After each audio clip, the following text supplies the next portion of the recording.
matte dusk, and it's probably one of the greatest things I could possibly discover. What is that thumbnail? Don't worry about the thumbnail. Y'all heard about IGN putting out another shitty review for a game that came out like 5 days ago? What I'm confused about is in one breath, y'all will talk about how you should not care about what IGN says, yet y'all still care about what IGN says. Pick one. You're going to have to pick one or the other. You either are going to care or you're not. I don't know what you're talking about because I stopped watching IGN's take on anything years ago. Not last year. I'm talking 2017 is when I stopped caring about IGN reviews. Why? Because I want to enjoy a game or not enjoy a game based on my own merits. Making fun of IGN is a right. So if you want to make fun of IGN, cool. I'm not gonna do it because I don't care what IGN has to say. Like, why is it that I'm the only one that took it serious with the whole concept of whatever you don't want to engage in, don't engage with it? Like, what happened?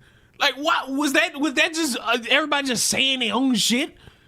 Cause I took that and I was like, oh, you know what? That's great. That's great advice. I'm gonna not draw attention to what I already know will displease me, so that I can keep myself a little bit happy throughout the day. Did you see what what game? You know what? I'm a invest time into this. Nerfer, what game? What game was it? Please tell me it wasn't whatever this game is. With this little kid that y'all taking care of and going on an adventure with. Because if it's that one, I'm not talking about this shit at all. Because all the people who jerk off to Lolly are talking about that. I'm not dealing with that. Speaking of which, unrelated to anything I was going to talk about on this stream, motherfucking Chibi reviews apparently went viral because somebody AI'd a picture of his brother's grave and talked about how he was going to dig up his brother's grave. And instead of seeing that and figuring out like what to do, this motherfucker makes a video to draw more attention to people to make fun of him. Like, I don't even want to watch it. I don't even want to show it. Because in the first second, you're going to realize, you know what? Fuck it. 2 million people. Look at you are driving attention to the tweet. People who already hate you didn't know about this because they were I didn't know about this until I saw this video, and then I saw the Twitter account. Then I had to find out, apparently, that this is AI. Somebody didn't AI this dude in the back of his tombstone. Now look, I'm always gonna be the guy that when I hear some dumb shit said by one person, I'ma always attack the point. I don't want to know about your life. I don't want to know about your brothers, your sisters. I don't want to know nothing about your personal life. I'm only invested in the stupid thing you said. And in terms of Lolly, bro, I'm not about to sit here and keep going back and forth with you motherfuckers. It's simple. Anyone in here within the sound of my voice that will defend Lolly, I've already given out my challenge to you. And until somebody does it, I got nothing else to say. But never in my life would I signal boost something which I know based on the internet, on one hand, will garner some sympathy, but on the other, with people who don't like you, they're going to cheer it on. They're going to joke about it. And he knows this. And which makes me think he wants the attention so that he could continue to make videos like this. Because on what planet would you draw more eyes to this? On what? Especially when you find out that apparently this shit is AI. And the guy on the screen who champions the concept of real and fiction being fake, you couldn't tell what AI was? People have seen this post of my brother's grave being doxxed and threatened to be dug up. You know why I'm even making this video? Because I reported this post hours ago. Okay, you reported it hours ago. Mwah, chef's kiss. And I was just hoping it was just going to go away. But you know what Twitter responded to me with? No violation found. Really. No violation found when my brother's grave is doxed and threatened to be dug up. And then millions of people seeing this post. Thousands of people upon thousands of people retweeting this. Now, I wanted to just like wait. I didn't want to wait. I wanted to like look at the Twitter account. I shit you not. Just look. This is the second thing posted. What are you doing? What? You just giving these motherfuckers more ammunition. You just giving them more. Look at it. Claims he's been doxxed and then immediately makes a 5-minute video confirming and publicizing the information while lying about the details so he can grift sympathy from his soft skull audience. Look what happens when you do this shit. Look what happens. It's Lollipinos claim to know the distinction between fiction and reality, yet somehow can't distinct AI from a real photo. Hey, congrats on giving these people what they want. And cheering it on in the quotes and in the comments of this, cheering this person to actually do this horrific act of desecrating a grave. There's no point in me even censoring this picture because millions of people have seen it. Yeah. And you know, a few thousand more are going to see it. Why? Because you have the motherfucker's Twitter account name right there for people to see. My big content creators that already hate me are already spreading this around either through retweets, quote retweets, or just tweets in general mocking me and my deceased brother. It is absolutely horrific and ghoulish just how people are. How far they will go to try to drag someone down. Because you want to know what they really want from me? These people want me to die.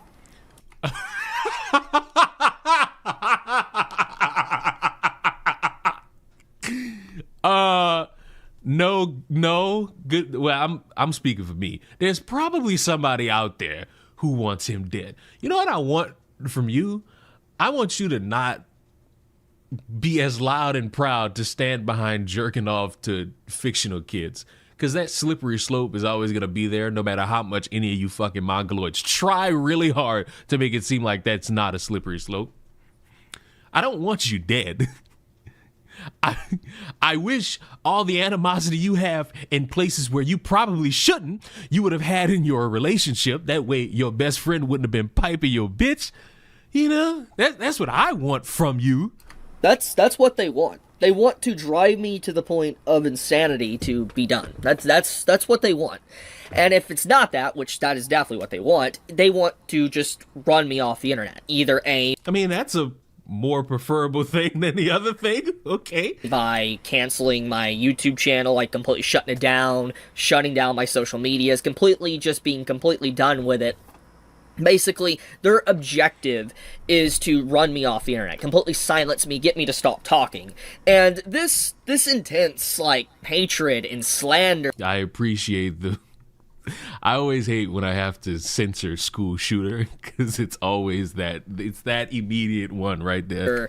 Against me, people throwing random buzzwords against me for 2 years at this point now, is because I started defending fictional content, because I'm fictional porn. Censorship, because I think restricting artistic expression within artwork, literature, and just being able to have it in video games as well, I think it's wrong to try. I'm not gonna lie to you. I don't want one video. If I see one video game, and they probably already exist, but if I was to see like a mainline video game where a little girl and all them little bits are just out and about, scantily clad, like in some of these fucking hentais, shut the whole gaming industry down. Try to restrict that. But apparently there is a lot of people, very unhinged schizo freaks, that do not like what I have to say about fictional content, and they really will go to extra levels to be able to try to get me to I went and checked the comments. I just checked the first one. I shit you not, it's from 14 minutes ago. This is hilarious, and you being upset about it is even funnier. Your brother likely died because he was related to you. He died of secondhand embarrassment, and it's all your fault. Oh, God.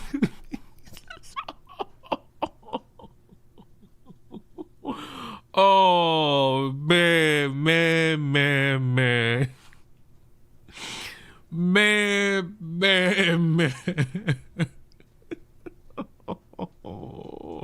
It's a dangerous game. It's a dangerous game.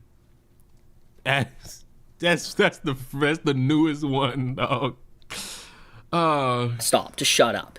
And I'm gonna tell you, you guys have already done pretty much everything you can do to me. You have called me almost everything under the bus, compared me to Hitler, compared me to Stalin, you have called me a Jew. I feel like, oh God, whatever the fuck he's about to say next. Who the fuck compared him to Hitler? This motherfucker, listen. These takes on Lolly make me think you're a pedophile and nothing else. I don't think you're Hitler. I just think I shouldn't trust you around children. That's it. And again, you need... You're a cuck. You let your bitch get took from you. Like, that's the only things that matter to me. Everything else, I feel it's just motherfuckers saying shit for their own plot. You've called me a Nazi. You have called me a pedo. You have called me a cuck. You've done everything Cuck. you can to put any form of buzzword on me. I'm going to tell you, I'm not going to give you what you want. You're giving... Wait, I despise this. You're giving them what they want right now. They did something bombastic and got you to react. Sorry, but in the realm of the internet rules, the dumbass AI picture wins. I'm not a fan of nobody digging up graves, desecrating graves, or bringing up family members in general. But when a motherfucker does some outlandish shit and gets a reaction, hello, what you're doing right now in these 5 minutes is exactly what they want. I'm not going to run off and leave. Like, I'm not going to give these psychopaths exactly what they want. You're still doing it. I'm not going to do that. Why would I bend the knee? I despise. You know what's ironic about bending the knee is that none of these fucks realize that entire concept started with Colin Kaepernick bending his knee to the national anthem. But now, bending the knee means I'm going to capitulate to the leftist, and it's just like you ain't got to bend your knee. You showing your ass to them right now, and they hard off you, and they gonna keep fucking you because they know if they keep pushing it more and more and more, they gonna keep getting the reaction out of you. And stop talking about the things I believe in and care about for people that are this vile and disgusting. No, I will not. I will not stop talking. And the sad part is, if I scroll through these comments, it's a bunch of people that's like, you go, Chibi, stay strong. They, bro. Talking about what I believe in. If there is anything this whole situation has done, it really, I think, has revealed how ghoulish people can be.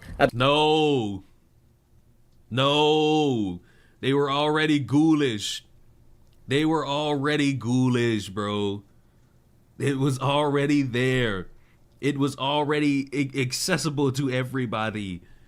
The internet's a terrible place, filled with some of the funniest evil shit possible. But for some reason, motherfuckers want to take the time to pretend as if, no, it was all cool up until it targeted me. Because when it targets me, that's when I realize it's so evil.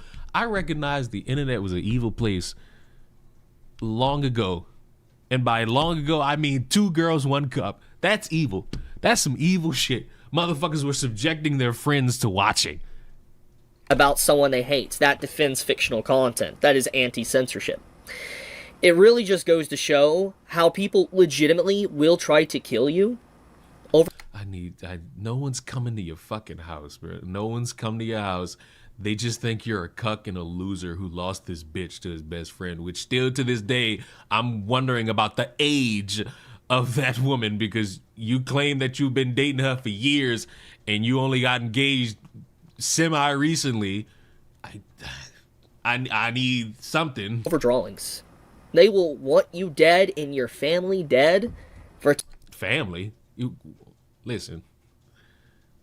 This is gonna sound cruel and fucked up. I acknowledge it, but your family members are already dead. So, and based on this comment, they got motherfuckers out in the world that don't care about your brother. Talking about fictional content and trying to defend fictional content, something that is just pixels or drawings on a piece of paper. They will go to this level, this extreme, to harm you. I want everyone to understand, bowing down to censorship, you're giving these type of individuals what they want. You are. And wait, this is another thing. You can't do anything about that. Because you don't own any fucking company. You don't have, like, rights to any piece of media. Your closest ownership to any of it is those fucking stickers on that PC and that poster behind you. So if these companies and these data websites start censoring shit, you can't do nothing except hopefully find another website that could potentially pirate it up until time runs out. You got no power in this, buddy. You got no say in the matter. So it's either continue what you've been doing and jerk off to your little kids because that's what you want to do, or spend about $5 to $20 a month just to be able to do it. Y'all don't have power here. It's up to a motherfucker who decides, you know what, you've had your fun, now I'm gonna make you pay for it. Now I'm gonna censor it. Hello? So... And yes, his wife did cheat on him with his best friend. That is why I refuse to stop talking about what I believe in, why I'm not going to bend the knee. Because why would I ever give these psychotic individuals what they want? I won't. You did. A 5-minute video. I refuse to. So, I will leave it at that. It's crazy, just like how Twitter thought this post was not a violation of their terms of service. It's... Because it's AI. There's nothing really done here. Like, it's fucked up. But in the realm of Twitter, the place that a bunch of conservatives want to be the free speech haven, this is not going to be something they get rid of. Unless he actually dug up the fucking grave, which again, AI picture. Ass backwards. I'm just going to say, it's pretty, like, it's really ass backwards. But I can't wait to see all the reactions to this video with content creators mocking me and cheering this on and being happy. Sir, you promoted this. You allowed people to see the Twitter account that posted it. So now more eyes are going to be on. More attention being on this is your fault. It's specifically your fault. Because if this shit would have just been on Twitter, of course it would have went viral.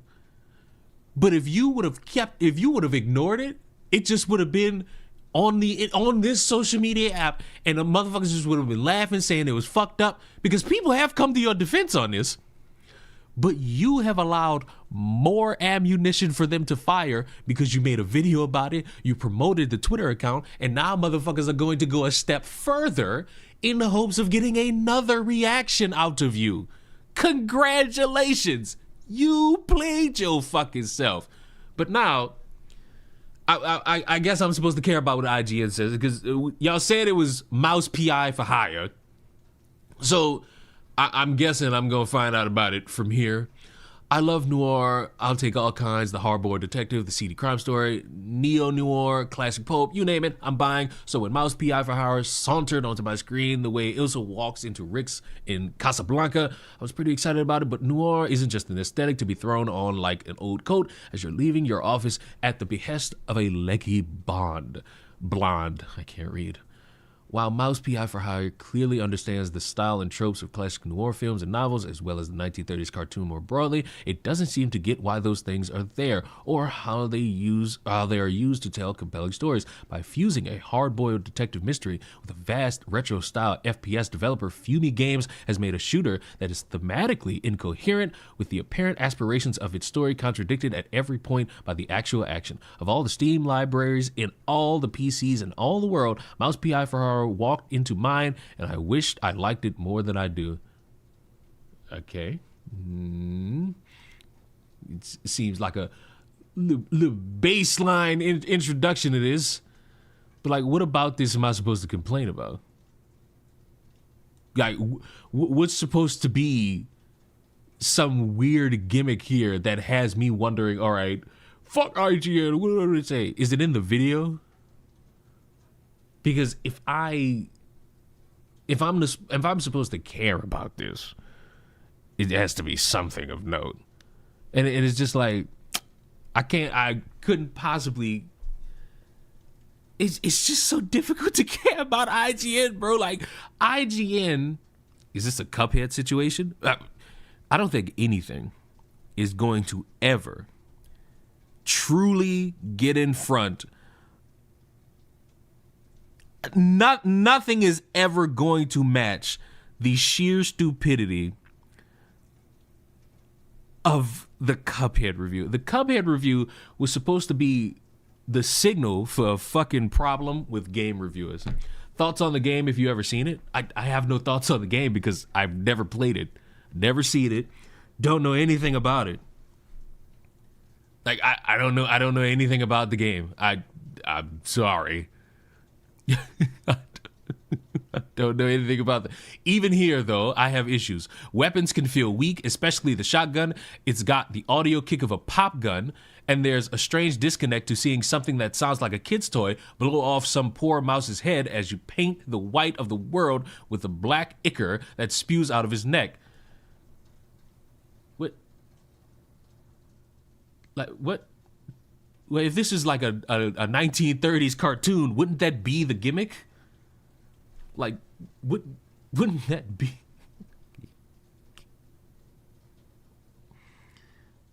Like, wouldn't that be the thing? Like, wouldn't? That brings me to one of my major problems with Mouse of P.I. for Hire. Look, I hate to be that guy who brings up London narrative dissonance in a video game review in the year of our Lord 2026. And if you're rolling your eyes right now, I can't blame you. But it's an actual issue here. Jack Pepper is a PI who kills more people in a single mission than Philip Marlowe has ever in a book, in every book Raymond Chandler ever wrote combined. I don't care how corrupt the cops are. A private detective can't break into a police station and slaughter them en masse and then go about his day. In one particular nonsensical scenario, Jack inadvertently burns down an opera house to save a guy running for mayor, and he ends up fighting an opera singer and shoots her. Is she dead? Did I just kill an actress for being angry? I burned down her workplace. If I didn't, have I left her alive and unconscious inside a burning Are we morally grandstanding a fucking video game? What the fuck? Are we grandstanding a fucking video game? What is this? What is this about? Now I'm curious because maybe that's it. But when you're telling me about a 1930s video game or like a game based around the time period of the 1930s, I'm expecting shit to be about cartoonish pop and circumstance. I'm not really expecting anything else because I shouldn't, right? It's a game in the 1930s. I'm expecting like that cartoonish aspect of everything. Like, right? What's this part? What bothers me, however, is how overly referential so much of it is. This is a world of mice, so everything is about cheese.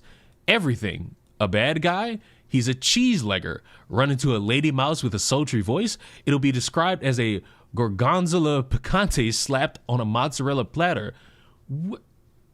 What? It'll be described. Someone need to assure you that they're telling the truth. They'll swear on the mama's cottage curds. This is charming initially, then it never stops. It's almost like it's the running joke of a video game. Everything is a reference to the fact that everyone is a mouse, and isn't the game called Mouse PI for how? Wouldn't that be the case? You know what? I'm watching the review. Noir. I'll take all kinds. The hard-boiled detective, the seedy crime story, neo-noir, classic pulp, you name it, I'm buying. Okay. So when Mouse PI for Hire sauntered onto my screen the way Ilsa walks into Rick's in Casablanca, I was pretty excited about it. But noir isn't just... Like, I'm sorry, you give me a cartooned video game and the characters are all mice? As corny as it sounds, I'm expecting cheese jokes. Like, they're just gonna be there. An aesthetic to be thrown on like an old coat as you're leaving your office at the behest of a leggy blonde. While Mouse PI for Hire clearly understands the style and tropes of classic noir films and novels, as well as 1930s cartoons more broadly, it doesn't... Did I just watch a motherfucking mouse pull up a shotgun and dome somebody? Tropes of classic noir films and novels, as well as 1930s cartoons more broadly.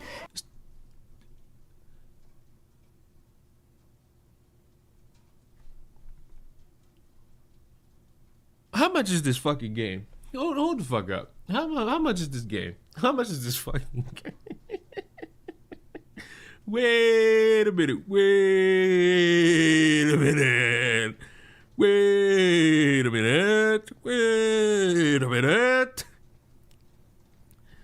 Is this something I can only get on Steam? Oh no, I can get this bitch on the P5. There's only 30 big ones. Shit. How did I know you? Why did I know you'd be interested by the end of this? I mean, fuck. That's all it takes for a motherfucker like me. This shit look like something I'd play. You know what I'm saying? It looked like something I'd play. I'm into cartoony shit. It doesn't seem to get why those things are there or how they're used to tell compelling stories. By fusing a hard-boiled detective mystery with a fast, retro-styled FPS, This motherfucker got a cartoon Tommy gun blowing motherfuckers to smithereens. developer Fumi Games has made a shooter that is thematically incoherent, with the apparent aspirations of its story contradicted at every point by the actual action. Of all the Steam libraries and all the PCs in all the world, Mouse PI for Hire walked into mine, and I wish I liked it more than I do. It's over. You got nowhere left to run. I run toward the dream! A bright future ruled by big mice! Mouse follows Jack Pepper, a private eye in a world where everyone is a mouse, after Wanda Fuller from the Mouseburg Herald sets him on the case of a missing magician. I can give you more than a crumb, Jack. I can give you a magician. As you'd expect, that spirals into a much bigger conspiracy that includes an attempt on a mayoral candidate's life and racially motivated mouse-on-mouse violence as bigger mice oppress the smaller shrews. My buddy got nabbed for just being a shrew! Same as it ever was, even in Mouseburg, and the requisite twists and turns you'd expect from any good detective story make this tale solid enough. I was in too deep. Way deeper than I... Is this, just question, is this because like the licensing around these fucking characters ran out, which allowed a lot of people to just start making shit like this? Like, is that why a game like this exists? Because I can't imagine Disney signing off on something like this. signed up for. No fucking way Disney would take time out of their day to greenlight some shit like this. What bothers me, however, is how overly referential so much of it is. The world is full of mice, so everything is about cheese. Everything.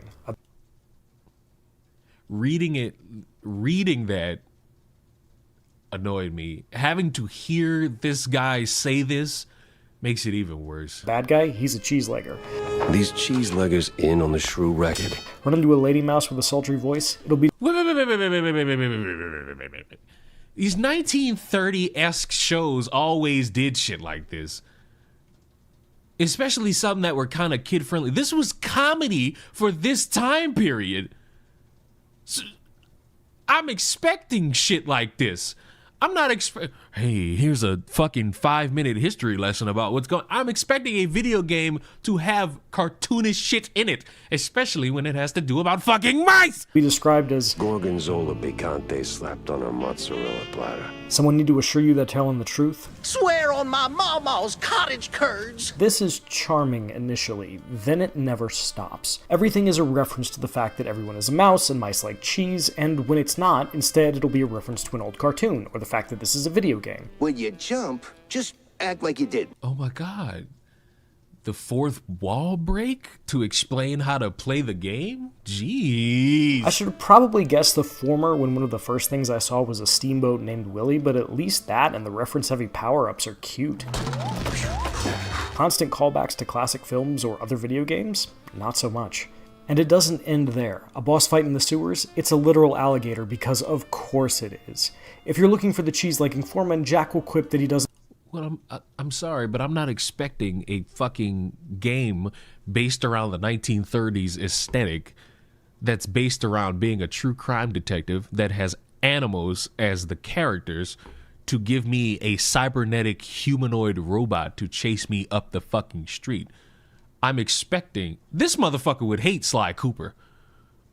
Like, whoever this is, this guy would despise the Sly Cooper franchise in its totality. Doesn't look like much of a boss, More like a mini boss. and then laugh at his own joke. The voice actors, led by Troy Baker, do an admirable job with what they have, but nothing in Mouseburg is allowed to just be. It has to be a mouse reference, or a literally cheesy one-liner, Cheddar, what's wrong with Gouda? No good if you broke, Jack. or a reference to something else. Ticket seller, I'm going on a perilous journey, so I need your strongest tickets. It's hard to care about anything in Mouse PI for Hire because it never stops making jokes about everything. Here's Jacko. It just wants to remind you of other better things. Surely that's enough, right?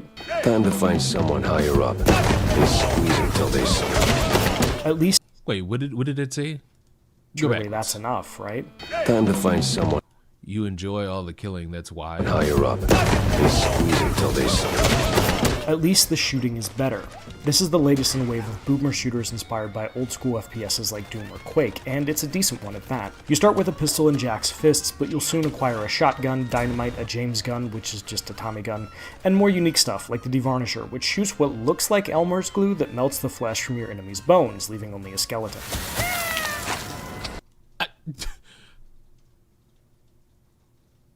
Who came up with this? Who made this game? Props to the creative genius in referencing how cartoons back then would kill an enemy.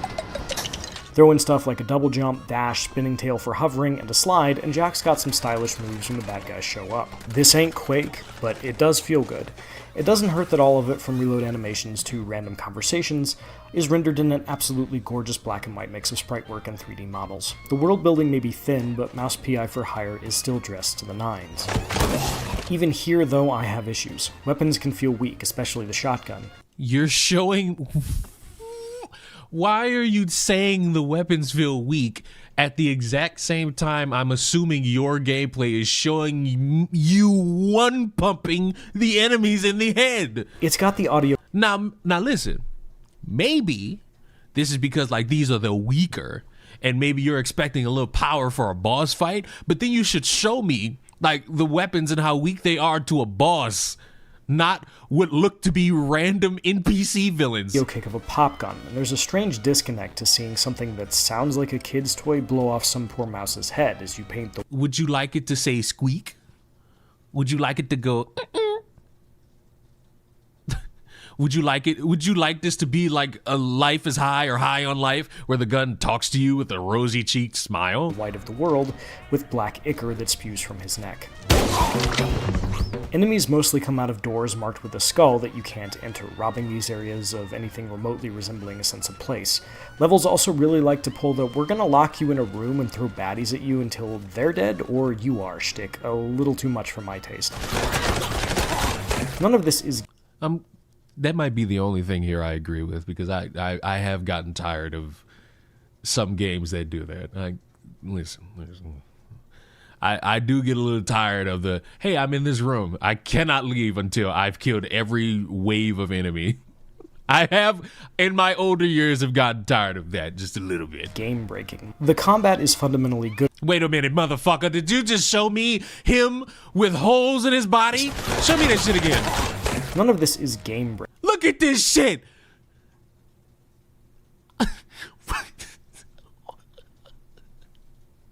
What the hell? Breaking.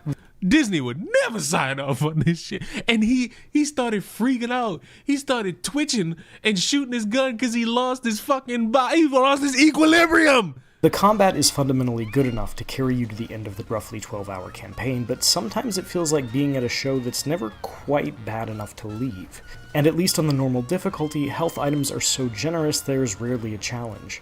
Like any good boomer shooter, there are plenty of secrets to find: newspapers, weapon upgrade schematics, baseball cards, and so Apparently Steamboat Willie is free to use now. on. Fragile walls to blow up, and even locked safes to open with your tail, which pulls double duty as a lockpick. Some of these locks are on a time limit, or must be solved in a limited number of moves, and you only get one shot at the good stuff they hold. Others are so easy you could probably solve them by letting an actual mouse run across your keyboard. It's very jarring. Once you're done with the level, it's back to the hub, which encompasses Jack's office, the local bar, store, weapon upgrade shop, and so on. My favorite thing here is the baseball card minigame you can play at the bar. You'll switch between pitching and being at bat, and using the cards in your hand, players and abilities, to try to score as many runs as you can. It's fun! What I like less is the whole being a detective thing. Isn't that the whole purpose? Like, I don't know. This is my introduction to this game. But if you're telling me that a game called Mouse PI for Hire revolves around a detective, don't you think there would be an element there that leads you to do some detective work? You know, one of the greatest detective games of all time had me truly entrenched in its activity, world building, and overall crime solving activities. You'll never guess what game I'm gonna fire. You will if you've heard me talk about it. Talking about My Sims agents. Skill, determination, tactfulness, and investigative. My Sims Agents was one of the greatest games of all time. And you know what you did? You solved crime. Because I never... What do you mean, bro, what? This fucking game was awesome! My bad. You motherfuckers were sitting around playing Batman Arkham Dickum Down all fucking day. Real men were playing real games back in the day. actually got to do it. Any clues you find will be pinned to Jack's caseboard, and once you get them there, Jack will just intuit where to go. No work on your part required. What's the point of being a gumshoe if all the answers are handed right to me? Better check it out. It began with a call. Routine. Familiar. Apparently the Michael Jackson biography, I think that's what it's called. Yeah, it's a biography. Apparently, because we care about reviews now, has a 27% on Rotten Tomatoes. Ooh. That brings me to one of my major problems with Mouse PI for Hire. Look, I hate to be that guy who brings up ludonarrative dissonance in a video game review in the year of our Lord 2026, and if you're rolling your eyes right now, I can't blame you, but it's an actual issue here. Jack Pepper is a PI who kills more people in a single mission than Philip Marlowe has in every book Raymond Chandler ever wrote. Listen, I can't for the life of me understand the point about, oh, I'm about to be so turned off that my main character is killing. Like, there's a video game on Steam called Peak where you can actively eat your teammate if you're hungry enough. What are we doing? Bind. I don't care how corrupt the cops are. A private detective can't break into a police station and slaughter them en masse and then go about his day. I feel like he would hate the CW show known as Arrow, where a superhero and several others kill and beat up law enforcement that's corrupt. God, I miss Arrow, even if the show severely dropped in quality after season 2. Particularly nonsensical scenario, Jack inadvertently burns down an opera house to save a guy running for mayor, and he ends up fighting an opera singer and shoots her? Is she dead? Did I just kill an actress for being angry I burned down her workplace? If I didn't, have I left her alive and unconscious inside a burning building? Well, Billy Stone did get blown to Kingdom Come. Mouse PI for Hire doesn't tell me, and it doesn't seem to care either way. I mean, it seems like you shot her several times in the body and she collapsed. So if she ain't dead, then if you can't pick up that she might be dead in that scenario, if the building's gone after it's burned to the ground, that stands to be another reason why she's dead. Forget it, Jake. It's Chinatown. None of this is to say that noir cannot or should not be violent, but the violence usually has a purpose. Much of Elliot Chase's seminal novel Black Wings Has My Angel is about robbing an armored car, but the book builds to that. It's a big deal when it finally happens, and the characters have Oh, but this is not a book, it's a video game. to reckon with the fallout once it does. Jack Pepper, on the other hand, is a walking catastrophe, and Well, that's primarily because it's a video game. Yes, the thematic nature of it is taking from the 1930s, but it's sandboxed. It's like you're taking a concept and you're coming up with your own story where you could just go in and solve a crime and also kill a bunch of corrupt people. This is not supposed to be like a one-to-one rip from a book. It's supposed to be some creative enjoyment here. And in a landscape where video games are not at all creative enough anymore because they all kind of got the same beats, it's kind of refreshing seeing something that you've seen before, but with a nice little spin on it.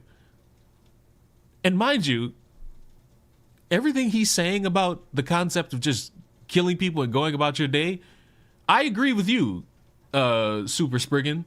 I wonder what the fuck he would say about what I've done for the past 13 years in Grand Theft Auto. nobody in Mouseburg seems to care. He largely gets to go about his business and is portrayed as a down-on-his-luck everyman PI, like the characters who inspired him, when he is at... I mean, in Grand Theft Auto, I'm a guy fresh off of a plane who becomes a criminal empired mastermind with several illegal businesses where every single day I pilgrimage cops, sell various drugs, fake ID, counterfeit cash, and rob a bank and an island every other day, with several weapons of mass destruction at my phone call.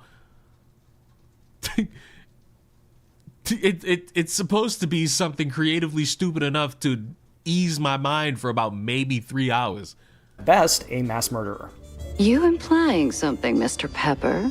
Me? Imply? Never. I just connect the dots. Does that make for a more fun video game? Maybe. But it's bad noir and a worse detective tale.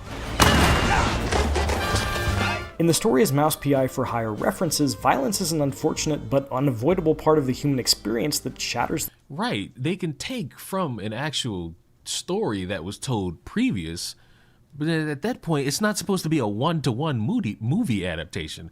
It's supposed to be an idea in their minds. Whoa now! It's supposed to be an idea in their minds that allows them to have a little bit of creative fun. Like, if you want to take from a movie that came out in the 40s, fine.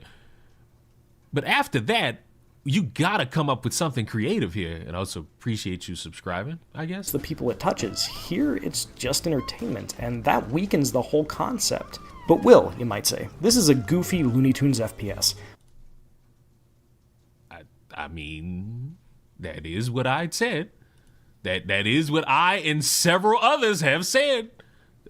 So what's your response to this? Why should I care about any of that? And the answer is because Mouse wants you to. It wants you to believe that this is important. You spend a lot of time talking about these characters, about putting together the clues you need to get to the bottom of what's going on, about Jack's motivation for doing the work. He allegedly needs the money, which both leads him to taking cases and doesn't track when I'm super rich from all the killing. Nonsense. You're drowning in debt, picking up small fries and petty cases. All of that makes a lot less sense after you've gone to Tinsel Bros Studios and single-handedly eradicated the mob hanging out there, all while doing a bunch of Tomb Raider / Indiana Jones / Conan the Barbarian impressions, as everyone says you should be an actor. So tell us, hero, what is best in life? To grate some parm, watch the cheese melt, and hear the joyful squeaks of my dinner guests. Give this guy a week on the job as chief of police in Mouseburg would be the safest city in the world because nobody would be left alive to commit crimes in the first place. Seems pretty effective. Seems pretty effective work, if you ask me. It's hard to buy into Jack as the regular guy who needs to gather evidence. I'm told he is when he just wiped out the local police department, you know? The police arcade will show. All right, so what's the verdict? What's the verdict? I'm gonna, for as much criticism as he gave it, I'm gonna say don't tell me. I'm gonna say he's gonna give it a 7. Big on this one.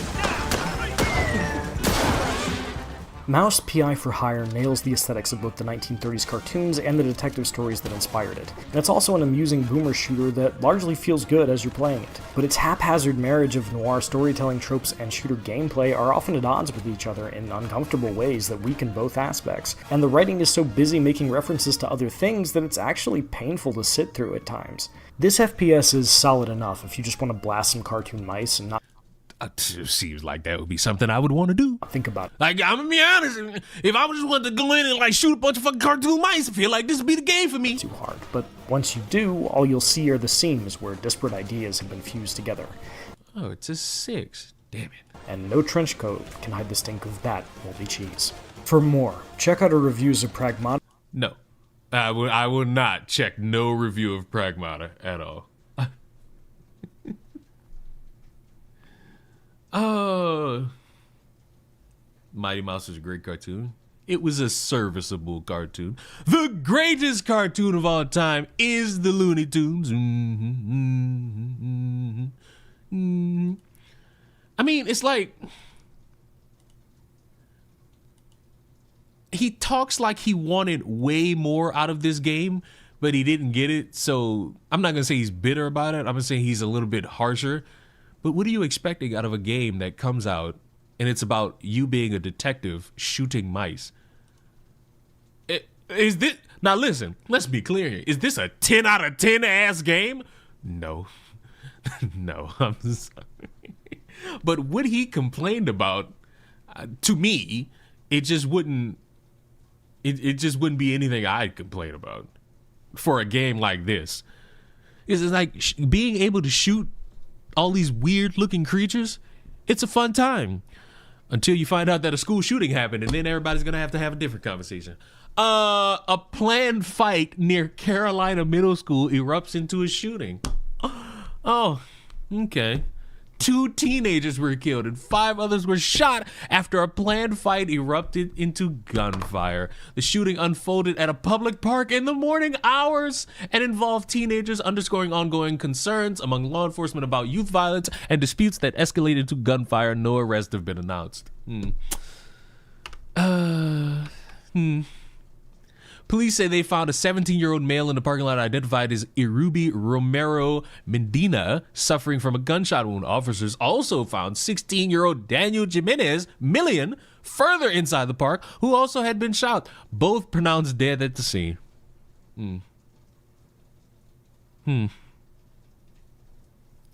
Not that far from a middle school, not that far from a high school.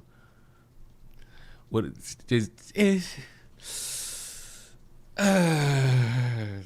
just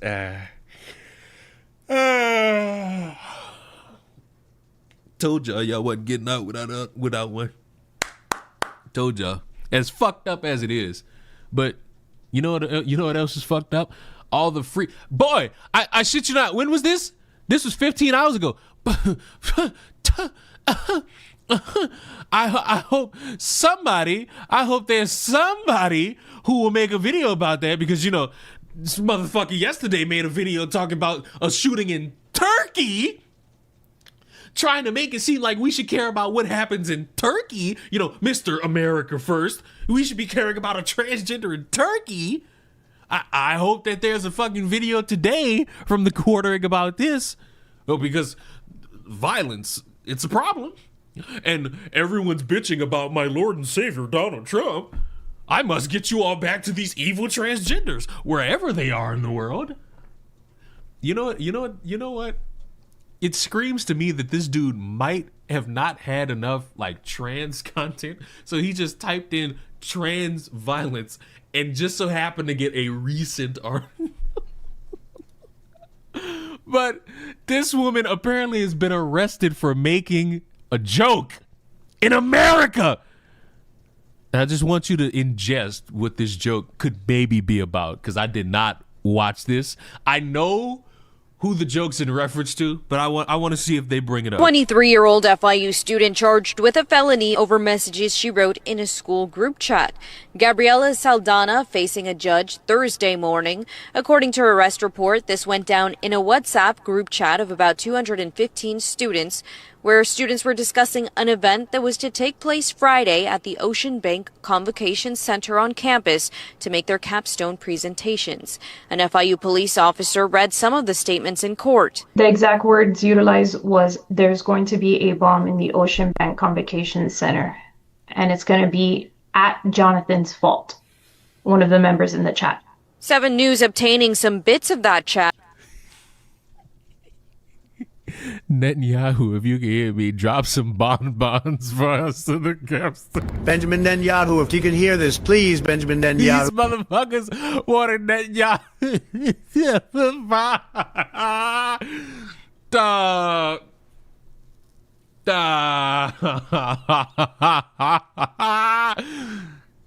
I mean, primarily a bomb threat type thing. So of course they gonna phone that in.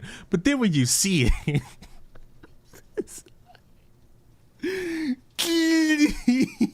wait, if they got other people in this, why is she the only one? Man. It seemed the student wanted the event rescheduled and wrote, quote, "Netanyahu, if you can hear me, drop some bonbons for us capstone students." Benjamin Netanyahu, if you can hear this, please, Benjamin Netanyahu. In Ocean Bank Convention Center. Other students wrote they didn't take that text lightly. What? I would not associate with these people ever again.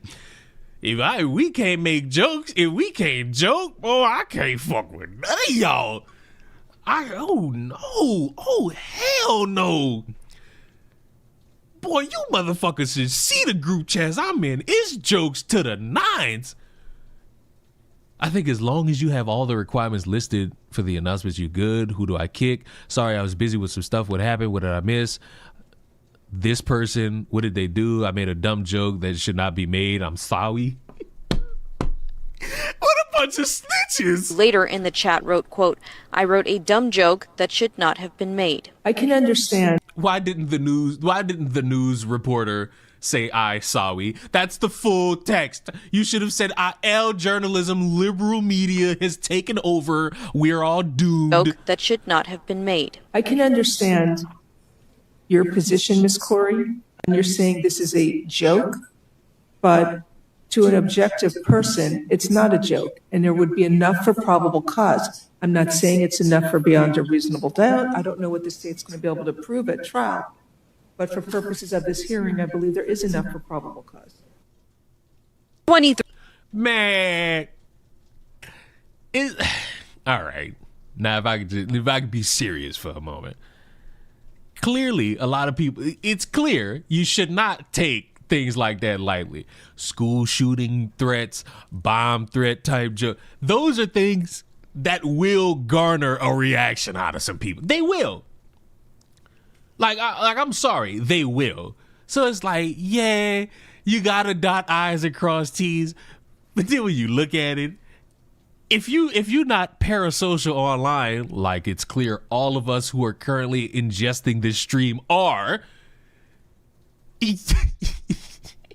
you gonna think this real, but we all know. Benjamin Netanyahu, if you can hear this, please, Benjamin Netanyahu.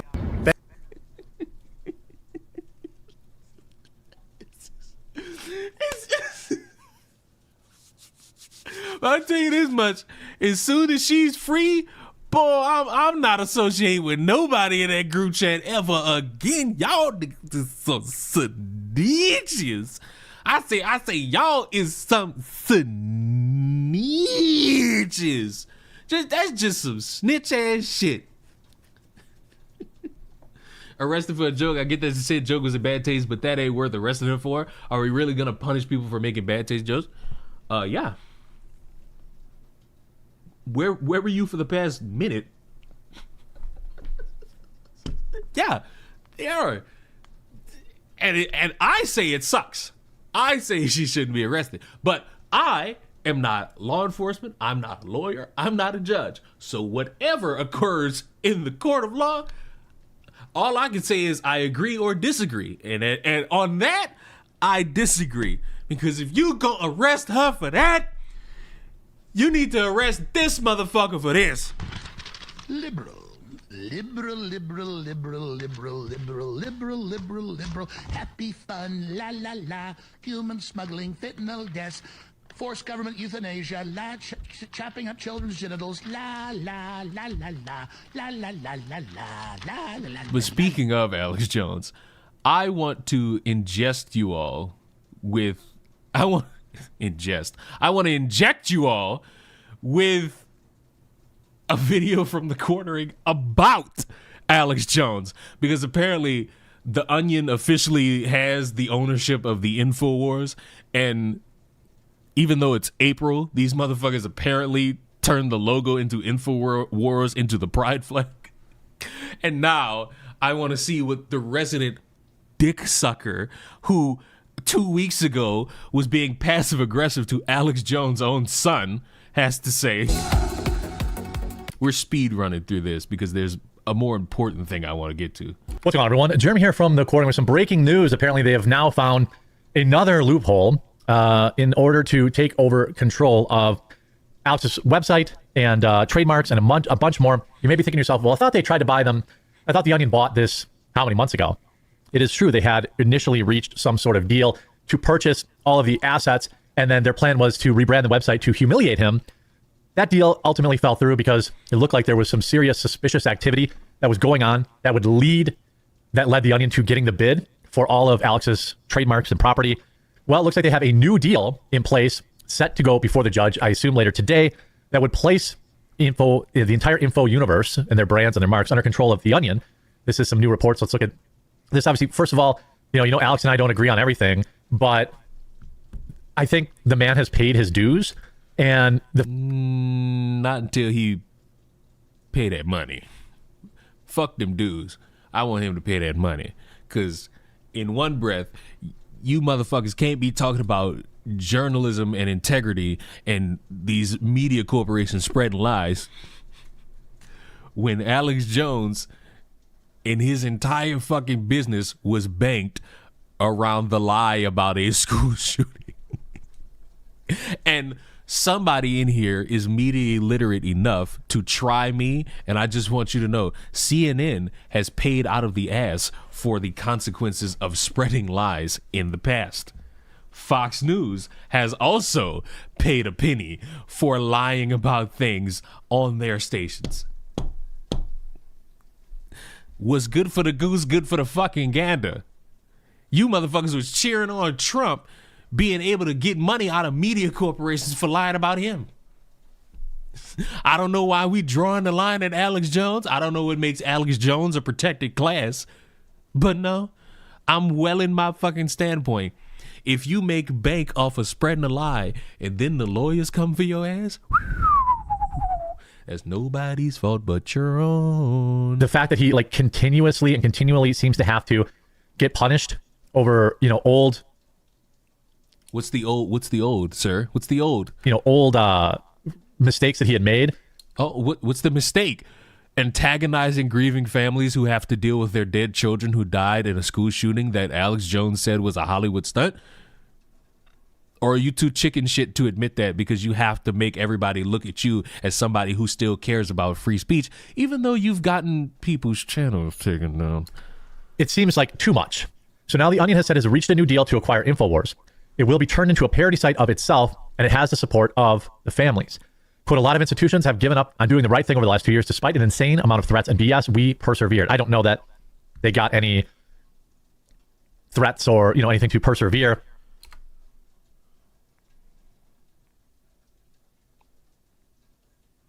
I want anyone who's dedicated to caring to hear the testimonies and interviews and statements from Sandy Hook parents who've had to deal with harassment over the years that was spearheaded by Alex Jones.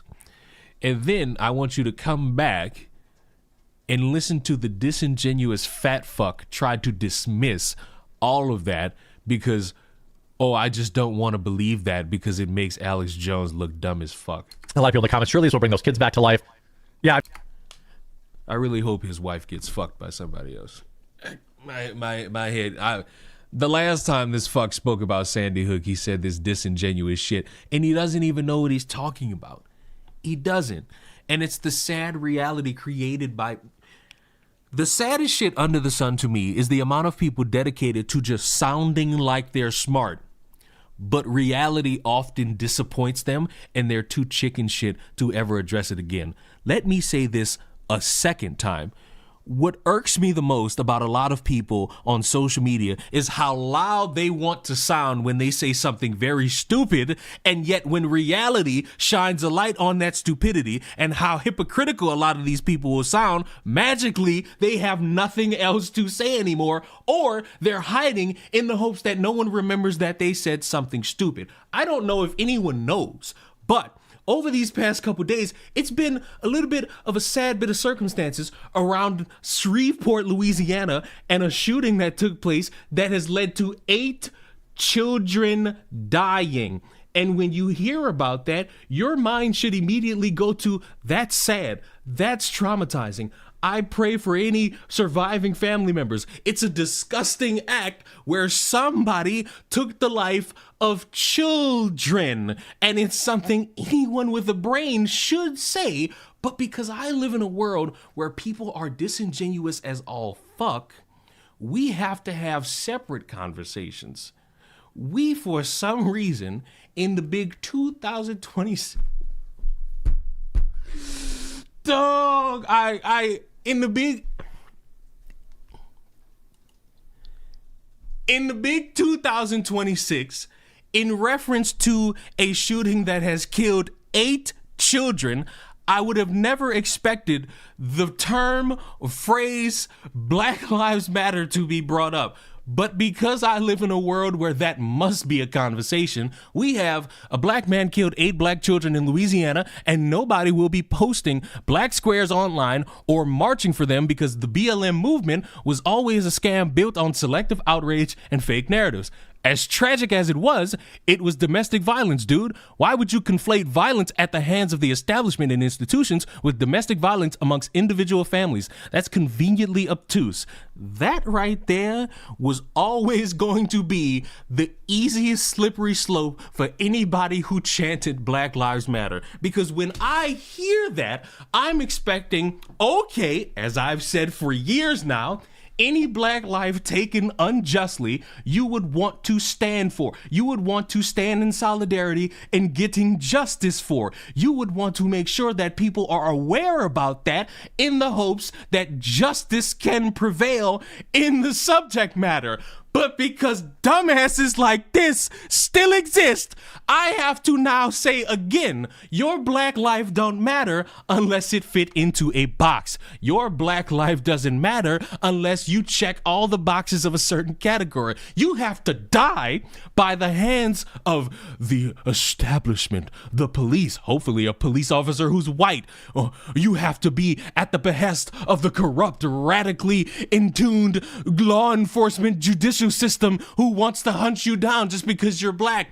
Never, when you fall to the hands of somebody who looks just like you with the same skin color, does your life hold any weight. This entire statement is the dumbest shit under the sun that continues to prove that a lot of people allow themselves to be tricked by the idea of propping up a few dead black people to say, hey, give me money so that I can make things better for everyone, when in reality it never happened. That organization dedicated time to fucking with people rather than doing something of substantial note. That story about those 8 children dying is horrific as all fuck. It's something nobody should have to experience, deal with, live through at all. And it needs to be something where, unless that person is no longer on this earth who did that, which is in this case true because the fucker who shot him is not alive anymore, you would want justice for those kids. And it shouldn't matter based off the skin color, but because we had an entire few years where it mattered based on what box you checked, this is what we get. These are the conversations we have. And whoever did this Damien Felder, he's not wrong. The selective outrage has caused people to turn against a movement that you would have thought would have been about getting justice, getting some form of care and circumstance around people who have been taken from this earth unjustly. And for the person in the back who wants to say Black Lives Matter wasn't started by Patrice Cullors and the other two lesbians, it was started by someone else. Hey, mind you, the person who started that in reference to Trayvon Martin, that wasn't about the establishment or institutions. That was about George Zimmerman. And even then, I would agree that if you looked at that and said life taken unjustly, yeah, the life matters. You shouldn't then years later be saying stupid shit like this.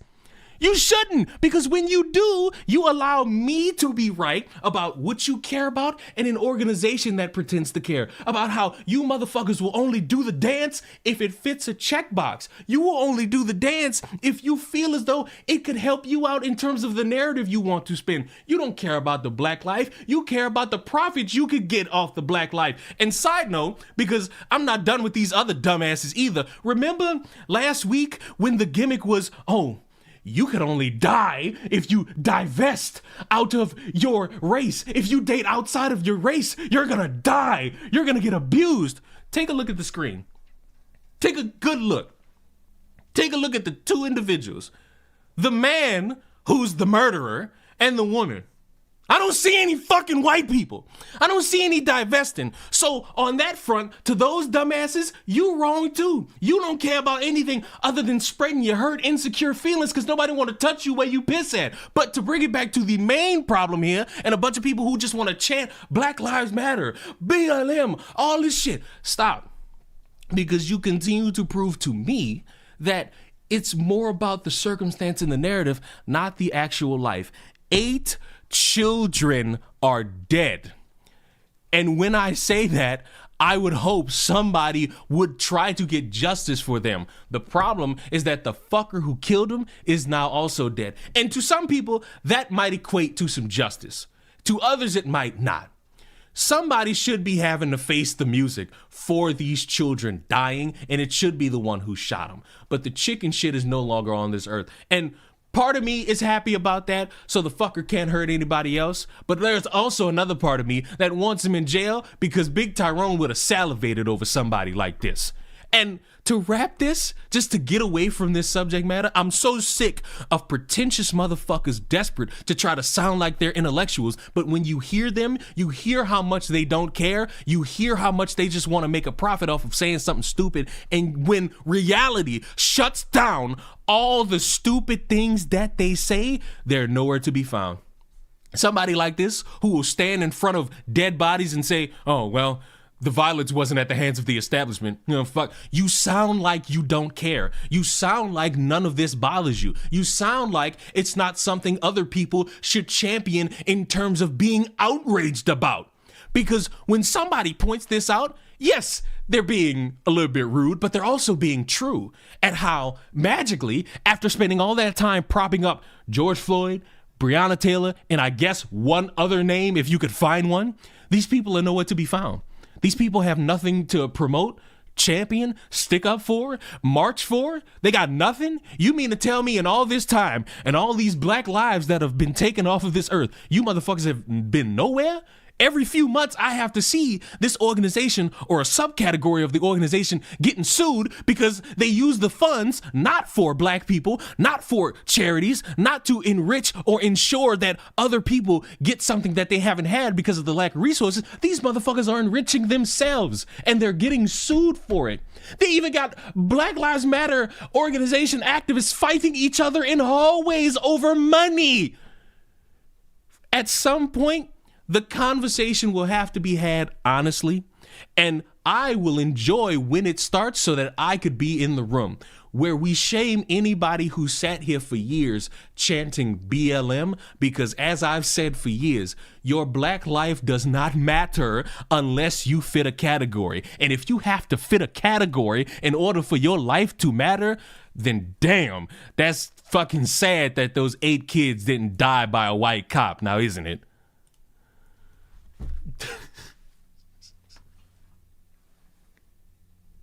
What a time.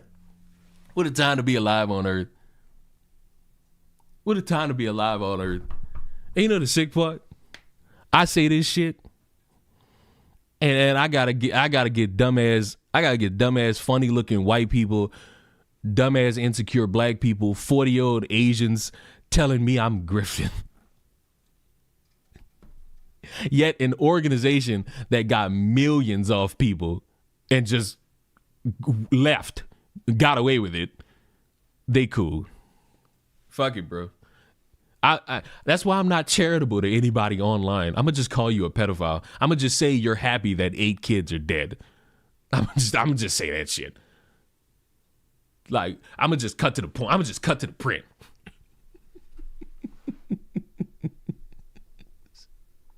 I ain't doing shit else. I'm gonna just cut to the meat. The guy that shot his kids? Yes. Hey, I know I'm a funny looking white people. Listen, bro, like, when I mean funny looking white people, I mean like a motherfucker who will prop his phone up and eat spaghetti while being mad at factual information. That's what I mean. I'm not so much talking about your looks unless you stupid and ugly.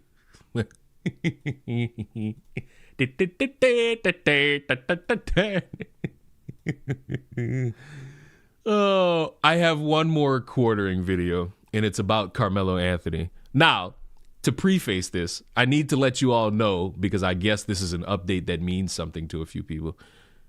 In terms of being able to see the trial, it sounds like a lot of y'all will not be able to see the developments live in the courtroom because they didn't came out with some fucking ruling that allows you to not know about that shit, like live on the news, which, you know what, I'm fine with.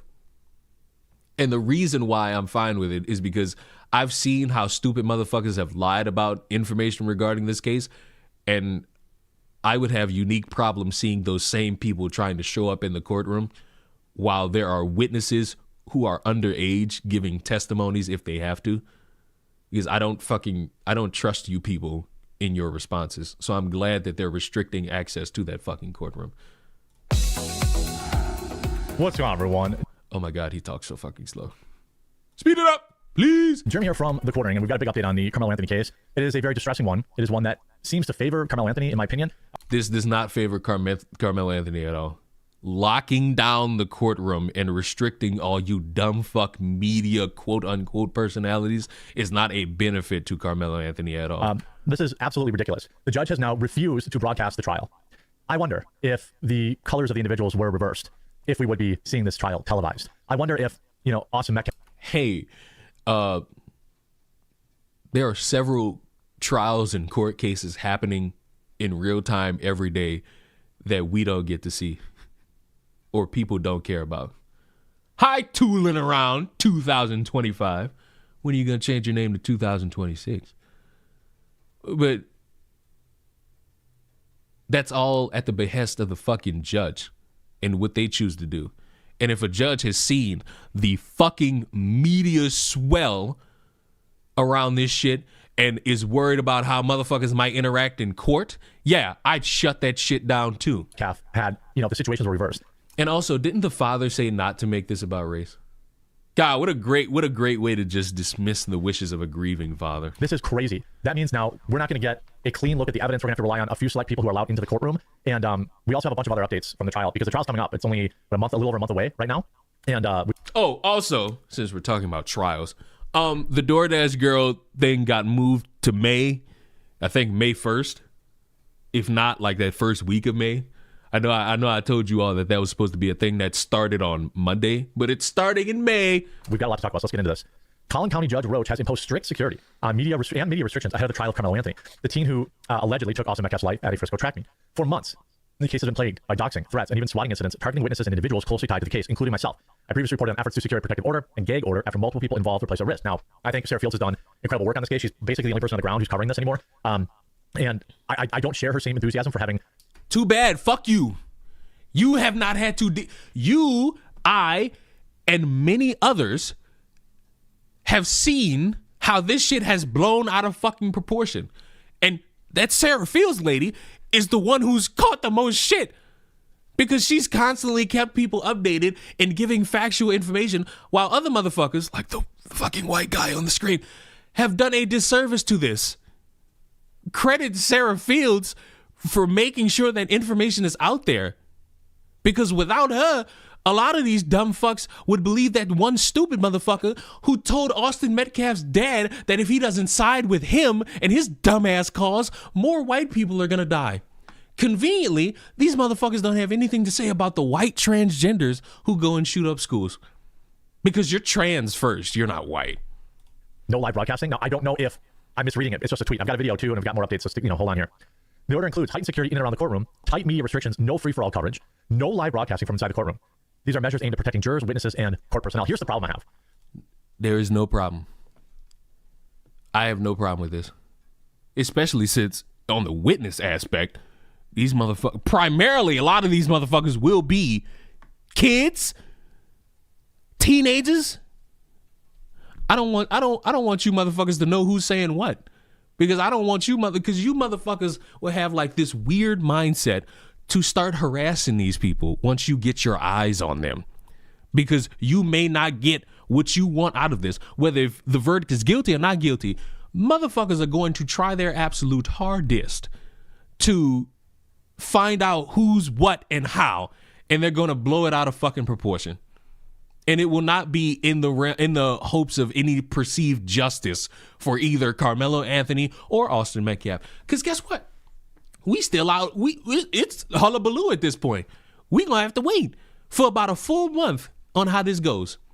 It's either going to be a case of this motherfucker being innocent or not.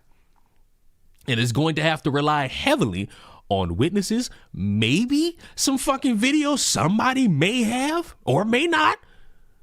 Because that one piece of video that everybody, well, not everybody, dumbasses swore showed something, showed nothing. So it's going to have to come down to these witnesses and what they saw. And if there's a witness that could help out Carmelo Anthony, well, he may walk. But if all the witnesses say that this motherfucker just got up and yicked him, well, he's probably going to jail.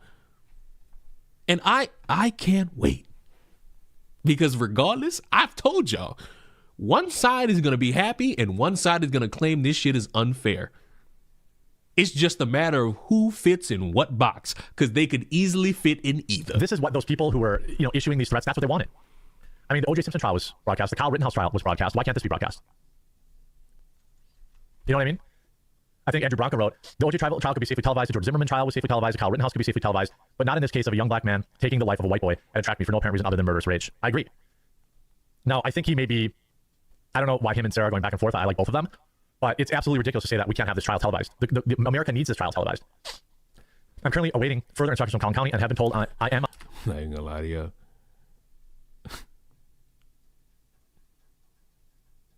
America does not need this. On their official contact list as the situation develops. The trial is set to begin June 1st, which again is only 6 weeks away. This case has already crossed the lines that never should have been crossed. I'm glad Judge Roach is taking these precautions. Now, I understand why she feels this way because she is getting an enormous amount of harassment, doxing people, all this kind of stuff. I understand why she feels this way, but I just don't understand why we can't have a camera in the courtroom. Dickhead, are you not hearing the reason why? They're telling you the reason why. You may not like it, but you're getting the reason. You just can't accept the reason because I guess your pee-wee little brain doesn't recognize the reason why? Why can't, I mean, I do not share Sarah's. You heard the reason why. It's to protect the jurors, the witnesses, and court personnel.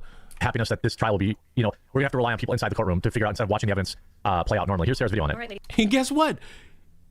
You can have witnesses, not witnesses, but media personnel in the courtroom, even in a live setting. In a live setting, you'll get the same outcome, and you motherfuckers will either cheer it or bitch. Whether if it's on camera or not. Ladies and gentlemen, we finally have a little bit of breaking news regarding the Carmelo Anthony murder case. Collin County Judge Roach, who is a great judge in my opinion, has imposed strict security and media restrictions ahead of the trial for Carmelo Anthony. Great introspective reaction there, buddy. Is that tweet you're reading about Keno Casino gunning for your ass really that important? Carmelo Anthony is the teen who stabbed Austin Metcalf at a track meet last year in Frisco. Yeah, we know this. For months, this case has been plagued with doxing, threats, and even swatting incidents. Oh, God, wouldn't that be a reason to shut this fucking case under lock and key? Just off that statement alone, that would be enough. If a judge really feels as though this shit will be blown out of proportion, especially if we get closer and closer to the day. Hello? Do. Now, it was reported that the person that got swatted was Austin Metcalf's dad. The only people who have been on the receiving end of this bad behavior have been people who are on Austin Metcalf's or his family's side. So wouldn't that be a good reason to shut some shit down, sir? So by locking down this trial, you're just giving in to the bullies. You're letting the bullies win. Targeting witnesses and individuals. No.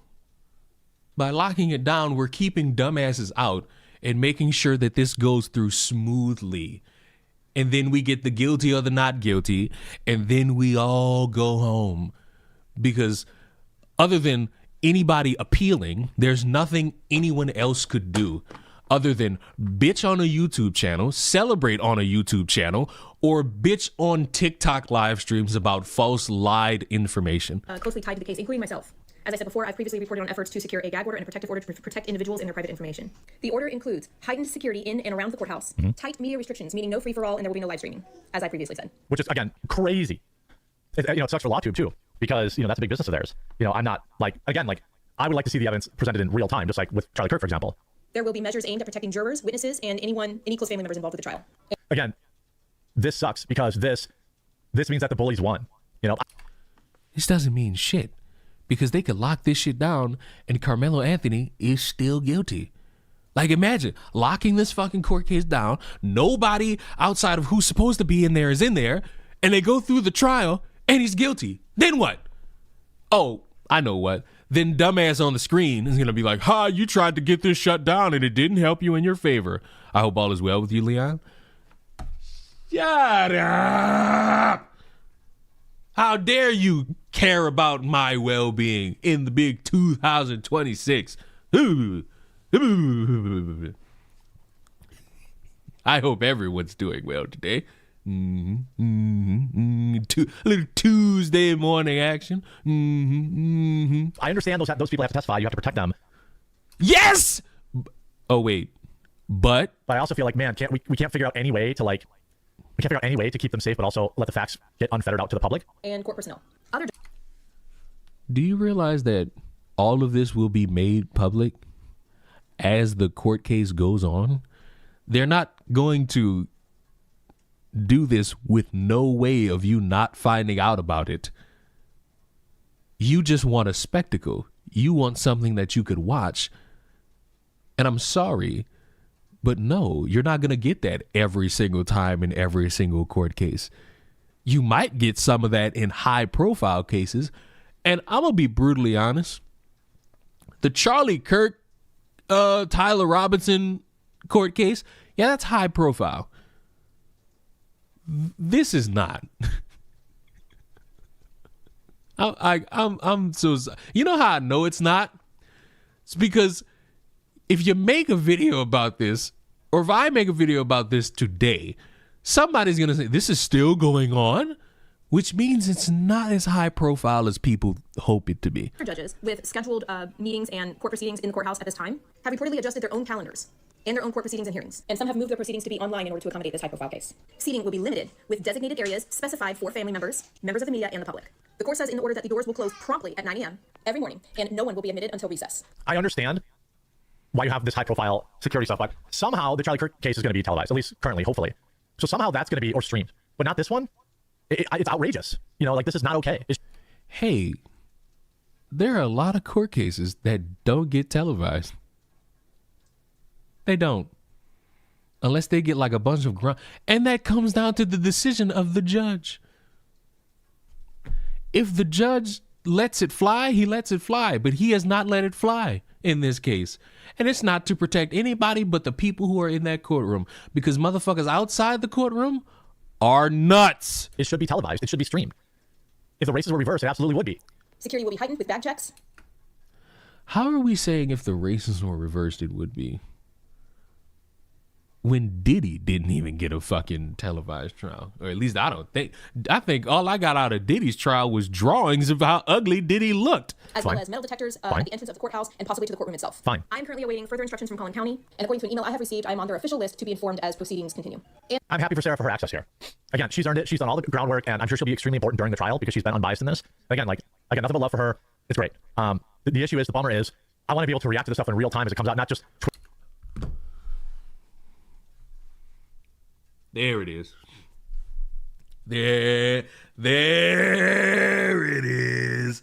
There it is.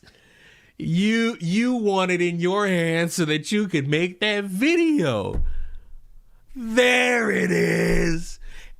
You want to be able to say it's woke corruption first. You want to be able to say he's going to jail first. There it is. There it is.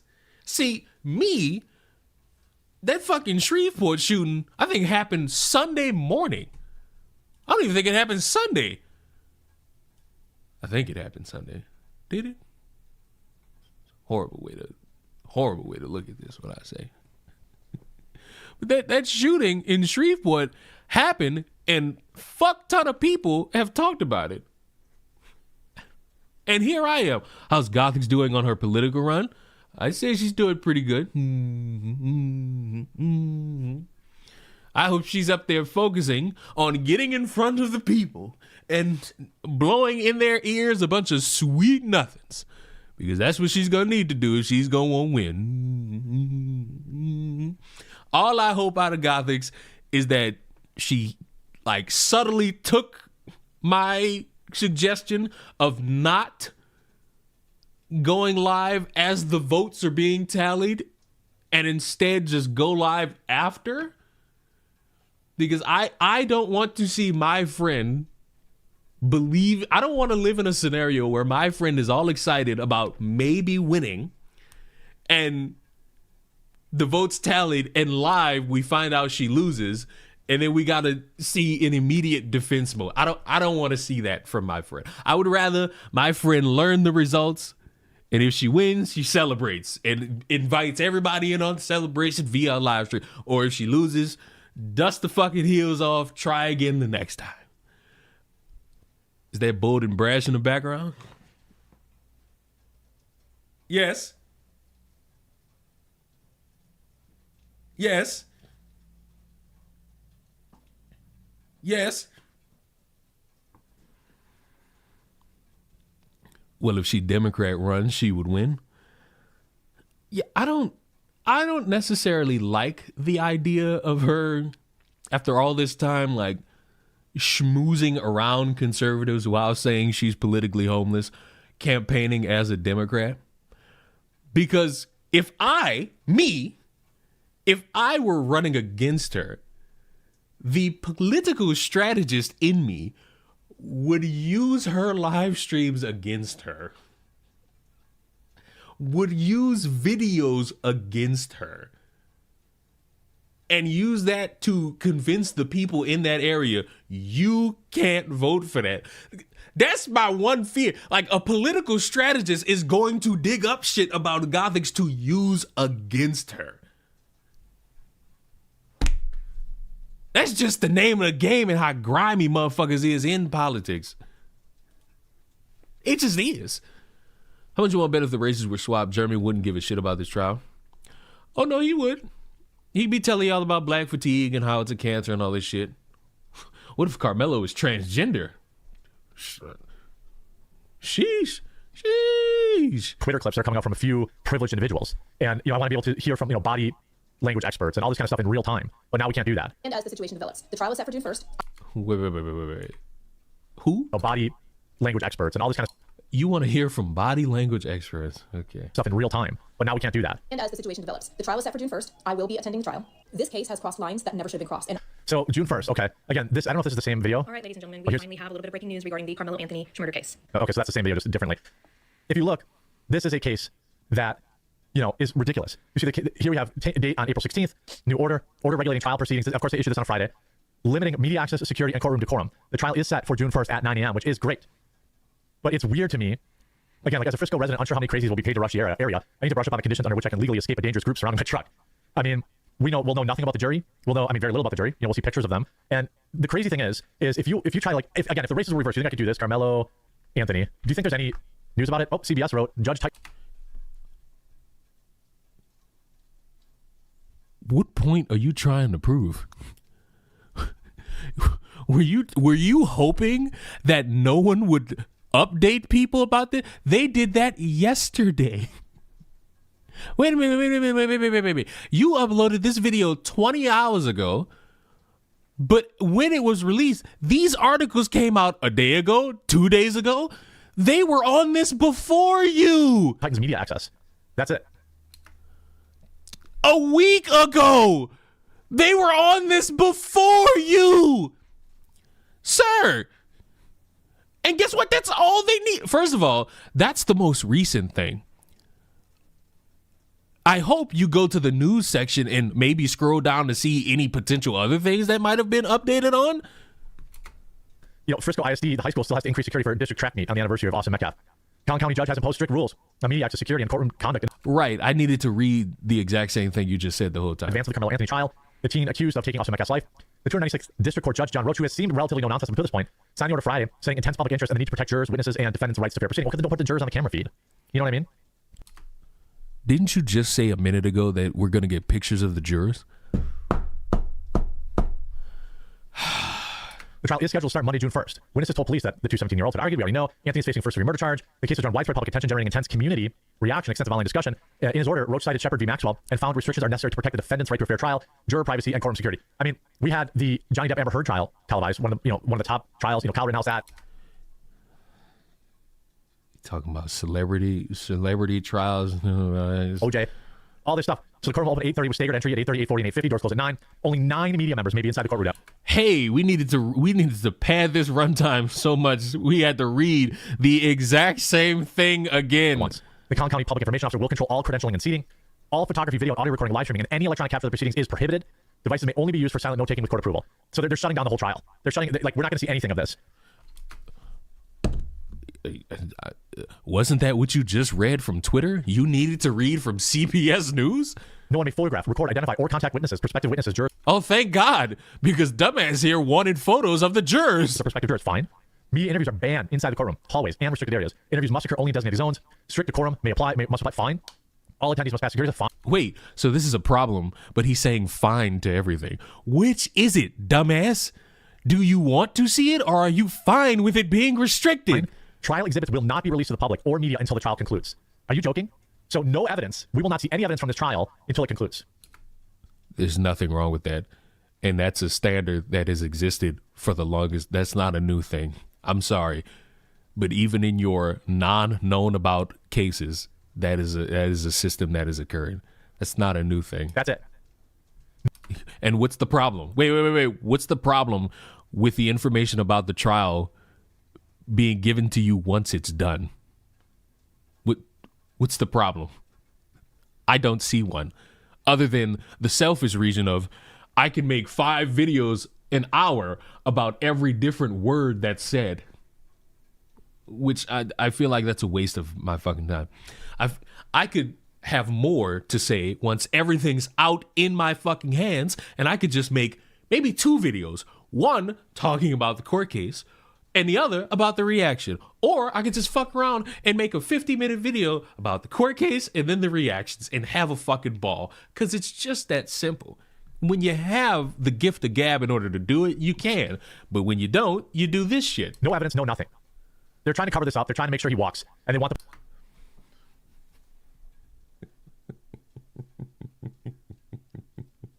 There it is. They're trying to make sure he walks by not letting you see anything until the court case is over. So, mind you all, what happens if he's guilty? If he's found guilty, then what? Like honestly, if they find Carmelo Anthony guilty of this, then what? Then all of this, oh, they're trying to make sure he walks. It's nothing. Oh, so he's just a fat fuck trying to doom and gloom a bunch of people about a trial he has no stake in. the public to be in the dark about all the evidence against him. And this is an absolute disgusting update. So wait, telling you that they're going to give you the information once the trial is over is now them hiding the information. Mind you, even if it were live, these would be the same fucking things said. They're hiding something. They're not showing us something. They're being intentionally obtuse. You just tell people you think it's bad because you can't do a live stream reacting to it in real time. You said it, but don't backdrop it with a bunch of this other shit. Because I don't want to hear all this other shit. I want to hear you just admit you want to be able to make countless videos about countless random updates. In the Carmelo Anthony case. I hope you're informed of this video. I'll do the best I can to continue. I was not informed by this video. I feel as though you're just a money-hungry motherfucker desperate for something so that you could gain some views. And a few months ago, you would have made a Carmelo Anthony video and it would have got you a fuck ton of views. Now?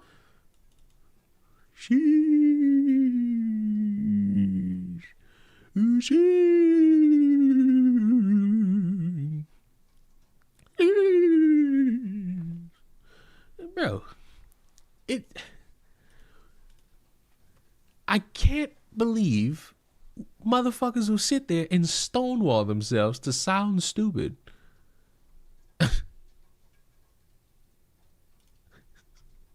Motherfuckers love this shit for some reason.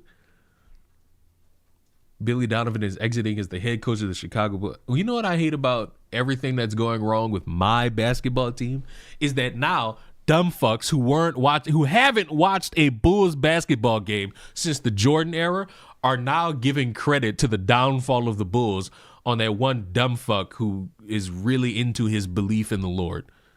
Mind you, the Bulls have sucked since the Jordan era. Yes, there was a brief time period where Derrick Rose, Luol Deng, Joakim Noah, and Jimmy Butler maybe could have made the finals. But the problem is LeBron was also in the Eastern Conference, so they weren't going to get to the fucking finals. But ever since that team essentially broke apart and got injured, the Bulls have been shit. When was the last time the Bulls made the playoffs? Now I gotta know.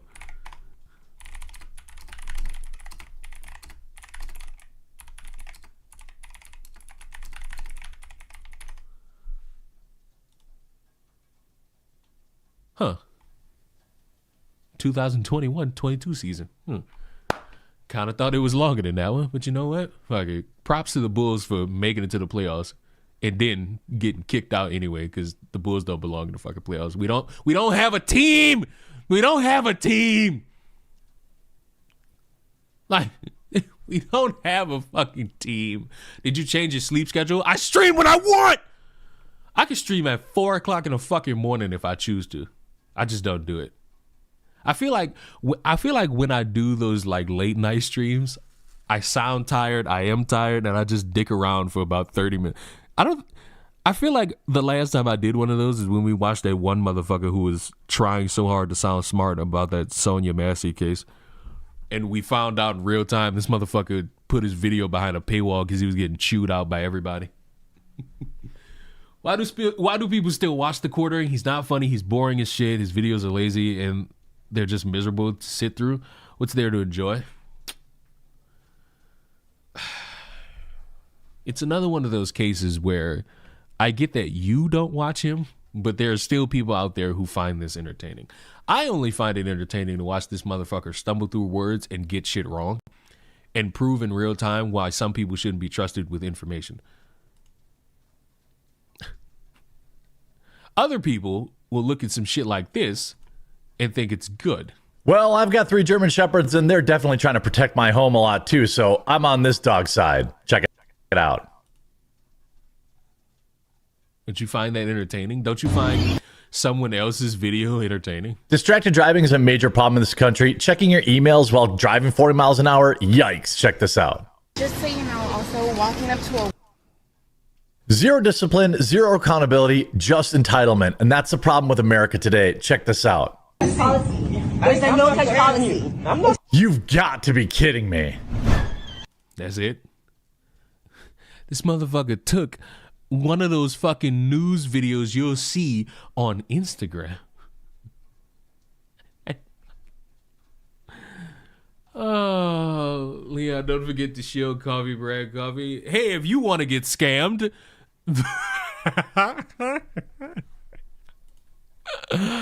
All right, who wants to learn how to become a school shooter?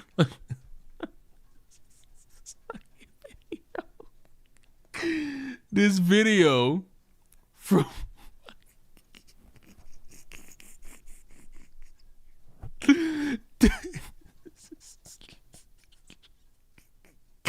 I saw this video pop up on my fucking feed.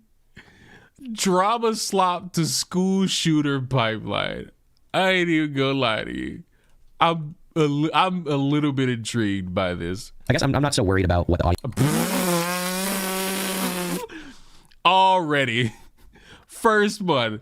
It's the white guy who apparently has the big white cock. He's going to do with the information because I think I have a responsible way of conveying it. And unfortunately, there are going to be some nut jobs in the audience who are going to take things a little far sometimes. Hold on. This video is 2 hours long. We're not doing this. I need a game. I need a game. I need a game. I need a game.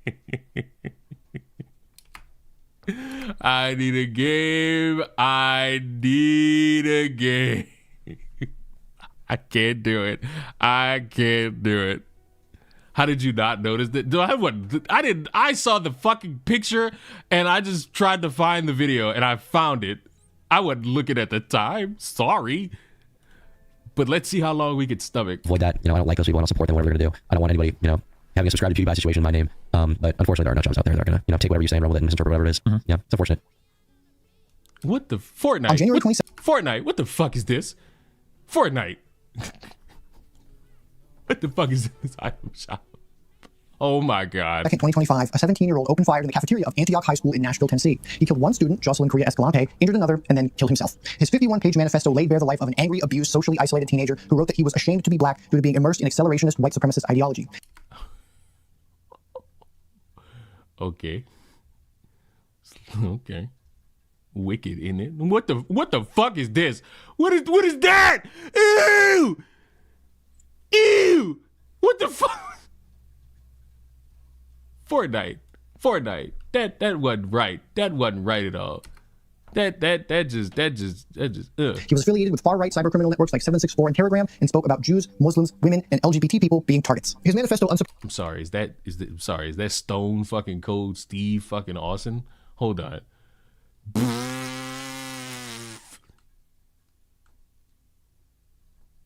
What a world. What a is that the motherfucking Undertaker? What the fuck? What the fuck? Brain rot. There's no way that shit was called the brain rot. Oh yeah, it's called. Oh wait, was it the little brown thing? No fucking way that shit's called the brain rot bundle. Man, I want Fortnite shut down. All right, I was fine with Fortnite. I want it shut down now. Oh, I'm just so curious about what's it's fucking Edward Scissorhands. This game, the reason why this game is successful is I forgot about Ed, Edd n Eddy. I forgot Ed, Edd n Eddy was in this fucking game. Where's Buzz Lightyear? Oh, there's Buzz Lightyear.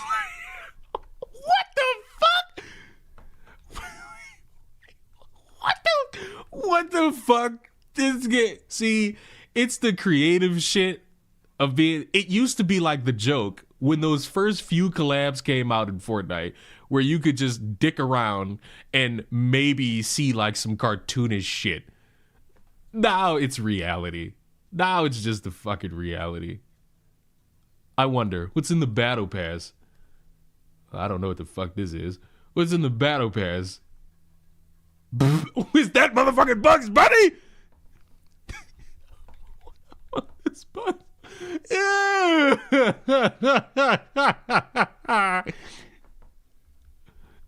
No way they put the no fucking. How come Daffy isn't in here? How come Daffy isn't in this fucking battle pass? The fuck? Like what the fuck? Surprisingly had a section listing people who influenced him. And you know what? I don't want to play this game. I don't want to play this game. Mom, I don't want to play this game. Mom, I don't want to play this game. Mom, I don't want to play Fortnite. Mom, I don't want to play Fortnite. Mom. Mom, I don't want to play Fortnite. I don't play Fortnite might make my brain explode. Uno? I'm not playing Uno. I'm not playing Dead by Daylight. I'm not doing. You know what? I'll just play Fortnite. I'll just fucking play Fortnite. Let her rip. Find usual suspects there like Candace Owens and Nick Fuentes. I wonder if he's going to come up again. But sitting right alongside the open white nationalists were names like iDubbbz, Destiny, Hassan Piker, Ruben Sim, and Turkey Hard R Tom. Don't do it. N-word. Oh my God. A strange combination that I'm hoping will make more sense by the end of this video. But to me, the most interesting inclusion is that of a guy who makes videos ostensibly about internet drama because he was named explicitly as one of two primary figures who pulled the shooter into the alt-right. Also, we're not talking about Ruben Sim today, even though him and Tom are friends, and the dude sucks ass. Don't let his Roblox heroes bully you. He got banned for racism, homophobia, and harassment, and is very transphobic. Like, trust me, there's a reason why he was listed here. Anyways, Turkey lies and blames Bianca Devins for her own murder by an incel and then tries to delete the video. Tom. And as for Bianca and what happened to her, it's obviously disgusting to say that she got what she deserved. She did not deserve to be murdered for what she did. However, is it completely unreasonable to question whether or not she contributed to the likelihood of this happening? Bianca was effectively an e-prostitute who was selling nude pictures of herself to men and leading on a number of them, and using them for her own gratification. She recklessly promoted an image of herself online that attracted a pretty gross crowd of people. Is one note in a particular web of commentary, drama recap, and reaction channels. Tom, Sensitive Society, WestJet, More Pegasus, Cheeto, Think Before You Sleep. There's a billion of these guys cross-referencing and reacting to each other's content like one big, incestuous, very apolitical family. Foreshadowing. Now, I know what some of you are thinking. These are just dumb guys making dumb videos about more dumb guys and dumb internet drama. They are not worth taking seriously, let alone making a video 2 hours, 16 minutes, 36 seconds long talking about them. And to that I say, I mean, a lot of these motherfuckers are just, can you slow down the video a touch? Fine. I didn't think we all wanted to sit through this, but fuck, my hearing is not the same as everyone else's hearing, I guess. You're right about it being dumb. However, you're wrong about it being not important. That dismissal is exactly the problem, because it is the genre's primary defense mechanism, just like all the pseudo-intellectuals and gamer chuds whose content, through the conventions of their genre, participate in an ecosystem that functions as important infrastructure in the pipeline to radicalization. And Tom's name... Now I got one motherfucker saying turn it down, and I got another one saying speed run it. What the fuck? In that manifesto is the smoking gun I knew would show up eventually. The moment you call this content trivial, you have already accepted the framing that makes it effective, and ignoring them allows them to thrive. Like something else I'm having a hard time thinking of right now. What was it? I feel like it was important. Donald Trump is the president of the United States. This radicalization occurs not because any I don't know how much I could say that a Turkey Tom video could lead to the presidential election. That's about as dumb as that one stupid fuck that's on Twitter right now defending the quartering, saying we all need to band together because the midterm elections are coming up. Individual creator intends it, although it sure seems like some do, but because the structure of their content systematically normalizes the preconditions that radicalization requires. And fuck YouTube and what they want. Twitch chat is what matters. Well, that's not very nice. I think this is serious because these channels are not fringe. They have millions of subs, and these channels are... Well, let's look at some of these. Cheeto, that's not a political savant. Sensitive Society, WestJet. I feel like the only one here that could make this make sense is Think Before You Sleep, because that one is more derived to talk about political shit. And millions of views from their audience that is overwhelmingly terminally online young men, which is the exact demographic most vulnerable to this kind of thing. Like me, a decade ago, when I was too dumb to realize any of this as I eagerly awaited the next content cop. Seriously though, over the last 6 months, these 6 people alone have put out 116 videos. That's 3 times the amount I've ever... But what's the video? The videos about what? Is it videos that would lead somebody to think conservative? And also... listen, getting influenced by somebody like Turkey Tom and Candace Owens to shoot up a school, you might just be a little retarded. And to the one person who said, can this be on 1.25? The problem is it's on 1.5 speed. So if I don't get every single detail in here, cut me some slack. Also, I'm technically half man now, but you know, who's asking? Turkey actually has the words real wigger swag on his merch website, Tom. So... oh God, the guy wants to have fun with the word wigger. Okay, so You will not be getting offended on my behalf, white boy. Is the through line of my analysis because he is the creator of the Antioch shooter specifically named, but the mechanisms I'm documenting here are genre-wide, which is why we're going to be hearing from all sorts of spirited individuals along the way. And in case any of these guys happens to see this video, because I know they're constantly desperate for relevancy, let me give you some react faces for the unflattering thumbnail that you'll probably put me on. And then what if they choose to ignore you? Because, like, I mean, they could also acknowledge you. They could acknowledge the video. They could sit there and say, oh, well, this guy doesn't know what he's talking about. And I feel like this is just to pad the fucking runtime. Is that a dog? We good? Cool, you're welcome. Now, to prove I'm not pulling all this out my ass, research. A prominent academic model for understanding radicalization is psychologist Ari Kruglanski's 3N framework, which identifies 3 converging factors. Need, the individual's quest for personal significance, the desire to matter and be respected. Narrative, the ideological framework that channels that need towards a specific cause. And network, the community that validates the narrative and rewards adherence to it. Kruglanski's research has demonstrated that the need for significance is universal, but becomes an acute driver of extremism when triggered by experiences of failure, rejection, humiliation, or social exclusion. The need itself is ideologically agnostic, very important. It is the narrative and the network that determines which direction the radicalization takes. Complementing this is Luke Munn's 2019 study of the alt-right pipeline, which identified 3 overlapping cognitive phases in online radicalization: normalization, acclimation, and dehumanization. Munn emphasized that the digital ecosystem enables this process through a dense spectrum of right to far right spaces that offer a set of waypoints, allowing users to transition to more politically extreme environments without a sense of cognitive. Just check the comments on that video and there's a guy wishing for Tom's death. Well, see, that's dramatic. See, because once you is that my dog? Is the dog following me? Like, where did I get a dog? I'm someone who's turning into more of a cat person per se, but not to say that I would be against the idea of little rodent style dog. You know what I'm saying? I'm being more and more convinced that the way to go for me is to get a cat, and that is specifically Moral's fault. Not fully, but I'm blaming because I can. Oh, wait. I have a fucking med kit to use. Dissonance. I think this is a great way of describing a pipeline because so many people, like some we're going to talk about, imagine a radicalization pipeline to be a consistent linear escalation of rhetoric, when in reality, it's much more about the interconnectivity of many nodes with varying degrees of rhetoric. This structure allows people to bounce between said nodes easily because radicalization is about cracking their psyche to be susceptible to more and more extreme ideas over time through repetition and isolation. It's not just as simple as turning up the racism dial, even though some people really do make it look effortless. Research on everyone's favorite group of guys, the manosphere, has also further documented how spaces not explicitly coded as political serve as recruitment environments. Shergill and Quoward demonstrated how gaming platforms like Discord, Twitch, and Steam are leveraged by extremists for radicalization and recruitment, while research on Gamergate has established it as a template for how ostensibly apolitical online communities can be focused around weaponizing their mutual hatred of women and minorities through gaming. I can already feel the pro-Gamergate people angrily typing their comments from the future as I sit here in the past. Powerful. And in my opinion, what remains underdeveloped in the literature is the role of specifically this genre of content that sits upstream. Personally, I find it kind of funny that you're using iDubbbz as the example in the background when that guy specifically has admitted that, yeah, his content was shit he doesn't favor and he's going the route of trying to, in his eyes, be better.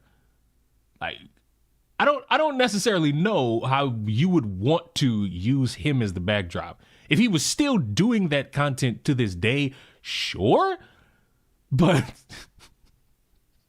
I don't know about this one. To all of these spaces, internet commentary and drama channels. These creators occupy a particularly nebulous position in the content ecosystem. They're not political commentators, they're not gaming communities, they are entertainment. And mind you, couldn't you have said more about this to like actual, I'm guessing because it wouldn't necessarily be evil to say, your beef with conservative YouTubers?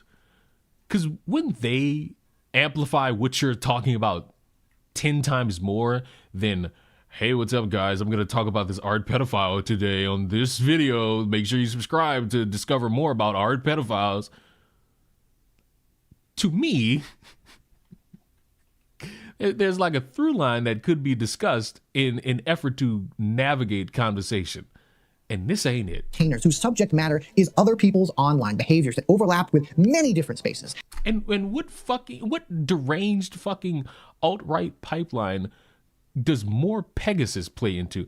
This fucker makes 30 videos in the span of 2 weeks about Hassan. Saying, oh, Hassan dumb, Hassan bad, Hassan evil. That's it. You don't do shit else. And there's genre conventions like selective storytelling, the pathologization of certain populations, conspiratorial framing presented as investigation, and the normalization of cruelty as analysis may function as critical early-stage infrastructure in the radicalization pipeline, and I am here to talk for a very long time to prove it. All right, guys, gals, and non-binary pals, preamble is finally over, so buckle the fuck up, because we're about to get into this bitch. Okay. I immediately organized my examples into categories, fitting points of radicalization identified by research, and have multiple examples for all of them. And please, Mom said it's my turn to make the Slop Too Bad video. God damn it, I'm gonna make it how I want. Turkey Tom's video on the Charlie Kirk assassination provides the clearest example of what Munn calls normalization, the process by which extreme ideas are encountered in contexts that make them feel like common sense. Kirk's years of rhetoric, calling transgender people an abomination and a throbbing middle finger to God, suggesting that they should be taking care of the way they used to take care of things in the 1950s and 60s, and describing the stoning of gay people as God's perfect law, are reduced in Turkey Tom's video to a single phrase. Charlie Kirk is infamous for his opposition to transgenderism. So because he didn't go on this 30-minute fucking rant about how transphobic he is, that's a problem for you. Captain. Fuck. That's it. That is the entire context we get on Kirk and what he believes. And that's just the trans shit, too. That isn't even him touching on civil rights or what he thought about Jews. Seems kind of important to bring up. Meanwhile, though, the transgender person in proximity to the accused shooter, Lance, receives an exhaustive examination of their Reddit history, their substance abuse, their eating disorder, gender transition, political evolution, not as context for... Now, I didn't watch this Turkey Tom video, so if I'm wrong, I'm fine with that. But wouldn't the gimmick in that set point be to try to explain how we get to these points of how a motherfucker could think the best course of action is to go on Reddit and espouse your weird take about society and the world? Or am I blowing smoke up my own ass here? Like, I feel like when we play this game of, oh, there needs to be something said in this way, because if it's not said this way, I'm going to feel a certain way about what's going on, you would want to put more attention to where this motherfucker might have been getting messaged. You know, the murderer? But if that's not how this video is set up, then my bad. Empathy or anything, but as data points in an explicit pathology profile meant to lead people into believing the shooter, who he spends realistically very little time talking about, was just a normal guy radicalized by extreme transgender people and leftism. After 2020, one of the first significant posts on his account is him arguing with other people over transgenderism. Specifically, Lance can be seen calling his old self transphobic and claiming that children should be allowed to transition. By 2022, he was already posting to subreddits like femboy_IRL and r/196, both of which are well known for their predominantly trans user base. This isn't to say he was a conventional left-winger, though, as multiple posts signaled that he was sufficiently far left and that he no longer believed in political parties altogether. To make a long story short, it's infamous for being full of rabid incels, transgender people, and combinations of the two, all of whom are bonding over feeling socially excluded or otherwise dysfunctional. If you've been listening to what I've been saying, then I think you're starting to get the idea. So wouldn't this be about the shooter rather than being more about Charlie Kirk? Like, just off that tidbit alone, wouldn't I get more out of what that shooter's mindset is rather than Charlie Kirk's? Now, you would still have to bring up Charlie Kirk because the motherfucker shot Charlie Kirk. But wouldn't it be more of a thing to figure out the mindset of the shooter? Because, you know, they're the one who's 10 times out of 10 going to jail. Could go on, but the asymmetry, the sanitization of one side's dehumanizing rhetoric, and the microscopic scrutiny of the other side's personal vulnerabilities is precisely the normalization. And mind you, why are we focusing on the boyfriend, girlfriend, whatever the fuck, instead of the shooter? Mechanism that Munn describes. It makes a particular ideology frame feel like a neutral, common sense retelling of events. The viewer does not feel like they are receiving an inaccurate, transphobic, right-wing narrative about the assassination. They feel I'm not taking that away from that. I'm taking, I'm about to get a bunch of information about where this shooter was talking to a bunch of people and how they were talking and how they were communicating. which is probably some shit that they'll bring up in court if they're trying to piece together how these motherfuckers got to this point. Feel like they're watching a documentary, and people in the comments are even praising Tom's perceived accuracy. Explaining who Kirk was and what he believed isn't endorsing that he became a victim of the radicalization machine he spent his life building. It is providing helpful context into understanding why it happened. The politics are here in what Tom's video chooses to investigate and what it chooses to gloss over. And the amount of trans slurs in the comment section proves my point that there was definitely something going on here. This matters because Tom's supposedly exhaustive evidence seems to brush aside things like the Washington Post investigation, which had interviews with 21 people who knew the accused shooter and found nothing to corroborate the narrative that he had been radicalized by left-wing extremism, a talking point that Tom continues to push over and over and over. But from 2019 to 2024, both... Well, wouldn't this be... Well, now I would have to ask the question of, would Tom go back and correct certain things from this video? Like, if he were to be wrong. Because whenever he made this video versus whenever these articles came out is important. Because if this motherfucker just sat there and made a video just to make the video, and then more information comes out that debunks it, it would be in his best interest to fucking correct whatever he got wrong about. Both of them slowly moved from somewhat apolitical to left-wing, with a large emphasis and on... also, I hate... I personally despise this talking point because it aggravates me when people try me. Don't ever like come to me and if you want to try to critique my fucking point, don't say some shit like, look at your comments. Fuck the comments. Listen to what I'm saying. I'm the one that made the video. How people react is how people react. And if they go above and beyond, well, YouTube will get rid of them because, you know, YouTube doesn't allow a good portion of this shit. But I love how motherfuckers. You support black people getting hung. Where have I ever said that? Look at your comment. Where have I ever said that? Look at your where have I ever said that? On the topic of trans rights. While Lance's was well documented. People react based off what you're saying. So if I say, for example, imagine a hypothetical. I say that it's important for people to come up with actual real information regarding a website forum where people are buying and selling kits to rape women, and I say how wrong that is, and a dumbass says it's a CNN article, so I won't believe it anyway. What does that have to do with me?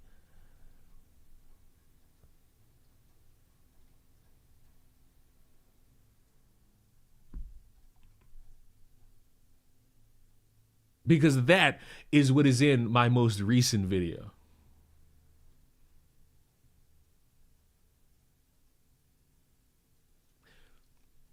So when we're talking about what people are reacting based off what you're saying, I'm not responsible for a dumbass who has poor listening comprehension saying something stupid. I'm not responsible for a retarded person in their retarded outlook on life.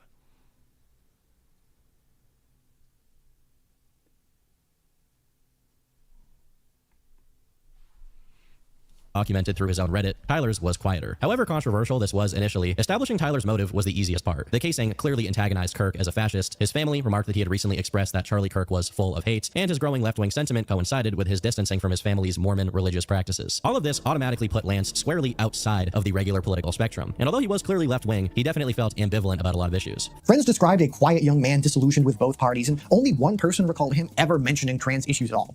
The SPLC documented how in the wake of Kirk's killing, right-wing influencers promoted disinformation about trans people and the alleged perpetrator's gender identity. And Tom's video also follows this pattern of using high-profile shootings to push a trans shooter narrative, even while the shooter was not even fucking trans, while maintaining the plausible deniability of just investigating.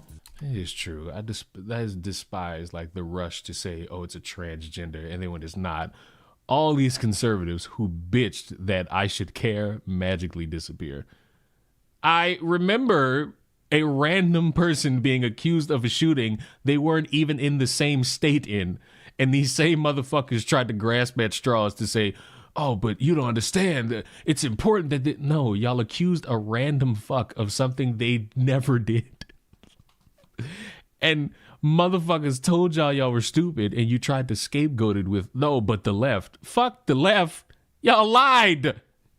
And you lied poorly, might I add. This selective empathy extends into just complete no-holds-barred conspiratorial framing because a substantial portion of the same Kirk video is dedicated to people who had no demonstrated connection to the assassination. Twitter users who made provocative posts, a band with an edgy song title, connecting an LGBTQ organization called Armed Queers SLC to an unrelated gun club shooting. Like, even the comments point out how much Tom avoids talking about the actual shooter himself and just fucking spew garbage like this. Even the fucking right-wing cesspit, the Daily Caller, said that that org has no connection to the assassination at all, but Tom really just can't help himself. Of course, everything I'm saying here is circumstantial, but still, it seems to be enough that the FBI is currently investigating Ermaya about her potentially having some relation, not just to the assassination of Charlie Kirk, but also to any other similar crimes that have occurred recently. Ultimately, it's impossible to know just how much sprawl this kind of thing has, but it is possible to know. All it takes is an actual dedicated investigator to find out what's true or not. It seems like in the realm of the shit you said, Mr. Tom, there's a difference between an actual investigator and a YouTube journalist. A YouTube journalist's job is easy. It's to just repeat what the people who've actually done the work have to say. But considering how massive organizations and cults like the Zizians or 764 have gotten, it's best to sort this out as early as possible. Remember that 764 is a cybercriminal child exploitation network that the Antioch shooter was connected to, that Tom is framing as having the same level of concerning activity to an unrelated queer gun club founded by a trans woman. Very cool. As I said in the beginning, this isn't a one-off thing. In another of Tom's videos weaponizing tragedy, the terminally online Roblox murder is about the Tumbler Ridge school shooting, where the very troubled perpetrator happened to be trans this time.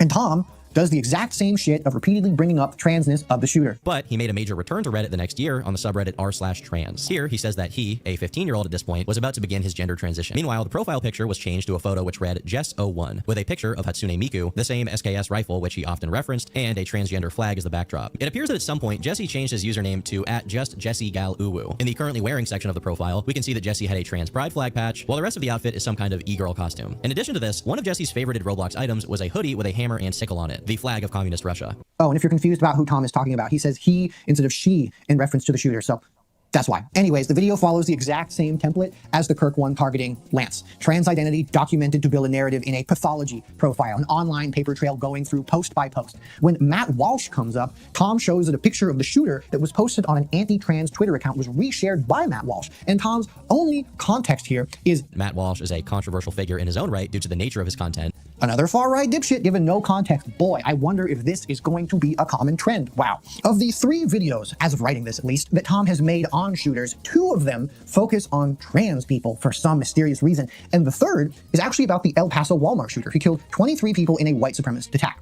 However, there is no trans people involved in this story, and for some weird reason, the treatment of the subject is structurally inverted, and the shooter's white supremacist ideology is systematically minimized by Tom. So, it seems that although he definitely meant the things he said here, he was very much on the shallow end of his own ideology. Patrick was...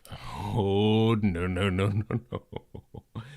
Tell you about these white supremacists, they mean that shit. And them motherfuckers, when the slightest bit of their day goes wrong, you gotta worry that it might be your last. Evidently not that well versed in his own beliefs, despite trying to play it up. First off, and this could be another example of motherfuckers having more smoke for one thing, but a little bit less smoke for another.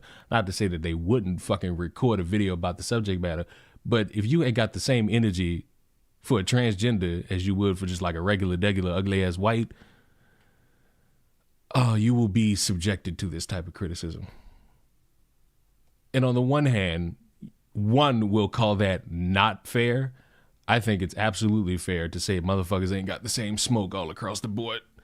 You need it. You need that same level of passion because to me, and this could just be me, a shooting, no matter done by a nigga, a wigger, a trans nigga, or a trans wigger, it's still a shooting. But if you want to go on this fucking spiel about how the only violence that occurs in this country, which is not true, comes from transgenders, be prepared for a dipshit like myself to inform you all that a straight woman raped children and blamed it on their weight loss. And she was white! The notion that this wasn't a personal attack. Given that classmates of his described him as being relentlessly bullied by Hispanic people during his school years, this is something I find hard to believe. Although it's possible that even Patrick wasn't aware of his own psychological motivations entirely when he did the crime. That last chunk is in response to the shooter himself, saying that his attack was a response to the Hispanic invasion of Texas, by the way. His manifesto is described as performative. His radicalization is attributed to being not that well versed in his own beliefs. His life is given extensive biographical sympathy. His father's drug addiction, his parents' divorce, his social isolation, his schizoaffective disorder, quote, which had gone unnoticed for his I mean, my energy is jail or grave across the board. That's a good piece of energy to have. Entire life, where trans people and leftism are a constant threat. In the two other videos, the El Paso Walmart shooter's white supremacism is barely acknowledged in the entire video, while being framed as a shallow veneer over the real cause, which is undiagnosed mental illness and a childhood bullying by Hispanic classmates. And on top of this, Tom offers a remarkably generous interpretation for mass murder in general. I made this same point in my Manifesto Iceberg video, but with most of these guys, it's not necessarily that they have an extremely intense obsession that drives them to kill. It's more so that in their minds, for whatever developmental or psychological reason, they feel that they have very few reasons not to kill people. There's just this weird double standard everywhere. Like, Tom mentions the El Paso Walmart shooter's extremely timid voice in his interrogation for some reason, compared to feeling the need to mention that he doesn't have proof the Tumbler Ridge shooter's stepfather beat her, despite showing a post on screen that says that. The empathy hierarchy in Tom's own Kirk video captures this dynamic in miniature. Whatever the case may be, it's an absolute tragedy that Charlie Kirk lost his life. To a lesser degree, it's also a tragedy that people like Tyler got to the point of committing such a crime. Oh, no. I will never view a shooter as tragic. Oh, no. See, we playing that finicky ass fucking game of on trying to make everything feel bad, when in reality, someone no longer has the right to be viewed as, oh, I feel sympathetic towards you. I feel sympathetic towards what happened, when they openly choose to take somebody's life. Kirk's death is seen as an absolute tragedy, while his shooter's radicalization, that Tom incorrectly assesses the reason for, by the way, to the point of murder, is a tragedy only to a lesser degree. The perpetrators of ideology receive full humanity selectively, determined not by the scale of their crimes, but by where they sit on the political spectrum. And because not once in any video are actual shooter statistics ever mentioned, Tom is actively perpetuating the trans shooter myth constantly, which is so prevalent, there is literally a section on the Tumbler Ridge shooters Wikipedia about it. Of 201 mass shootings recorded by the Violence Prevention Project between 1966 and 2025, 196, or 97.5%, were perpetrated by cisgender men. A single 0.5%, one, was perpetrated by a transgender individual. Hey, but you know those transgender... The beauty of like information like this is because you give it to somebody like the Quartering and they'll tell you that trans people are still the only ones shooting up schools, which is just not true. It's just not true. I'm sorry. I'm surprised we haven't figured out who these motherfuckers were that shot the fucking kid at this park. As the project co-founder noted. But hey, that's the beauty of the guessing game, isn't it? Everybody just guess. Everyone start guessing about school shooter skin colors. Transgender perpetrators are underrepresented in the data, not overrepresented. The overwhelming pattern is clear and consistent. Mass shootings are committed almost entirely by men. The Gun Violence Archive, using a broader definition, counts 5 confirmed transgender perpetrators out of 5,748 mass shootings since 2013, 0.09%. Trans people are, in fact, significantly more likely to be victims of violence than perpetrators. Yet, not just in Tom's video, but in this commentary genre in general, the pattern is structurally inverted. The genre goes out of its way to construct an alternative reality, not through argumentation, but through the cumulative weight of which stories get told, how they get told, and which ones are never told at all, while constantly maintaining the plausible deniability of, say it with me class, just investigating. This is the exact same conspiracy-adjacent thinking that trains people to see hidden patterns and shadowy networks, priming them for more explicit conspiracism found deeper in the pipeline. The drama genre is particularly effective at this because its core format is investigation, uncovering hidden connection, revealing what people said in private, mapping networks of association. When this investigative lens is applied selectively, the genre trains its audience in a mode of pattern recognition that consistently produces right-wing conclusions while feeling like independent analysis. And a lot of the time, it does what Tom did with Kirk and Matt Walsh, which gives no context, or even worse, makes right-wing figures look cool. I promise we're going to talk about other people at some point, but God, there's just so much to talk about with Tom. Holy shit. A very poignant example of how drama channels normalize far-right figures appears in Turkey Tom's documentary-length coverage of the former hero of these guys, iDubbbz. Oh my.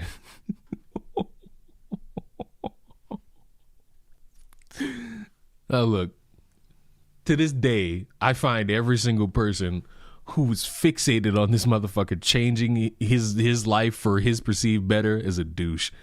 Because if somebody feels like they've done wrong and they want to do better and they want to announce it, they're gonna do it.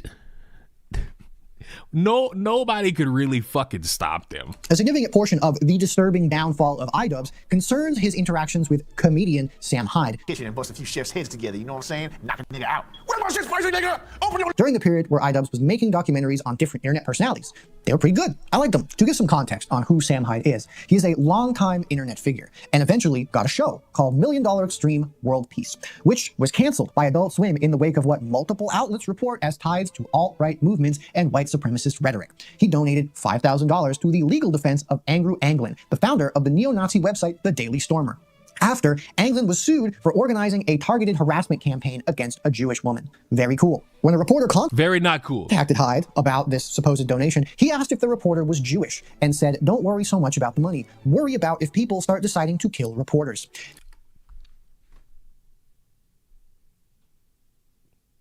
You know what? He may have a point about some of these. There might be point of contention here. He dedicated a victory speech in an influencer boxing event to threatening to go to Hassan Piker's house and kill him and wear his skin as a coat, and he has worked with... Okay. Well, that's probably the only one that I know about that was viewed as a joke, but understandable how a lot of motherfuckers will take that as serious. And openly supported people like Alex Jones and Nick Fuentes. Oh boy, Nick Fuentes is back again. Isn't that cool? And if you think I'm cherry picking, this is a video of his from like 5 months ago. Come on. And to give appropriate context on why Sam and iDubbbz are in Tom's video, sorry, there's just a lot of relevant backstory here. When iDubbbz was doing this documentary on Hyde, Hyde effectively treated the entire thing as an opportunity to troll iDubbbz, spending a reported $15,000 to fake everything about his life, from his workplace to his team to his girlfriend, because he thought that iDubbbz was going to do a content cop on him because he fell off. This was pure speculation on Sam's part, never confirmed by anybody. And since iDubbbz had done 2 other documentaries before approaching Sam, I don't think it was a reasonable speculation that iDubbbz wanted to dupe him. A while after their time together ended, iDubbbz decided to not actually release anything about Hyde and their time together, presumably due to Sam trolling the whole time. However, Hyde and his team decided to cut and release their footage that they took because presumably time and resources investment was so much that they wanted to get something back. In this video, they framed it as revealing iDubbbz was trying to capture Sam's fall off. But then, a month later, iDubbbz released his documentary, which was framed as him trying to get anything authentic out of Sam, to have a real... I'm struggling to understand, like, what's the point of this? How am I going to turn into a school shooter learning about 2 dumbass white people who hate each other? What's my meat here? Strike one. To no avail, as was seen in Sam's video. But damage from Sam's video a month ago was already done, and the internet sided with Sam and saw iDubbbz as a big old doofus who got punked. Both of these videos are genuinely fascinating to watch, and if you ask me, watching these is kind of like a Rorschach test of whether you see iDubbbz getting completely owned by Sam Hyde, or if you see Hyde being so deeply afraid of vulnerability that he fakes his life for a week.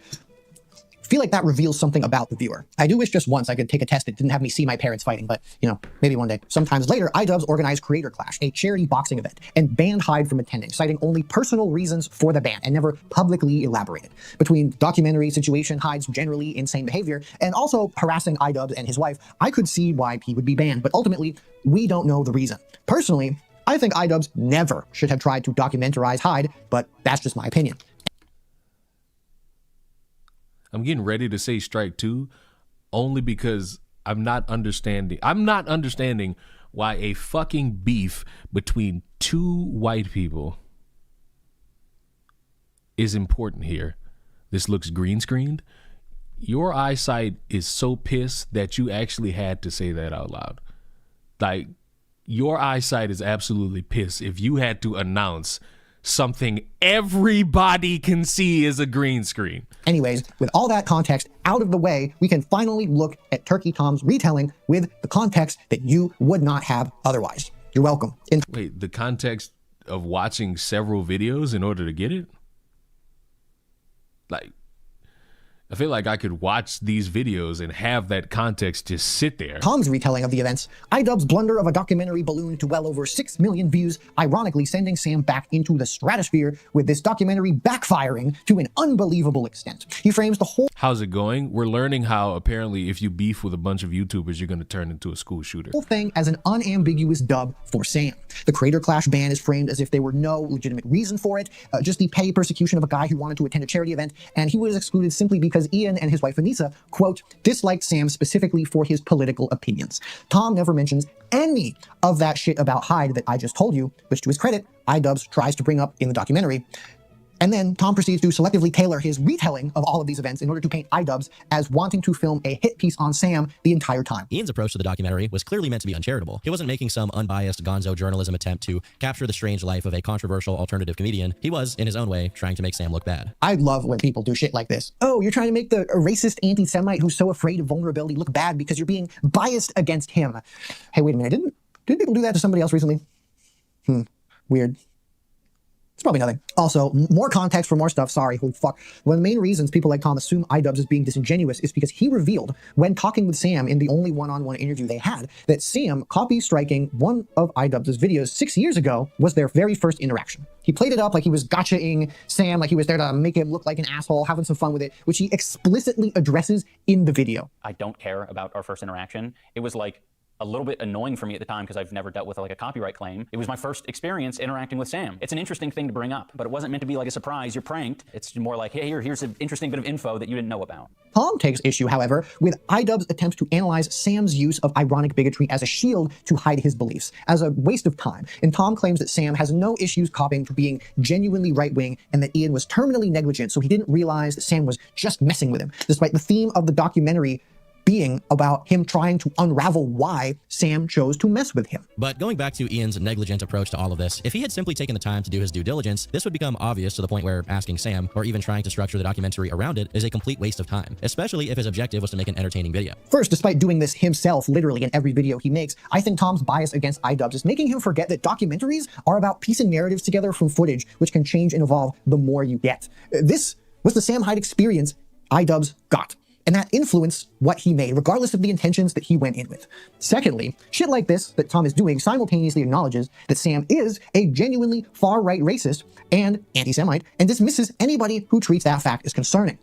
No, Leon didn't go AFK. Leon is trying to ingest this information while also letting it be known he's thoroughly wanting to figure out why trying to explain a beef between two people via a white guy with a big white cock has seemingly just, for the life of me, led to school shooters. The message, like, this is making me have less sympathy for the fucking school shooter, because you're retarded if you listen to these people and you think to yourself, yep, it's time to kill other people. The audience with this is, yes, Sam's politics are real, but taking them seriously makes you the loser. Far-right figures are normalized a lot in these kinds of spaces, not by explicitly denying what they believe, but by making concern about what they believe seem naive and uncool. More on that later. Now, whether or not iDubbbz had all of this in mind when he said personal reasons for banning Hyde from his event, who fucking knows? But what the audience actually needs to know is who Sam Hyde is, and Turkey Tom ensures that they don't, collapsing the entire complicated record of everything I just fucking told you into political opinions, and presenting the ban as an inexplicable act of censorship against a guy who was just being funny. When Sam harasses other creators, including— Wait, how? Legit how? I'm learning. iDubbbz's wife. Let me learn. Like a lot. Let me It's presented experience. as entertaining antagonism, but when people like iDubbbz try to do something about it, it's seen as a problem. Remember this trend. It's gonna come back. It'll be on the test. If any of that sounds familiar, it's because I did a video a while ago on the weird obsessive hate train on iDubbbz, and doing that really made me think more and more about just how much more I had to talk about this entire space, and voila, this video was born. You're welcome. More content. Mwah. Anyways, moving on from this shit show, my favorite example that I want to bring up is a Turkey Tom video titled The Alex Jones Story. This is the Oh my God. I feel as though we're going to skip over a bunch of fucking hoops. I don't know. It's something about this screams to me, I have an axe to grind with a set amount of people, and here's how I'm going to try to explain it. But I'm gonna let him cook. Infowar, which he apparently deleted because, quote, YouTube wouldn't like it. if the comment is to be believed. To be transparent, this video Wait. deleted because, quote, YouTube wouldn't like it. I asked on a live stream. He said he took it down because he thought YouTube wouldn't like it. So I'm just supposed to believe word of mouth from a random commenter. That's it?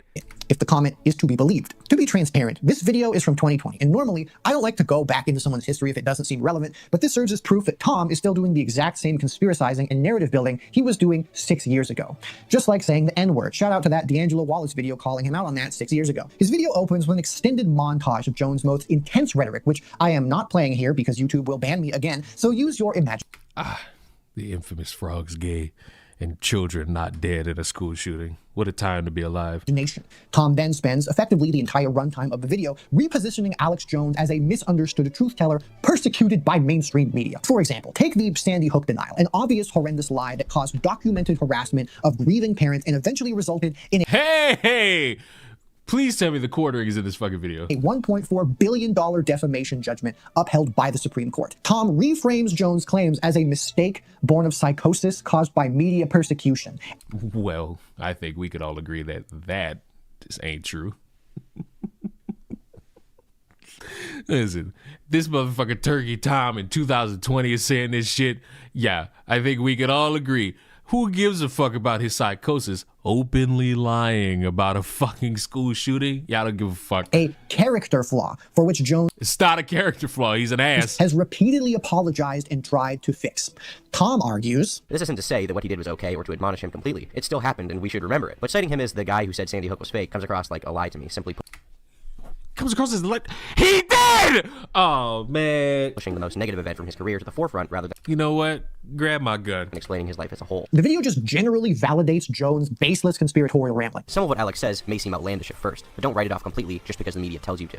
His words often bear much more truth than most would want you to think. And frames his deplatforming from basically everywhere as a free speech crisis more concerning than anything Jones himself actually said. Well, he needs to speak up about the quartering in his free speech antics. Standpoint, I find what happened to Alex to be terrifying. Whether or not you like him or agree with what he has to say, what occurred here absolutely was a violation of free speech. People like this don't seem to get that freedom of speech doesn't mean freedom of consequences. How old is this Tom video? Apparently it was in 2020, so 6 years. This highly questionable piece of media closes by calling Jones a king if there ever was one and a testament to the power of the internet. Nick Fuentes was a buddy of Jones, just like Sam Hyde. Wow, it's crazy how all of these guys are somehow related and keep coming up. Damn, crazy, crazy. Despite Tom being too much of a coward to keep this video up, its significance is not diminished by its removal, but it reveals a template in its undisguised form. It's the same documentary format. It's a dumbass trying to phrase a motherfucker or characterize a motherfucker as more innocent than they should be in rhetoric that they spew online. Where is the school shooting aspect? Because, all right, you've shown me this motherfucker has a horrendous way of trying to make certain things seem as not as bad as what they are, but where's the school shooter aspect in it? At the same, I'm not saying he's perfect, but structure, the systemic reweighting of a figure's legacy away from the harm that they caused towards an admiring narrative of a persecuted truth teller. The deplatforming argument that Tom makes against the removal of content like Jones is particularly important to call out because it's doing double duty. It validates proponents of this free speech core content while simultaneously inoculating the audience against the idea that removing extremist content from platforms is anything other than censorship, which primes the poor souls watching this garbage to see deplatforming or any retaliation against them as persecution rather than consequences. Sam Hyde. Unless, of course, it's against some people that they don't actually like, in which case they're all for, obviously. Like, I'll never understand. Like, you're never gonna get rid of us. I'm sorry. Just like how motherfuckers can't get rid of Alex Jones, you can't get rid of Hassan. It's just not gonna happen. Hassan. These guys are fucking obsessed with Hassan, but more on that later. Speaking of these people and Hassan, this mechanism extends well beyond Turkey Tom. So why don't we, right now, introduce our very first guest? Commentary creator.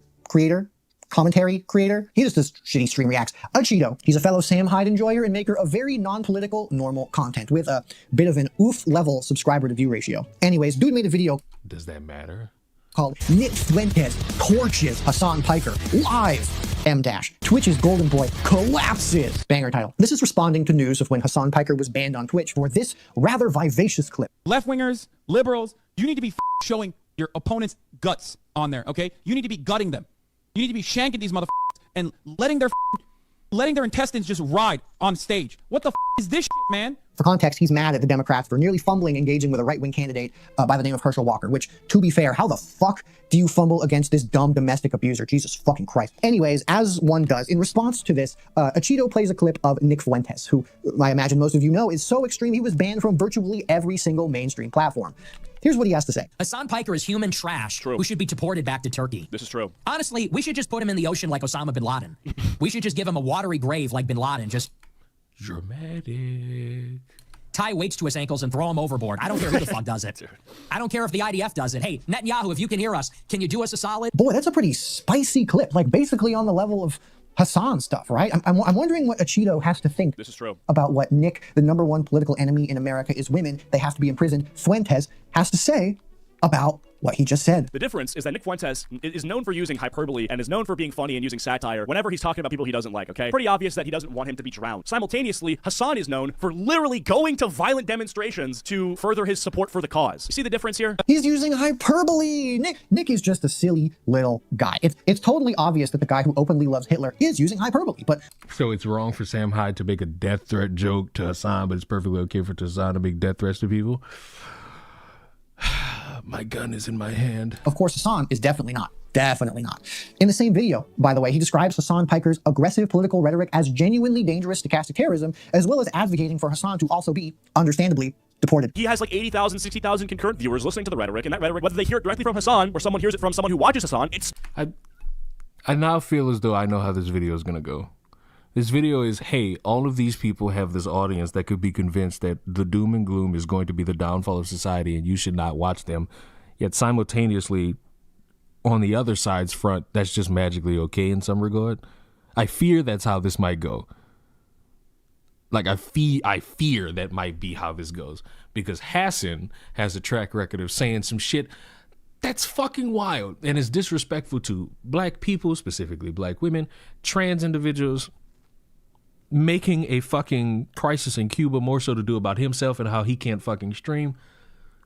There's shit there on all fronts that could lead a motherfucker to pick up their gun and think kids are the perfect people to die. Spreads. It normalizes this sort of behavior. Like, I get that he was born in New Jersey. I get he's a legal American. He needs to get the fuck out of my country immediately. This is a stupid man. That guy right there is a stupid man. A motherfucker who wants to sit there and say, hey, you were born in New Jersey, but you need to get out of my land. Skinwalk. And whether that is done through, him self-deporting, which you'd think he'd do by now. For someone who hates the country so much, he seems to be pretty cozy here. Or through him getting denaturalized or something. Maybe the next time he takes a trip abroad and he comes back, immigrations and customs, they press him a little harder. However it's done, he needs... Just say you want him killed, bro. To leave. Very curious that a white nationalist calling for illegal Americans' death and deportation is something that you agree with, but is also satire simultaneously. But a left-wing streamer using aggressive metaphors is genuine incitement to violence. Stop. You can't do that. You can't tell me that one is a problem and the other one is an aggressive... What did you say? But is also satire simultaneously. But a left-wing streamer using aggressive metaphors is Oh, no. See, they're both... See... This is the annoying part. They're both a problem. A motherfucker sitting up there advocating for the death or deportation of somebody, wild as fuck. A motherfucker who's said that America deserves 9/11, rich girls should be raped. All of this shit is bad. Doesn't matter if it comes from a Republican, a neo-Nazi, a liberal, a neoliberal, all these fucking buzzwords. It should not be a thing. And you can't sit there and say one is being used and defended as satire while calling the other just aggressive metaphors. Genuine incitement to violence deserves to be censored.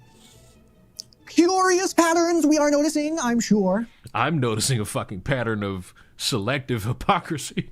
Also, this is unrelated, but I found this clip of him just saying some super weird stuff about skepticism that I have very little idea what it actually means, but I have to play it for you because it is just circling in. So you don't know what you're about to play actually means, yet you're playing it. You're showing me it. Why? Dude, I don't know the science behind fluoride, but I'm one of these people where I'm such a skeptic and I'm so schizo that if someone on Twitter says, like, don't eat this, there's a chance that it has, like, this weird relationship with something and then it has a graph. I'll just avoid that thing, to be honest. I'm so susceptible to... So you're a pussy. You're a pussy who can't think for themselves. You can't do much for yourself. You just got to be told, hey, this might be something. Get my gun. Propaganda, but it's the kind of propaganda that disguises itself as anti-propaganda. It's like the government doesn't want you to know this. The propagandists don't want you to know this. Do this thing. And so that's how I basically operate. If someone says that the government doesn't want me to know this or something like that, and it's just straight up propaganda in the other direction, I'll just do it. Shout out fluoride. It's worth noting that the hyperbole defense of Fuentes required the audience to ignore that 5 of Fuentes' followers were among the first rioters to storm the U.S. Capitol on the infamous January 6th. One of them, Kristen Seeker, was sentenced to 3.5 years in prison after entering the and acquitted because my justice system is a joke. Senate chamber carrying an America First flag. Fuentes himself called the Capitol siege a glorious day and was subpoenaed by the January 6th committee. The smarmy little racist Achito frames Nick as a harmless satirist, yet he has a documented connection to an act of political violence. Curious? In both of these cases, neither Tom nor Cheeto are telling the audience to agree with Kirk or Sam's or Fuentes' ideology, but training the audience in an evaluative double standard where the far right is entertaining and the left is threatening. Achito's... So I see what our gimmick is here. My problem is that we're conveniently mad about one and not mad about them all. Because they're stupid, and depending on who you turn to, violent rhetoric amongst the left. Just like how there's also stupid, and depending on who you turn to, violent rhetoric on the right. And ironically, when you hold either side's feet to the fire on that, the excuses are satire, stop being so sensitive, stop taking me too serious, it's out of context, ultimately making these motherfuckers want to be viewed as serious individuals up until they get critiqued for the serious shit that they say. Then, oh, I'm just an online personality, I don't want to do that, I don't want to do that. This fucker Hassan says egregious shit every other week and is now trying to play the role of why is CNN criticizing me? Well, because dumbass, you are a part of that stupid group of people who is a detriment to the left's attempt to get the presidency.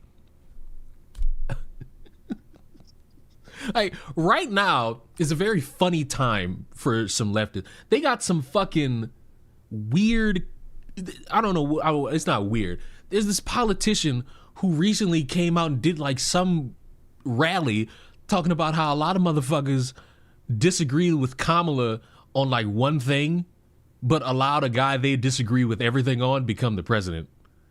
And all of these motherfuckers who are hearing that are mad because they don't want to be critiqued or held to a standard where they're talked about in a way that makes them look slow.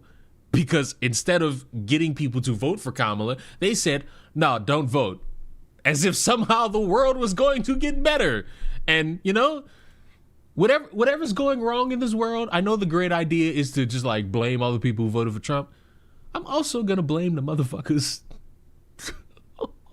who voted, who elected themselves as the moral arbiters of everything to vote for and chose to not vote and felt proud about it, who are bitching that they're being critiqued for that. Description. That's what I'm going to do. That's a better use of my time. Of Hassan's rhetoric as something that spreads and normalizes this sort of behavior is using the exact same analytical framework that describes his own videos and how they function.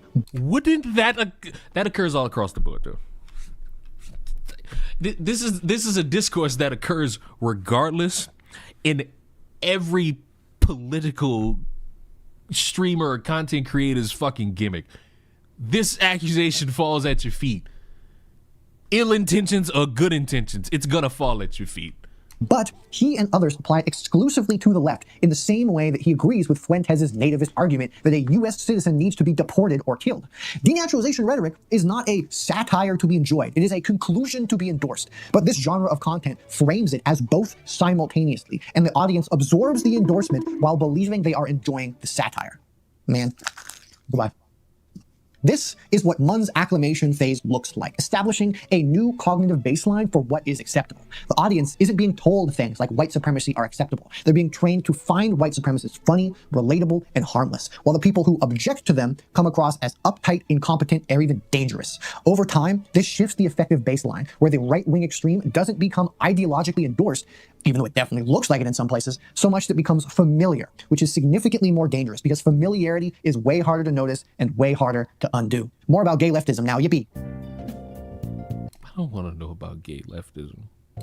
Speaking of Hassan, if the genre rehabilitates the extreme right, you've probably gathered that it does the exact opposite work on the progressive left, using the tried and true tactic of systematically framing progressive viewpoints as personal evolution of moral degeneration. Something, fascism, whatever. Roman, why are your clothes different yet equally fire? Just, look, stuff happens, things happen, just don't speak so loudly. Mama has a headache and really needs her special juice right now. Since you're so smart and handsome, you probably figured out that Turkey Tom's iDubbbz video is structured at its most fundamental level as a rise and fall narrative. The rise is the period leading to peak popularity, characterized by offensive humor, slurs, and aggressive takedowns, to which iDubbbz... That's probably the specific point to a lot of those fucking videos. They talk about the rise and the quote-unquote perceived fall. Himself has importantly disavowed, apologized for, and distanced himself from his slur-slinging audience. If you want to know why all of these guys are so obsessed with / hate him so much, it's because they're his slur-slinging audience. N-word. The fall is, of course, everything that came after. His progressive political shift, his public vulnerability, his relationship with his longtime partner Anissa, which I cannot underemphasize how much these guys hate her. By the way, like if you search her name on YouTube, every video is some weird hit piece oozing with misogyny. Like some channels will have absurd amounts of video on these guys. It's just really pathetic. Anyways, the title, The Disturbing Downfall, very clearly doesn't describe what iDubbbz did at his peak, like saying the N-word to an influencer in public. It describes what he became when he moved away from it. This framing is intentional and necessary to maintaining the genre's ideological baseline that the edgy, offensive, slur-slinging content of 2016 YouTube was and is the natural state of affairs. iDubbbz's evolution past this is framed as a self-destruct, carried out in a pitiful way. His recollection on his past and him developing empathy is called delusional. His public apologies are framed as masochism and self-flagellation. His appearances on Hassan and a feminist media critics podcast is framed as proof that he has debased himself. Again, the left are continually classified as activists, but the anti-Semites are just goofy guys, am I right, fellas? This pathologization extends to every marker of progressiveness or emotionally open masculinity. For example, iDubbbz took his wife's last name, and Tom frames this as becoming a full-blown masochist, as inherently humiliating. For the time being, everyone got to watch the unspoken but explicit transformation of Ian, from a guy who had regrets about how insensitive he'd been in the past to a full-on masochist. Tom never... Here's the problem. And still to this day, I view, and Chris knows this shit. Like, Chris knows this because I've critiqued him. This weird fixation on this dude wanting to change his fucking life. I never understood it, other than the interview he did with the black lady where these motherfuckers are schmoozing the idea of him just giving money to a random black YouTuber because how dare he critique the piss poor effort he's done in the content that he made. Other than that, all this other shit, I never really got behind or never could really look at, and it's just like, oh boy, this is great, because I just looked at it like, oh God, we're dying as a species if a motherfucker can't look at his own life and change to his own better. Fuck. Elaborates. The whole interview with, I think that was her name, Olay, that was just something to criticize. But oh my God, I got tired of this toxic shit that I was making. Okay, cool. I hope you're doing better in life. Why this is because he doesn't have to. Everybody knows the woman is supposed to take the man's name, right? Tom points out how iDubbbz making appearance on... Anybody could do whatever the fuck they want. Like, it's not my relationship, not my goal, not something I would stick my neck out for. But if you choose to do what you want to do, that is how you want to do it. But we're 50 minutes in, and I'm still trying to figure out where the school shooting comes in, because I'm looking through this and it's just, hey, we're still on making fun of iDubbbz and how that's bad. I'm skipping ahead for sanity. We're still on iDubbbz. We passed the hour mark and we're still on iDubbbz. Oh, now we're on more Pegasus, apparently. Is just common sense and beliefs that counter iDubbbz. This is only one of his playlists, by the way. Another creator, More Pegasus, who desperately needs a hobby. This is only one of his playlists, by the way. Crazy. He illustrates this perfectly in one of his videos on iDubbbz's moist critical comments. This is why I stay far away from politics. It rots your mind and makes you crazy. Exactly. Preach. I've been saying this for literal years. American politics in particular is just the most brain-breaking bag of bullshit I've ever seen. He's not wrong, but I distinctly remember you also talking about American politics when you talk about Hassan. But fuck, make the bank. I really don't know like what level of brainwashing makes you think like this, because in my opinion, Charlie, for the most part, right, he just sort of gives common sense opinions, and sometimes, sure, they could maybe be considered a little political if you sort of stretch it, but that's not really the main goal of the content. For example, when he criticizes Trump. Once again, this kind of framing simultaneously tells the audience you are too smart to be manipulated, while stigmatizing the very act of recognizing that one has been manipulated. For a teenager who is already consuming this content, this message functions as a prophylactic. If you ever start to notice the pattern, the bad patterns, not the good ones, that recognition itself is proof that you are weak and gullible. This genre does not just isolate the viewer from counter-narratives, it arms them against the very vocabulary needed to describe what is happening to them. In a subsequent video covering the iDubbbz controversy, Censorship Society extends this inoculation by framing iDubbbz's claim that a lot of things are part of the pipeline, workout content, finance, dating commentary, etc., as— Which is sad that we have allowed all of these what used to be regular things like talking to humans or working out to fall into pipelines. I shouldn't have to work out and have some dipshit tell me that it's now my destiny to fall into the alt-right where I call women whores until I die. Maybe I just want to fucking work out to meet my fucking goal for the day. As evidently absurd and disavows the Charlie and— And also, is that all you have to say about Pegasus? Because him making, and I can't believe in what I'm about to say, this easy ass slop about anytime Hassan breathes the wrong way. How in the fuck does that equate to school shooting? Asmongold overlap he was suggesting. If you think that Charlie is the same as Asmongold or even close, you have no idea what you're talking about. They're complete opposites, which goes to show you how far gone he is. iDubbbz's observation that the right has been manufacturing the space since before Gamergate and we're all playing catch up now is actually well supported by research literature. Lewis's 2018 study documented precisely how non-political content creators are woven into an alternate influence network that functions as a radicalization pathway. The genre's response to these claims is to not engage it with counter research, but to make the observation sound paranoid, to mock the person making it as someone whose brain has been broken by politics. And this can lead to some very, very dangerous behavior. What a jump! Oh, what a jump! What a jump! We've now gone from, we went from, hey, your destiny as a school shooter, to now sexual violence. I fear this is where Tectone may come in. I think this might be a Tectone part.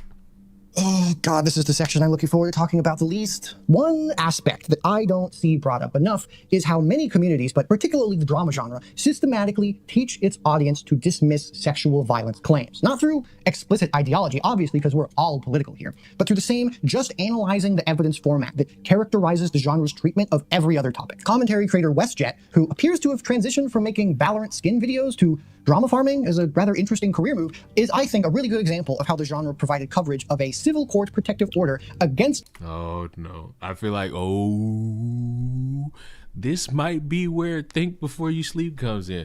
Because didn't he make a bad video about Tectone? Didn't he also do that? I feel like a point might get made here. I don't know. I feel like a point might get made here. Creator/sexual assaulter Tectone. A judge reviewed and issued a 10-year protective order based on finding of sexual assault and stalking, requiring him to surrender firearms and maintain distance from the accuser. This is a serious judicial outcome, but WestJet treats it as an open question and content to be picked through for entertainment. The video is functionally strong. Now, it could be picked through for entertainment. Like, the unfortunate circumstance is that most shit like that is picked through for entertainment. Where somebody might, and depending on what you give me in this video, I might agree with you, where some people might fuck up is then deciding that they now hold the correct opinion versus what was found in a court of law. And if they found enough to the point where they're taking your guns away and are issuing a 10-year fucking protective order, that means something's there that quantifies enough for that to exist. Despite how much somebody might want to say otherwise, they didn't go to court and do a good job presenting that. So that's why they got that shit on them. Structured around a framework of legal objectivity. Civil versus criminal burden of proof. I'm not a lawyer, but, and repeated emphasis that this was not a criminal conviction. I'm not going to sit here and lie to you guys and conceal my bias. I want Tectone to be innocent. I like the guy. We need to kill him. I never want to hear that from anybody. Like, you should be able to use your brain and go through the information and not tell people you have a bias, because when you do that, you fuck up the credibility in giving out information. Guy. I don't want him to be a but at the same time, I'm not going to sit here and carry water for Tectone and a girl with information I don't have, calling her a liar and stuff like that. By naming his bias and claiming his intentions to be honest, he immunizes himself against the accusation of bias to his pea-brain little audience while proceeding to exercise that throughout the entire video. And the comment section reflects the exact same rejection of the guilty verdict he is definitely trying to build. He has help with this, however, by exercising clips without challenge from a guy called Legal Mindset, a weird YouTube internet personality who operates under the pseudonym Andrew Esquire, who is provably not a lawyer, but it appears that WestJet doesn't know this. And despite this, his content is framed as authoritative legal analysis, and he introduces textbook rape myths through authority because, surprise, surprise, he's also a weird alt-right loser. I see in a lot of the cases where we get claims filed a year or 2 years. Legal Mindset also fucks up. I discovered a song that apparently has to do with Legal Mindset. I don't think I listened to it. Hold on. Is it in my watch history? It should be. Because I do remember why. I do remember listening to it for a brief period just so that I could confirm that I heard the fucking music. Hold. I'm searching my search history. Hold. Damn it, I don't think I have it. Damn it. Damn it, fuck all these Invincible videos. Damn it. Why is my caps lock on?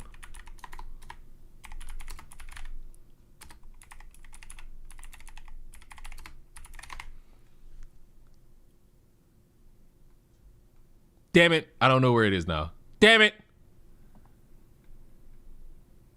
Damn it. The Go East, I think that's what it is. It's some fucking Go East song. I heard that one fucking time and had to find out that that was apparently a Legal Mindset-esque song, and never have I hoped for the rapture more than when I first heard that. 3 years later, we saw this in the Khan case, in the Princeton case. And yes, there was, well, no, it wasn't a school shooting, but 8 children were shot by their dad, and yeah, it's pretty gruesome. But we're learning how to become school shooters from watching drama slop. Where you have a person that does not think they that knows everything was consensual, but then they have a friend, perhaps a very activist friend, who convinces them that they were SA'd because they weren't, because of their perspective and their prerogative on this, right? He frames non-consensual acts as preemptive consent because similar acts had occurred previously and treats a suspended criminal investigation. That man was watching Thrag go crazy. I don't think you were here like 2 days ago, but I'm gonna say it again. Thrag is a fucking fraud. A fraud. He's a fraud. Thrag is the fucking 98% of the Invincible cast is frauds. As evidence against the accuser, rather. But we're not going through that shit again. I've already said my piece. I won't let you people distract me. Than evidence of the harassment she described. WestJet offers mild pushback on consent. Better be safe than sorry and ask every time, framing it as like a fucking etiquette tip, rather than addressing the assault. This is one of the more dangerous examples of people learning misogynistic ideology through it being brought up as legal analysis. The cumulative effect of this is a tutorial in... Name some pussy. I'm not going through this. I'm not going through this with y'all again. I done already detailed who are the frauds. I'm not going through this again. My boyfriend disagrees with you. You know what? You know what? You know what? Fuck y'all. Fuck all y'all. Woo. Woo. Woo. Frauds. Frauds. All these motherfuckers in the fraud category, they are frauds. You hear me? Frauds. Frauds. But let's stick to Thrag. let's stick to Thrag. Thrag, your introduction to him, he's sitting in the chair masturbating to a fucking skull. Then when the war kicks off, what he do when he start losing the advantage? He tuck his tail in his pussy and he run. Hopefully to get a different lineup. And then when they fighting in space, what is he fucking doing? While everybody else getting the beats put at each other, he fucking ore farming. And then when he finally gets into some action, who does he hit? Oliver? Bitch, that's not a fucking skill. You could hit Oliver. What does he do next? Watch his planet get blown to bits? What a bitch. And then what does he do after that? Cries. And his one body is Optimus Prime ripping his head off. Okay, cool. You did something. Then you get into a fight with Mark and Omni-Man. You do the little Viltrumite hand thing, put it through Omni-Man chest. Okay, cool. But you didn't finish the job. You is a fraud. You are fraudulent. You didn't kill him. You had a chance to kill Mark. But because you won't look at your dead planet and you won't let him go, you don't finish the job. Weak. Weak. Weak. Then, for you motherfuckers, you know what? Fuck it. Spoiler. Mute me for like the next 3 minutes. They go into Earth, and the whole plan is to not destroy the Earth, but to start fucking so that they can repopulate and then start the war back up. Weak. Kill them. Get some bodies. Show these motherfuckers that you fuck with my home, I'm gonna fuck with your home. And you can't tell me that these motherfuckers can't find another planet to fuck on, because they do. This motherfucker creates a whole army of the bug kids. And that's his nut. This motherfucker's fraudulent. Fraud. Fraud. Fraud. Why is Cecil on Bitch Made? Bro, let me tell you about this. I'm gonna take a break off Thrag. Let me go to this Bitch Made motherfucker. You mean to tell me you, after recognizing that your greatest fucking asset to keeping the world safe, turncoat and killed a bunch of people, then fleed the planet, you now, after going through all of this development, have a sonic sound dampening device that can hurt a fucking Viltrumite, and you never use it again? You the only person you can use it on is Mark, apparently? You don't even attempt to use it? You don't attempt to bring some type of equipment to use it on Anissa to subdue her and capture her? You mean to tell me when Conquest is dead, you do enough to keep him alive so that he can regenerate and sit in a cage, and you think a bunch of bombs is going to kill Conquest? Not the sonic fucking noise thing that could hurt a Viltrumite? Cecil is bitch made and Anissa's a rapist. What are we doing? Cecil's bitch made. Cecil's a bitch. Cecil keeps trying to be that secret government dude who's doing all the backdoor shit, but there's too many times I done watched this motherfucker be stupid. He's stupid. He's stupid. Why is he mortal, not in bitch made? Because he's a fraud.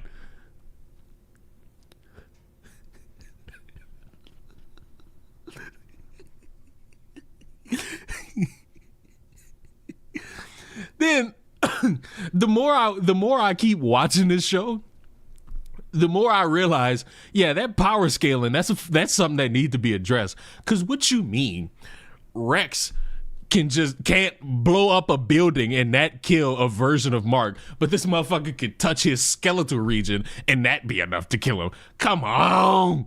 Come on.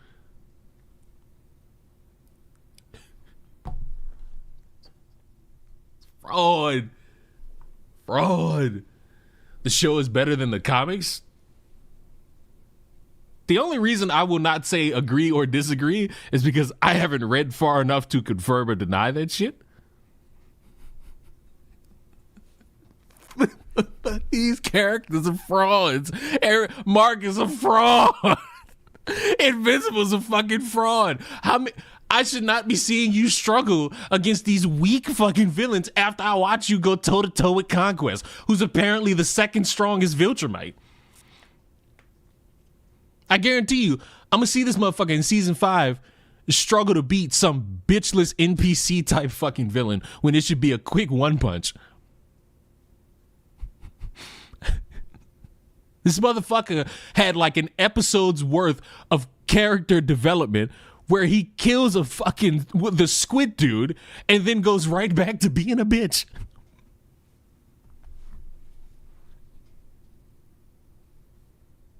Shave Smith is just a kid. Fuck that. I don't give a fuck. Hey, you know who else is a kid? Oliver. And he's a fraud. Oliver is the most annoying fraud out of all of them. Because this motherfucker essentially did 1% worth of work against Conquest the first time. And then had the balls to say in round 2, we beat you once. We? Now, if he was talking about, Invincible and Eve, sure. But he was saying we, like he was a part of that. And I just don't remember that part of the story. I don't remember that part. I don't remember seeing little old Oliver put in some real blows. I don't remember seeing that. Me personally. I just don't remember that part. I don't remember that. And yes, duplicate's a fucking fraud. You got this ability to fucking duplicate yourself, and then when everybody thinks you dead, you tuck your tail and run? But you a fraud. And your fraudulent ass brother. And don't get me started on Battle Beast. I got more to say about Battle Beast than I do about any other fucking character. I despise when y'all well, it's not y'all fault. I despise when shows hype up characters that's supposed to be all about that action.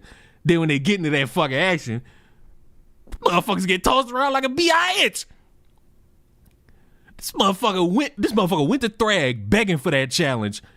Got punched in this fucking shit and thrown somewhere. I don't know where that motherfucker at now. But I know this. He a bitch.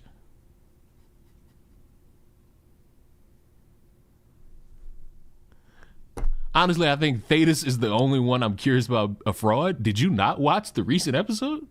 Hello? Did you not see that recent episode?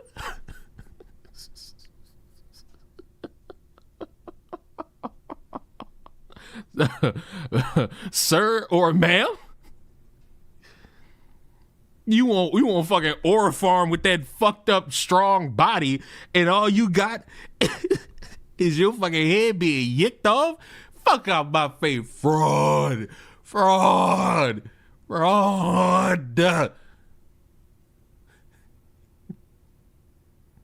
In the comics, he's a straight gangster. Well, guess what? This ain't the comic. We ain't going based off the comics. What I just joined into? Fraudulent Watch. And apparently the defense of frauds. That's what you joined in on. A bunch of fucking frauds defending frauds. And for that, back to this. Dismissing sexual assault allegations, taught to an audience of predominantly young men who are absorbing these frameworks as obvious, reasonable ways to evaluate such claims. And to really give weight to how serious this video is, this is the closing line. Man, these 3D bitches. On God, I'm sticking with my 2D Genshin Impact baddies from now on. Start the rapture.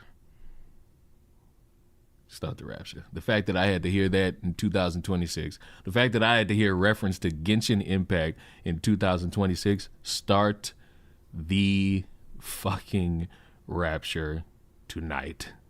I'm straight up goon maxing. The tonal register never shifts between sexual assault testimony and masturbation jokes. They occupy the same entertainment space. It is fucking awful. I asked him multiple times in multiple circumstances, please delete any footage you have of me because I know some of it was non-consensual. He would make collages of my videos and things like that, and it was disturbing. So he essentially was making a spank bank. And because, of course, I have to say this, fake accusations happen. Obviously, they do.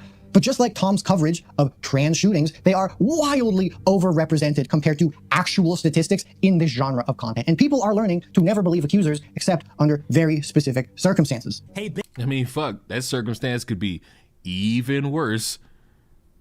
where you have certain individuals dismissing actual information about a subject just so that they could say, hey, everybody, believe that 62 million men are planning to rape women, because it's more important to have people believe that than focus on the actual issue of even a small subsection of these men doing that. Bitch, we control your bodies. Guess what? Guys win again, okay? Men win again. Leon, the feed pics on the wall are Genshin Impact characters. You've been seeing Genshin this entire video.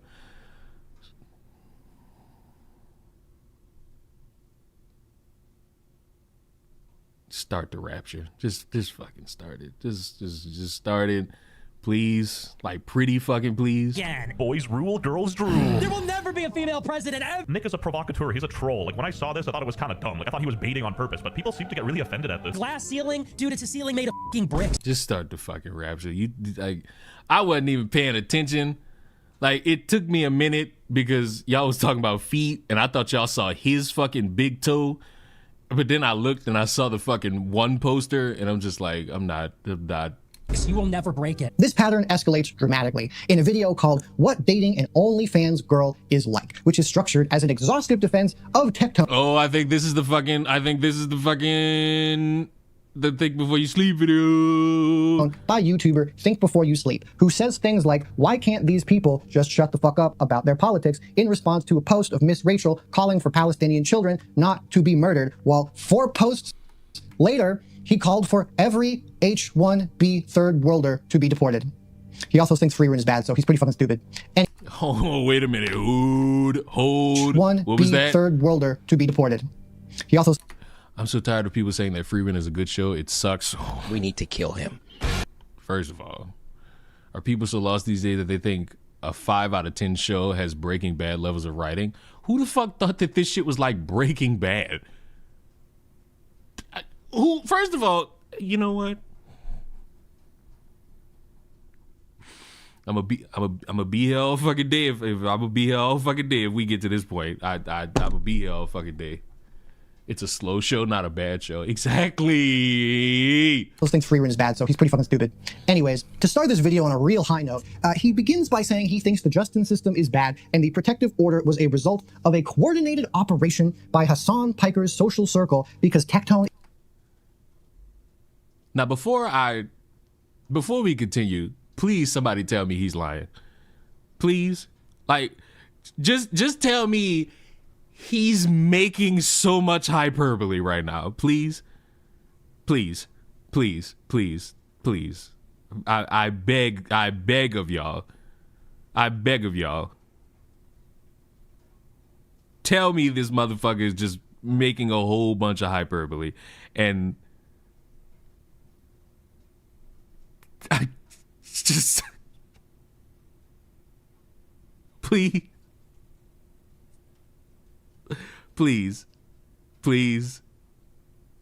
I need like somebody to just like tell me the truth. I don't want to press play and then hear it. This is one of those I'll just believe it just for the fuck of it, just off the muscle. Is friends with Asmongold. You'll come to the same conclusion that I did, which is that this is a massive failure of the justice system, which is why this video is a defense of Tectone. It's about how, in my opinion, none of the assault allegations were true, and it's about how this whole situation was a coordinated effort from multiple streamers to ruin his career. I don't...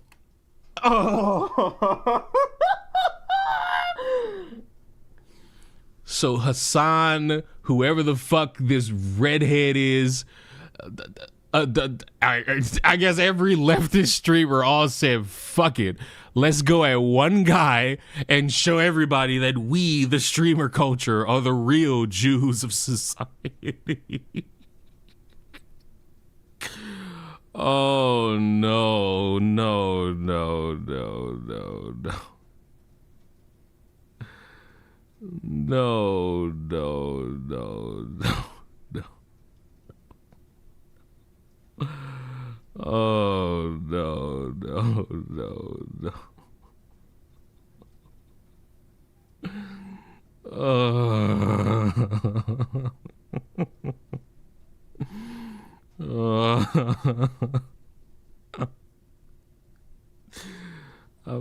can't. I'm tired, boss.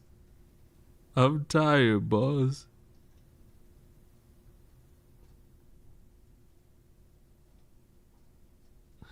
I'm tired, boss.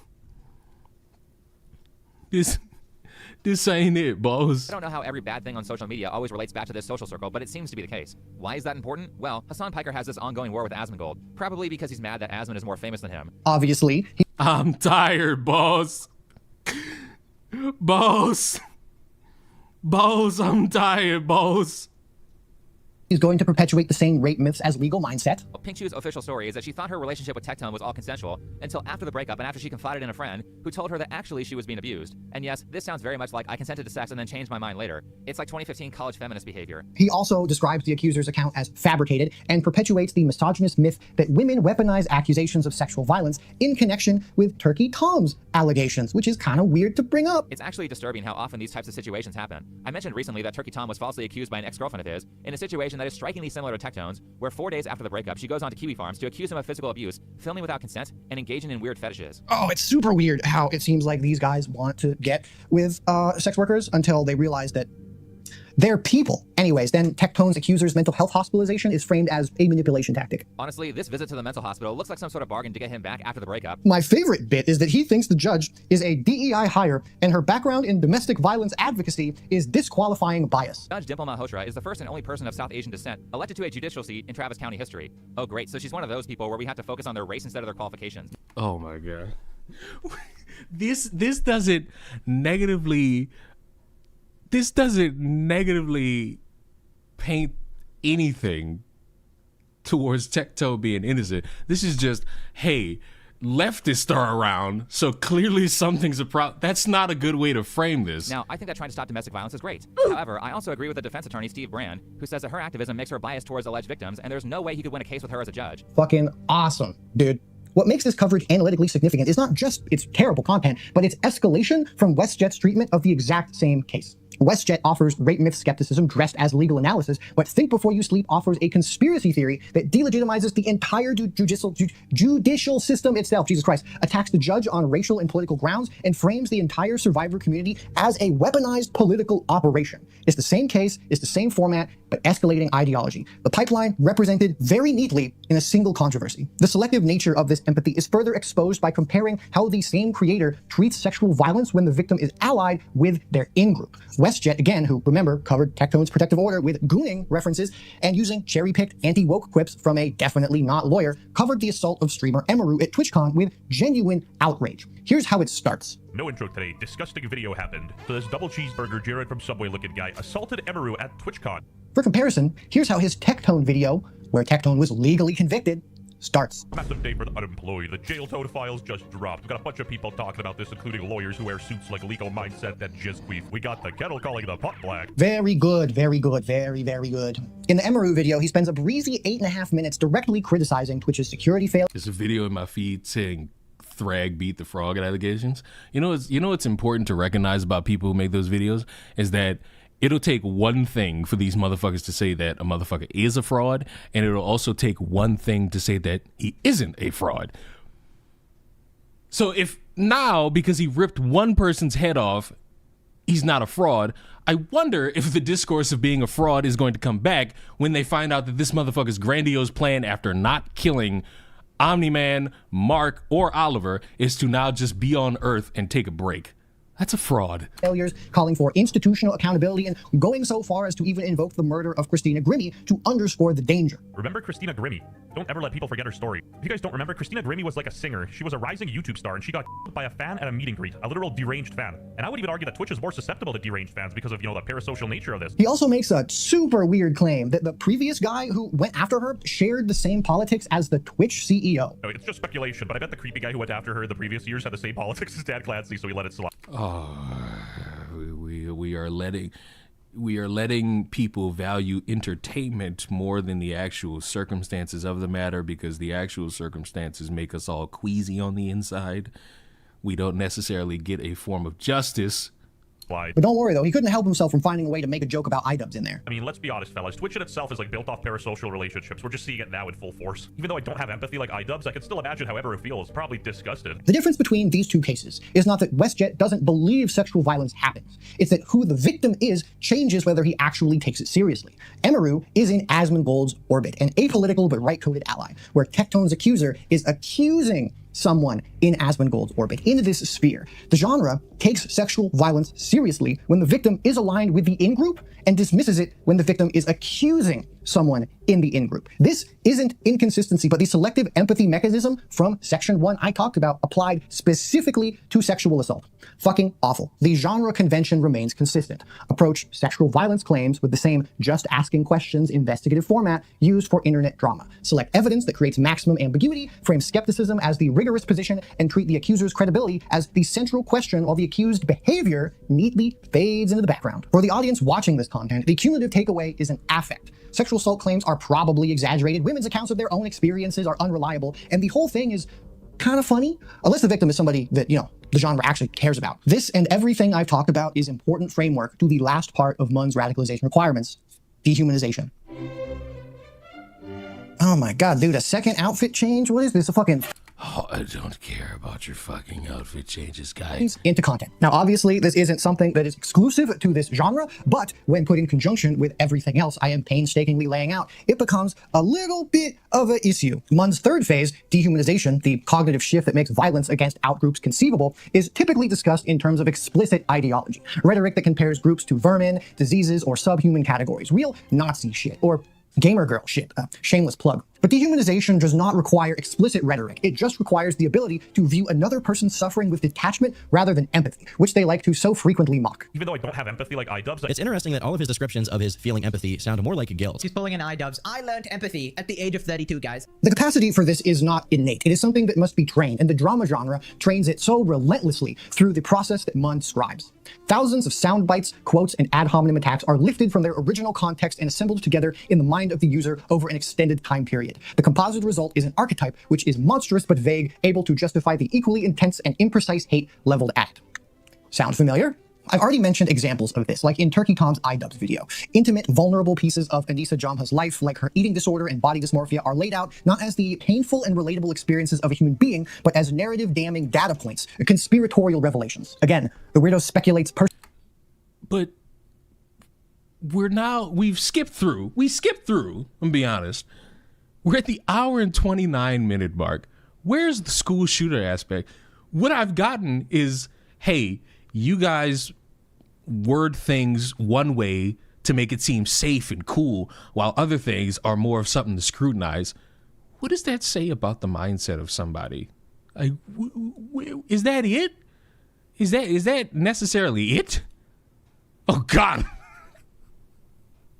Wait, what the fuck does Willie Mack do? Doesn't Willie Mack call out the alpha male manosphere? Wait.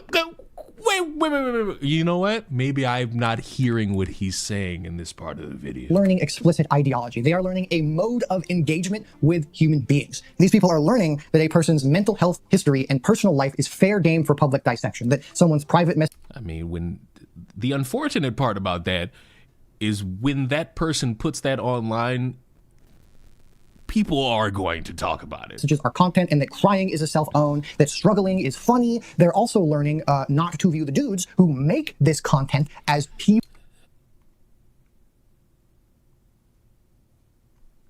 Turkey Tom, think before you sleep.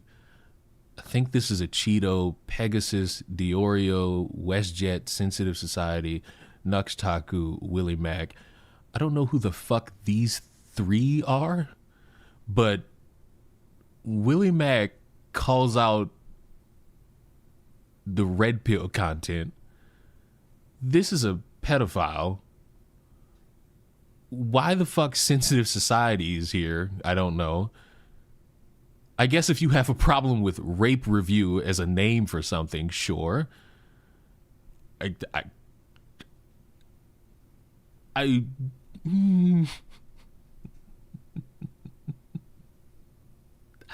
don't know. I don't know who the fuck, who's this? Why does this look like an AI version of a younger Bernie Sanders? I'm guessing this is internet versus because I see 3 of you saying internet versus. I don't know what the fuck this is. And I'm still wanting to see that 3 top row. Oh, Hero Hey? Like, this sounds more like an anime YouTuber than anything else, but I have no clue. People with biases, but as neutral loudspeakers, as content aggregators who exist solely to tell the opinions that they want to hear. That's why all of these guys are like so personality-less and interchangeable. There's very little meat to who they are as people, or any of the even differences in the content that they make, because nobody gives a shit who these guys are. Like, they don't give the audience anything about who they are to actually latch onto, making use of the same It's almost like they're just there to commit a service of, I can't believe I'm about to say this, online entertainment. Because, you know, sometimes that is all some people tend to want to do. Like, they just want to get online and provide like that hey, dude, I'm here to like give you your internet slop for the day. You know, that's what some people want to ingest. They want their internet slop for the day or for the week, and that's where they get it from a wide variety of these motherfuckers. Mainly Diorio, because doesn't Diorio go live like, I don't think every day, but like a couple days out the week? Like, attachment methods as Sam Hyde, you know I'm right. Don't get me wrong here. I like absolutely understand wanting to separate your personal life from content, which I do all the time. But, you know, I find ways to sprinkle things about my life and express vulnerability, which I try to. That's fine, but I fear you're trying to hope for everyone to do what you do, and that's not how this world works for some people. Some people will just live their life how they see fit in an effort to just live their life and make content how they want to make it. I sorry to fucking inform you all, but that is how some people choose to operate. They're not really wanting to tell their personal. Now, maybe they will in some grandiose way that'll make them feel comfortable about the subject matter, but you're not required to tell your life story online if you don't want to. Like, you can, that's fine. You're allowed to do that, just like how you're allowed not to do that. Just like how you're not really required to do that. It's fine. Arguably, it's safe. It's safer to do that. To weave into my videos to give people something to latch onto. Like, if one of them tried to make the kind of video that I made last with the, in my opinion, heartfelt ending that I'm very proud of, they would probably like get literally no views on it because it's not just mindless drama slop. Like, they just wouldn't. Nobody wants this. They want to hear that iDubbbz is bad and that Hasan is evil. That's it. It's a very cold ecosystem, which is why they probably think that slurs are so cool. All of this is the precondition for dehumanization, not dehumanization itself, which comes later and deeper in the pipeline when explicit ideologies provide categories for who counts as human and who doesn't. But this slop, this unemployment content, creates the capacity for it. That capacity is cultivated here, and the genre turns real people's lives into entertainment and rewards the audience for watching with detachment rather than empathy. A teenager who has ostensibly spent years consuming content in which people are treated as material, their pain is narrative fuel, their vulnerabilities are punchlines, their worst moments are public spectacle. Like, that person has already undergone the effective training that makes the explicit dehumanization of later parts of the pipeline feel like a small step rather than a leap. I'm telling you, man, there's a reason Tom's name was emphasized in that manifesto. I would, of course, also be... I mean, yes, his name and various others were tied to a manifesto, but it's at that point you would have to explain to some individuals why that is. And while I understand the critiques and how people will balance the choice of words, I'm not really seeing how, iDubbbz is now gay goy leftist, translates to I'm gonna kill a bunch of people. Like, I struggle to understand that. Remiss if I did not mention that, in a way, I am partially doing the same thing right now. Oh my. So we're all contributing to the pipeline of school shooters. All right. Didn't know that about myself. Thanks, everybody. Thanks, everybody. Didn't know we were all in this together. We're all in this together. Didn't know we were all in on it, boys. And in my previous works, no matter how responsible I attempt to be about it. I can try to humanize and explain what these creators do as part of a complex sociological phenomena to counter the narratives that they put out, but I can never be sure that people won't just look at these guys as more characters in this grand play and not real people doing real harm. In that sense, Tom was kind of right in the beginning when he said sometimes people take things the wrong way and you can't really do anything about it, but wouldn't that stand to reason here also? to be fair, I also work very hard to make sure that I don't accidentally enable or cultivate any bigotry in my videos or in my community, unlike some people who explicitly don't. I just think that when you end up on a school shooters list, that's probably a sign that you need to do a little bit of self-reflection.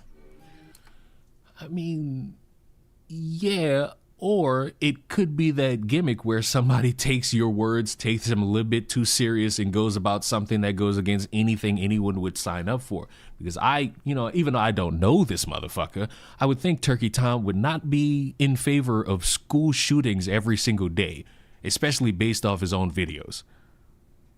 Like, would that be a gross characterization to throw out there? I don't necessarily think so. One thing that I've touched on briefly, but I want to take a moment to highlight about this commentary ecosystem is that it is self-reinforcing. And what I mean by this is that multiple creators produce functionally identical conclusions through what appears to be independent analysis, creating an illusion of consensus that is actually an echo chamber disguised as a marketplace of ideas. For example, when iDubbbz suggested that Moist Critical occupied a position in the alt-right pipeline, the commentary ecosystem responded not as individual creators reaching independent conclusions, but as a distributed content machine producing a single output. More Pegasus just so happened to have the same opinion as Sensitive Society, as he reacts to one of his videos on it in his video, and then Sensitive Society's opinion on the matter happens to be the same as the Willie Mack show, which he reacted to in his video. And now we're tied to Willie Mack. And if we take a look at Cheeto's video, he just happens to have the same opinion as Hero Hey as he reacts to his video. And plenty of these guys, of course, know and talk about Tom's video, considering they're in the comments of Tom's video. And everybody in these fucking videos spends sizable chunks of it reading comments online that also happen to agree about the state of iDubbbz and how pathetic it is.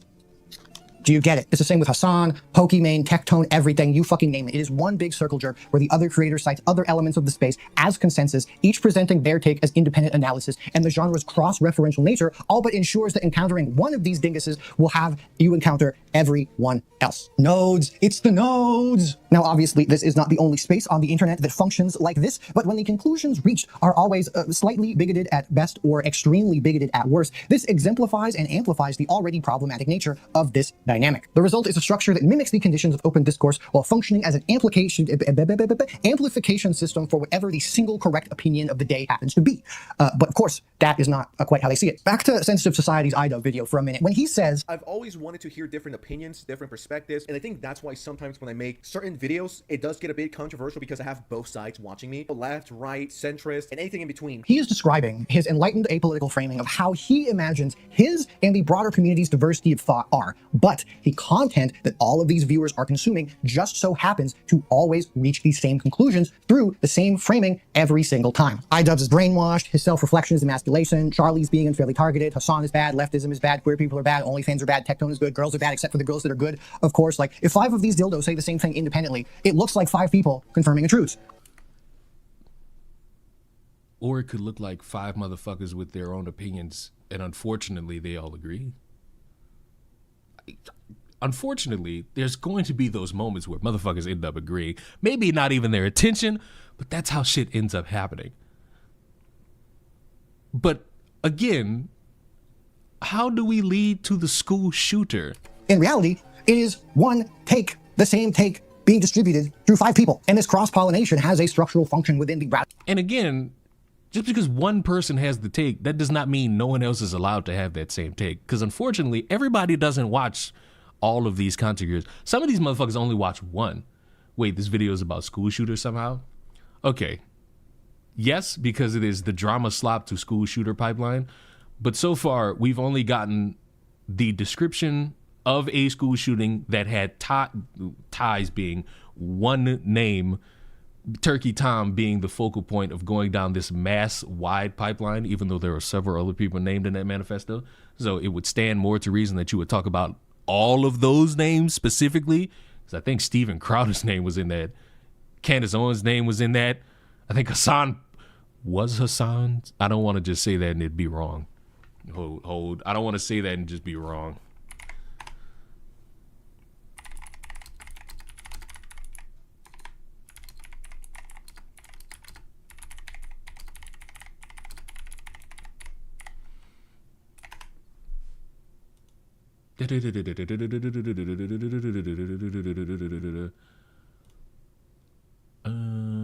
Yes, I'm over 18.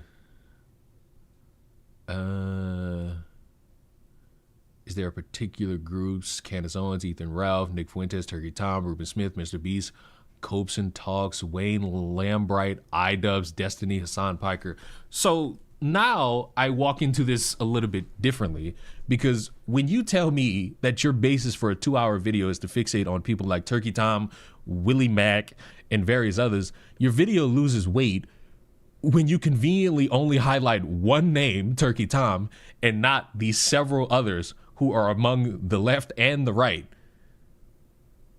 Like, that needs to be included in this, because you can't just pick one. Ethan Ralph is in this, and it makes me think that this school shooter was just looking for random motherfuckers to blame any fucking way. But if your excuse is like drama slop leads to motherfuckers shooting up schools, wouldn't it also stand to reason that leftist politics lead to school shootings? Conservative politics lead to school shootings? Goy leads to school shootings? Hey, I'm going to donate money to helping people strengthen their eyesight. That leads to school shootings. Whatever the fuck iDubbbz is doing now leads to school shootings. Like, yet so far that really wasn't hammered home, because we only have to focus on one aspect to it and not every aspect. This video view-wise is probably a success, but the intent behind it is a failure, because several people are on this fucking list, but we're only hammering in on one guy and the content this motherfucker makes and how it ties to other people, especially one, Willie Mack, who talks shit about the manosphere. But how dare he also talk about iDubbbz as well, I guess. Now, having said that, the fucking take about think before you sleep, yeah, that shit was spot on, because that was terrible. Because you should never go into a case where a motherfucker has to go through a legal system and walk out and say the only reason you're found guilty is because Indonesian judge said white people bad. You're kind of throwing away any merit in the courtroom, especially if you weren't there. It's almost like political radicalization is bad.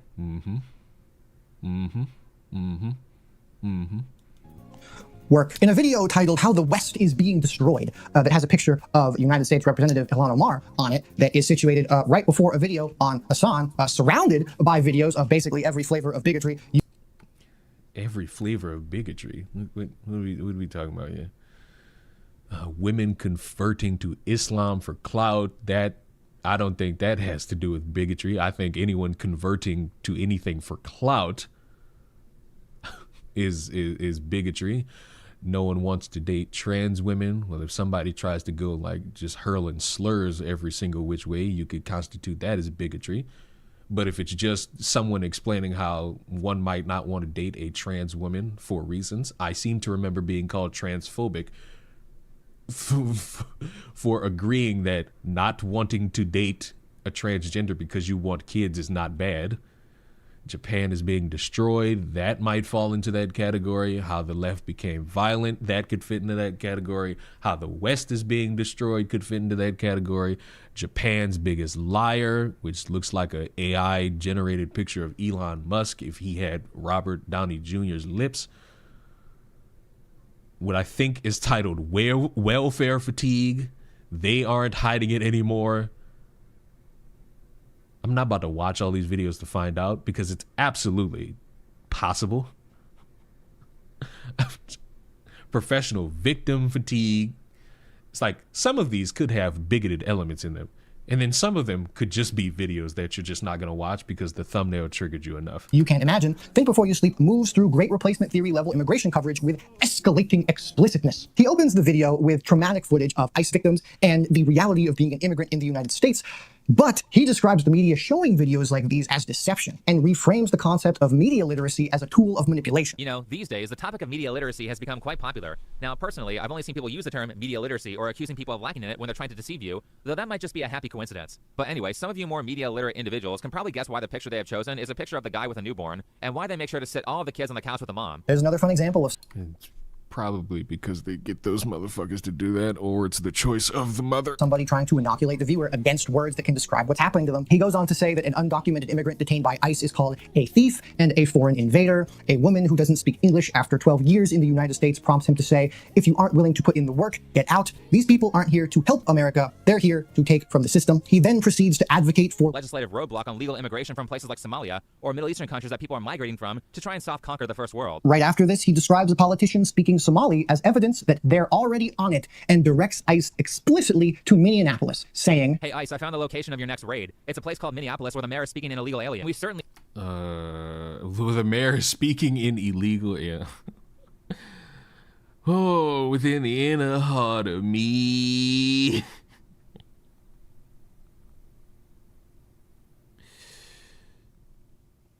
I feel as though y'all put too much energy towards drama slop. Political slop is way worse. It's way fucking worse. It's disturbingly way worse because of how bad it actually is.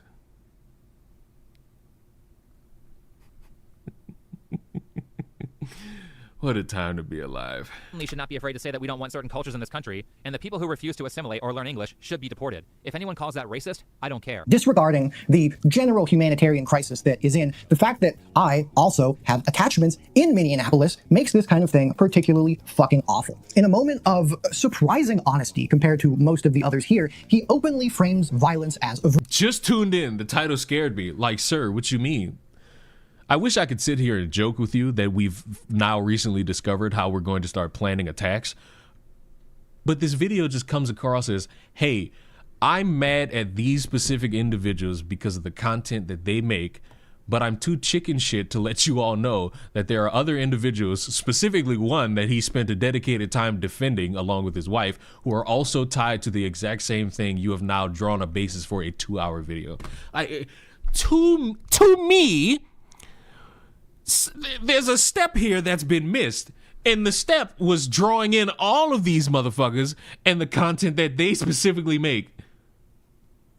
To some of the video political brain rot, to some of the video one-sided beef that's not going away. Virtue. As I was saying before, and I don't know, maybe it's because of America's Christian foundation, but kindness and compassion aren't the only good virtues. It is also a good virtue to be belligerent to those who would harm you or others. This is an actual acknowledgement of the moral framing that connects this commentary genre put into action. It's not violence is acceptable, but violence is morally correct. You see this in the reaction to iDubbbz retracting his former use of this kind of behavior that these guys champion, the offensive, slur-ridden, vitriolic garbage. And this is the exact same mentality functioning much more transparently and racist and sexistly. This is the natural state of things. This is the way the world should be. I'm specifically using this immigration example because these arguments by Think Before You Sleep are very much in proximity to the rhetoric Turkey Tom explains neutrally in his El Paso Walmart shooter video. Tom mentions the Great Replacement Theory, saying it's, quote, the idea that for one reason or another, non-white immigrants are moving into primarily white areas of the world, changing the racial breakdown of the area, with analytical detachment and zero effort to refute its absurdity. Think Before You Sleep escalates this and turns it directly into policy recommendation. The real sad story is the millions of young Americans not being able to afford houses or families or work reasonable hours because corrupt businesses and politicians keep essentially importing people who are willing to work for slave wages to compete with American citizens. The gradient from just explaining the theory to just defending my country is visible in this very annoying examples by creators who share a format, an audience, and occupy the same content ecosystem. In that other video I mentioned of Think Before You Sleep with Hassan's face on it, how the left became violent, he defends police brutality as he manufactures a narrative around how the left is obviously the radical violent ones. Is it any wonder why the modern left is I think I'm moving away from the left being radical, violent radicals to more just performative radicals. Because I'm never going to be over seeing these dipshits get a gate open and then proceeding to back away as if they've completed their task. I'm just not over it. My friend Enrique is still locked in ICE facilities because of these dipshits. Becoming more and more a synonym for the word violence, especially after watching every reasonable person flee that party or get ousted for not being far left enough. But the way we got here is not a mystery. In fact, I think a lot of the progression towards radicalism is quite intentional. The crux of his argument is that he thinks that the Young Turks broadcast rhetoric that influenced Gavin Long, a Marine veteran who killed 3 police officers in Baton Rouge back in 2016, after reportedly... It's Baton, not Baton. It's Baton! You know what? Grab my gun. That just turned me into... Never mind. ...being radicalized by the police murdering Alton Sterling. His evidence for this is that the shooter had reaction content to TYT's content on his YouTube channel. Most of Think Before You Sleep's video is literally just police state bootlicking and making the audience think that cops should have absolute power and who do literal no wrong ever, while the TYT network and, quote, former employee Jimmy Dore are telling the Young Turks audience to assault cops. Example. When you're around cops, right, you're like, oh, you want to be like compliant, right? But at the same time, if you don't know they're going to slam your head into a car or something, like, you don't want to be so compliant. Right. Like, so when do I fight them? When do I give a little resistance? I've watched enough body cam footage to know that almost every time someone's having a bad experience with the police is because they were violently resisting arrest after breaking the law. Now, ignoring the absolutely wild career turn that Jimmy Dore has taken since that footage was recorded, Think Before You Sleep takes the Young Turks being critical of unbarred police brutality as advocating for violence against police. Because remember, the lefts are the extreme ones, not the rights. Obviously, he does this by ignoring a whole lot.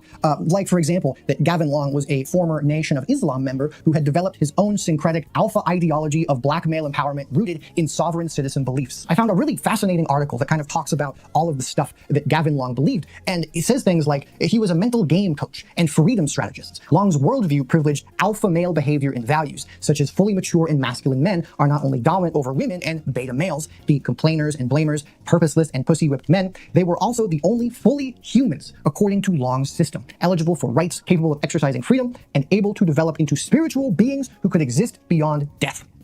Oh, what a cult. Women's psyche and primal characteristics are alien to the higher level which alpha males can achieve. He characterized recent protests over police shootings as essentially feminine emotional whining. Alphapreneurs don't complain. We provide solutions, he said. If you got a problem, do something about it. He had a masculinity characterized by... The fuck is that?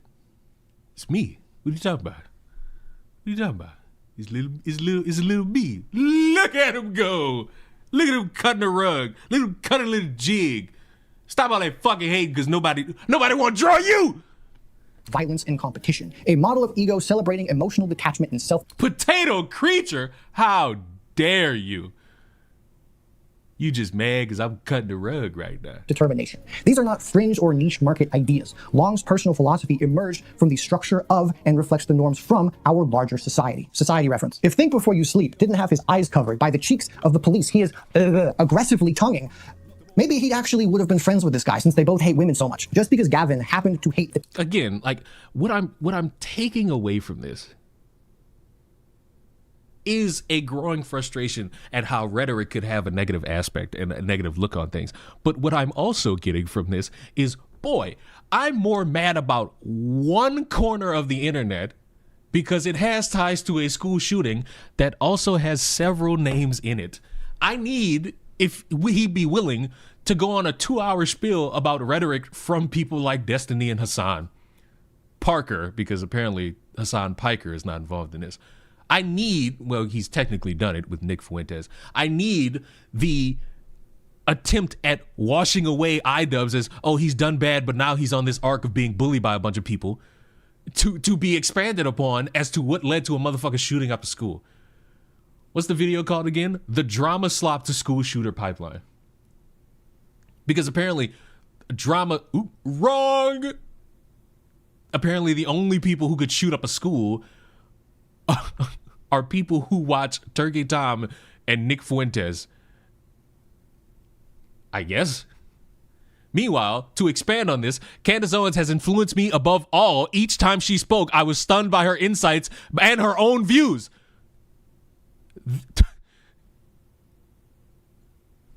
Why is this about drama slop? This needs to be more about political content.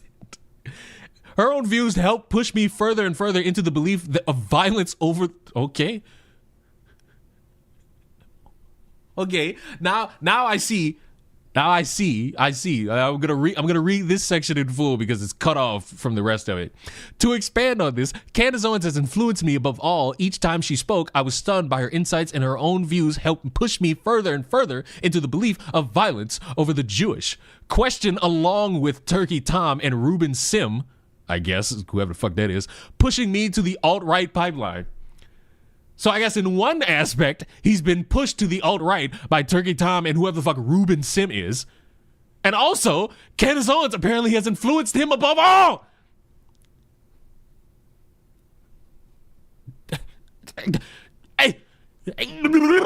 Like, can we get to a through line point where maybe, just maybe, we could dedicate 2 hours to talking about each specific individual instead of compounding a bunch of random motherfuckers on top of it being about Turkey Tom? You know damn well he's bullshitting. It's worse than bullshitting. It's only bringing up what you disagree with because you're too chicken shit to mention anyone else that you may possibly agree with. Because who knows? Maybe he also hates Destiny and Hassan Parker. But if you just so happen to agree with them and you have more animosity towards the twink with the, and I quote, big white cock, then we got a problem here. The police and was black doesn't mean that he is a leftist. But to certain kinds of people, there isn't that much of a difference. That really does make me wonder about the Antioch shooter. If Tom... Am I still banned? Probably. I don't know. You fucking see your super chat, so maybe you're not banned. ...had made a video about him, would he try to vilify the guy as a leftist? Hold on. Who? What if who made a video about who? There isn't that much of a difference. That really does make me wonder about the Antioch shooter. If Tom had made a video about him, would he try to vilify the guy as a leftist because he's black? Or would... I'm sorry, but being black doesn't make you a leftist. ...he soften and try to dismiss his white supremacist beliefs? One of the great mysteries of our time. I just need to get out in front of everything just because just because there's a large majority of insert group here in something that doesn't automatically qualify you as that too. Jesus, there are black conservatives who are just as annoying. There are trans conservatives who are funny in their annoyance. Particularly astute and cute of you out there should realize I am highlighting this because Think Before You Sleep tries to make the link between Long and TYT structurally identical to the connection I'm making here with the Antioch shooter and Turkey Tom, a mass shooter who consumed a creator's content, except the evidence he brings is just like my sanity after talking about this for so many hours. Basically non-existent. Also, he cites another alt-right loser, actual justice lawyer in the video, so like... Can we please, when we're talking about citing, I just need videos on Candace Owens and Ethan Ralph and Nick Fuentes. I don't need like you making a video about Turkey Tom and how he wants to casually downplay via words Nick Fuentes. I need you to dedicate 2 hours to each one of these individuals now. I need that. Because the more I watch this, the more it's just like, oh, this school shooter mentioned all of these individuals, but because I don't want to talk about these other ones, I'm only going to focus on big white cock in the entourage, I guess. Go figure. This is so paper thin. By the midpoint, he is literally arguing that the American education system was deliberately designed to produce stupid, brainwashed morons through a mass literacy conspiracy from a very fun, surprised guess some of you might recognize. And to talk about that, let's go to a video made by a channel called The Second Story, where Hillary, the channel owner, talks about what I think is the deliberate dumbing down of American kids through the education system. I want to say How would I know who this is? Hillary showed up. How would I know who that fucking woman is? Here. Holy fuck. For those of you who don't know, I hate this guy, but his broader critique of Think Before You Sleep. See, my problem is these critiques hold weight. Problem is that it's only directed towards one set of people. When the basis of this entire 2-hour video is a manifesto that lists one of the individuals that has spurred this 2-hour video and not all of them. Because even though in the next paragraph, Candace Owens is apparently the most influential out of all of them, they all should be mentioned for the things that help radicalize these motherfuckers in ways that would get an innocent bystander killed. Because apparently they all got a hand in it. Candace Owens has the highest hand. They all should be included in the video. But it's the weird defense of some because how dare you critique things that I agree with politically that come from these people. 2-hour video debunking the video he is citing, proving that it is unempirical, lying conspiracy horseshit. And You have no idea how validated I feel in my assessment of her and her work, seeing it cited. It's not necessarily something to be validated by when someone writes something you disagree with and it's parodied or championed by someone else. That's just coincidence at best and ignorance at worst. By a white supremacist. Fuck, I knew it. By the end of this very taxing experience of a video, he is calling Hasan Piker a foreign agent who was installed into power, arguing that the Fourth Amendment should be changed to prevent birthright citizenship, stating that anchor babies like Hasan, who has encouraged his audience numerous times to murder Americans, should not be allowed to live here. He advocates for people and immigrants. And didn't this motherfucker call the shit Hasan says like aggressive metaphors? Like, sorry, it's not an aggressive metaphor to advocate for rich girls to be raped. No. It's a mighty fine no on that one. I'm gonna no on that one. Immigrants like Hasan Piker to be criminally punished, because when you don't punish people who deserve to be punished, they get more and more bold and more people suffer.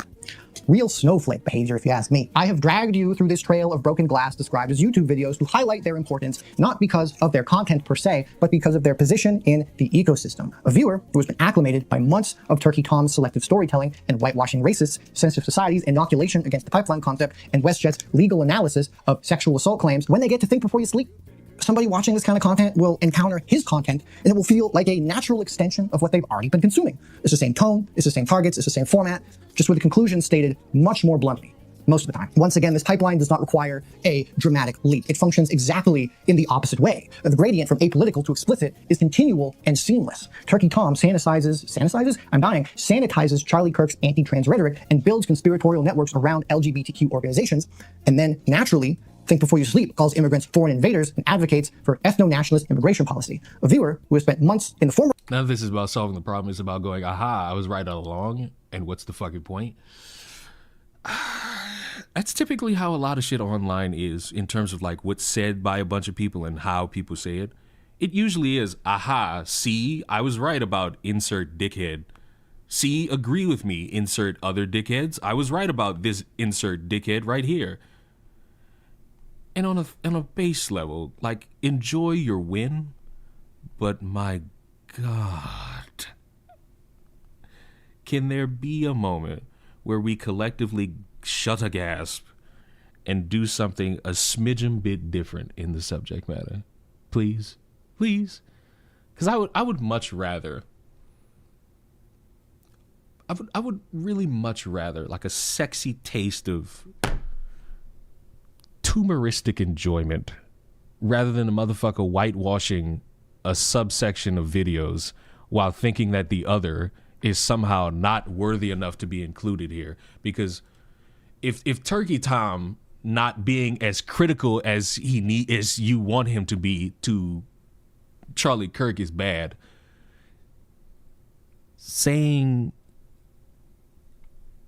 advocating for rich girls to be raped, that's also a fucking problem. Like, I'm sorry.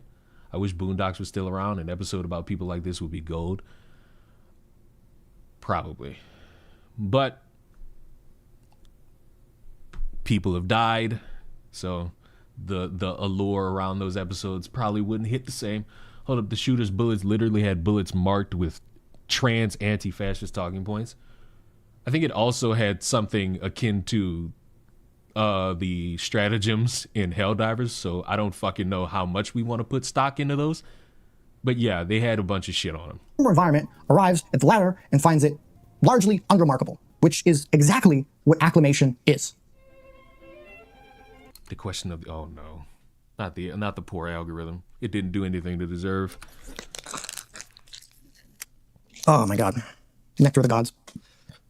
At this point, an inquiry of much debate deserves a direct acknowledgement here.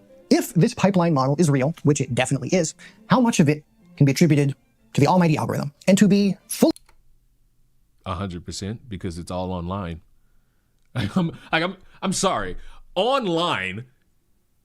If you're going to blame it all, you're gonna have to put a good majority on the algorithm and what you want to watch And how after you watch that, you're just inundated with a bunch of the exact same thing or something slightly similar by somebody else. Like, that's the algorithm. Like when somebody says, I don't know how all this porn is on my Twitter, my Twitter algorithm, it's because you like a bunch of this shit. So it's going to be as you scroll down, you're going to see more porn.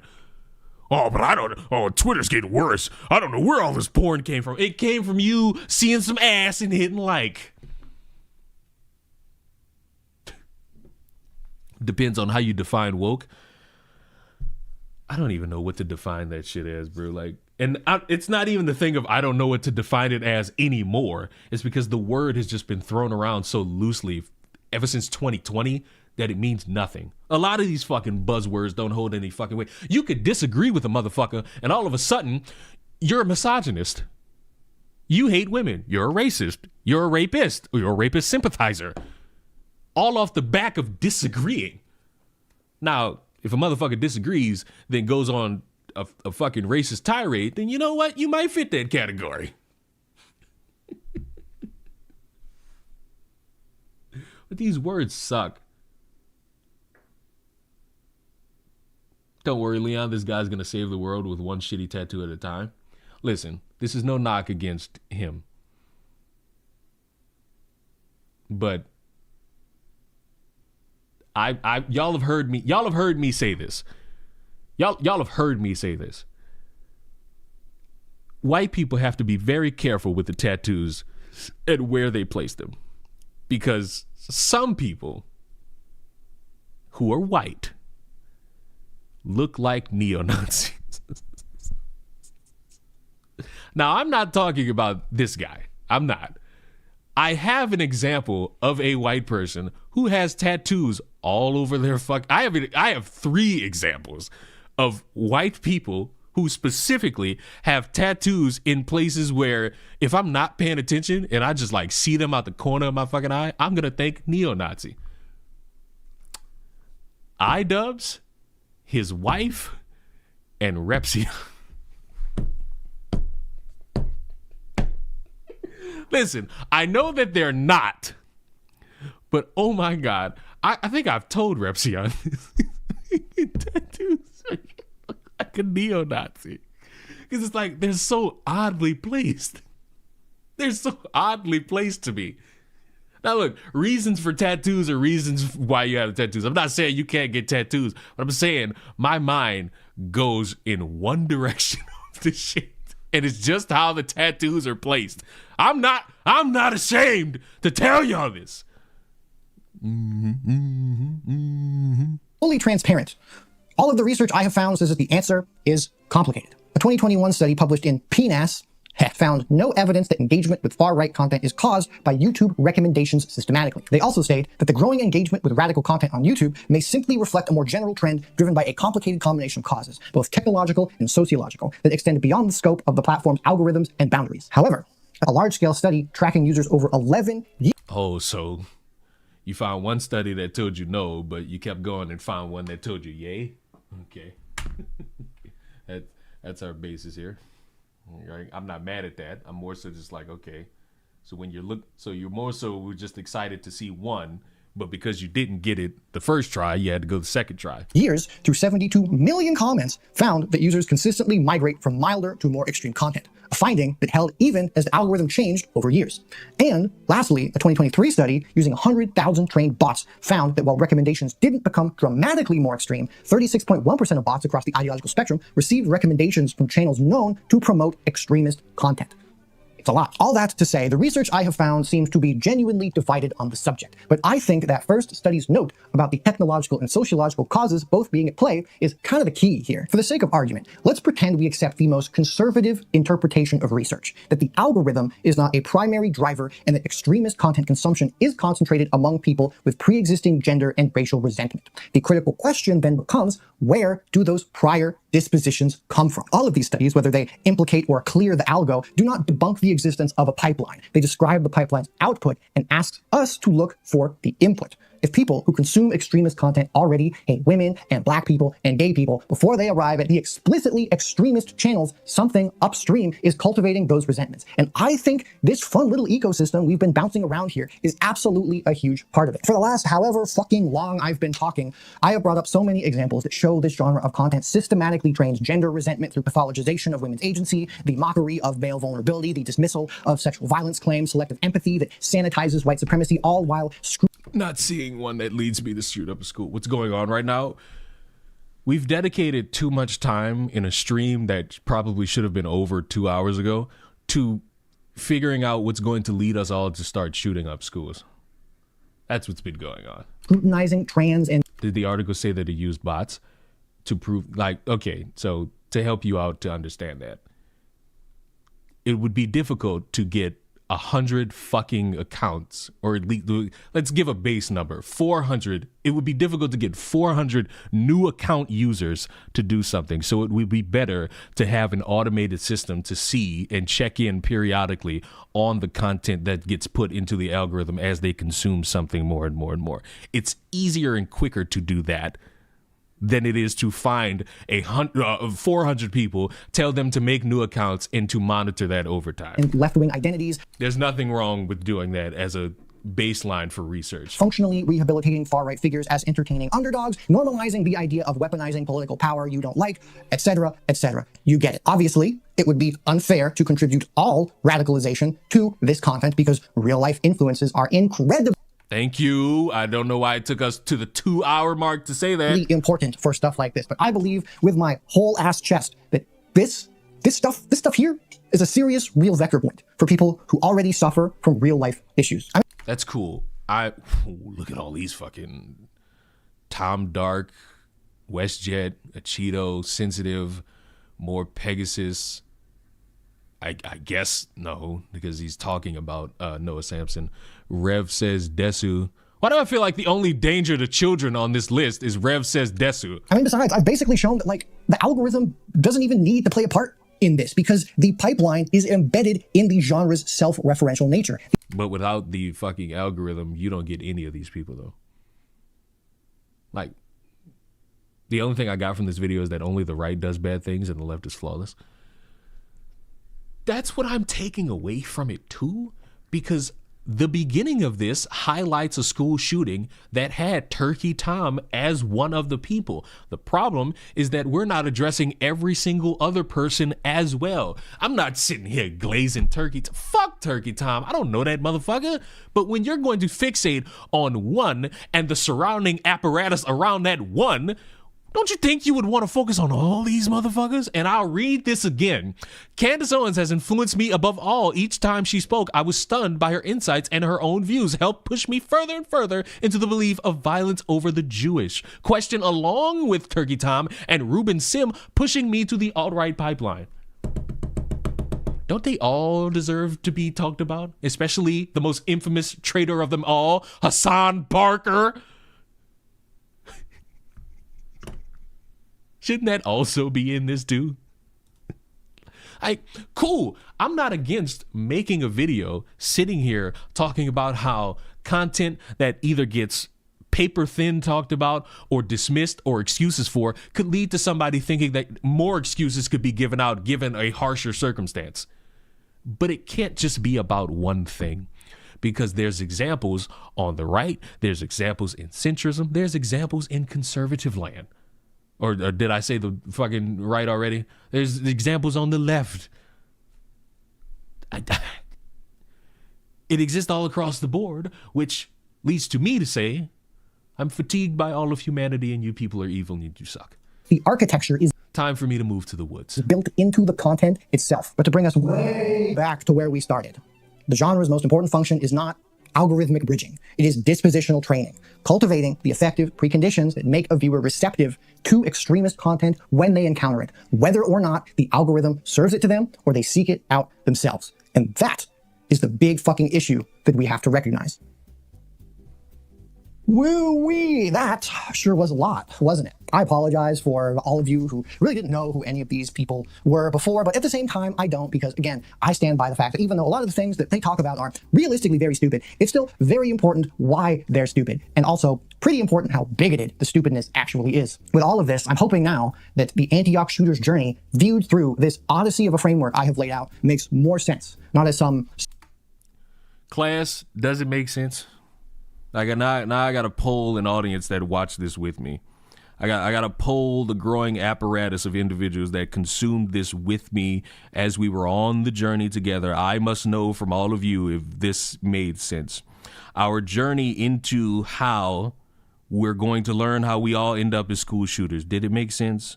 Were we together on this? Were we with each other? Were we, can't believe I'm about to say this, all in this together? Because I walk away from this and I say no.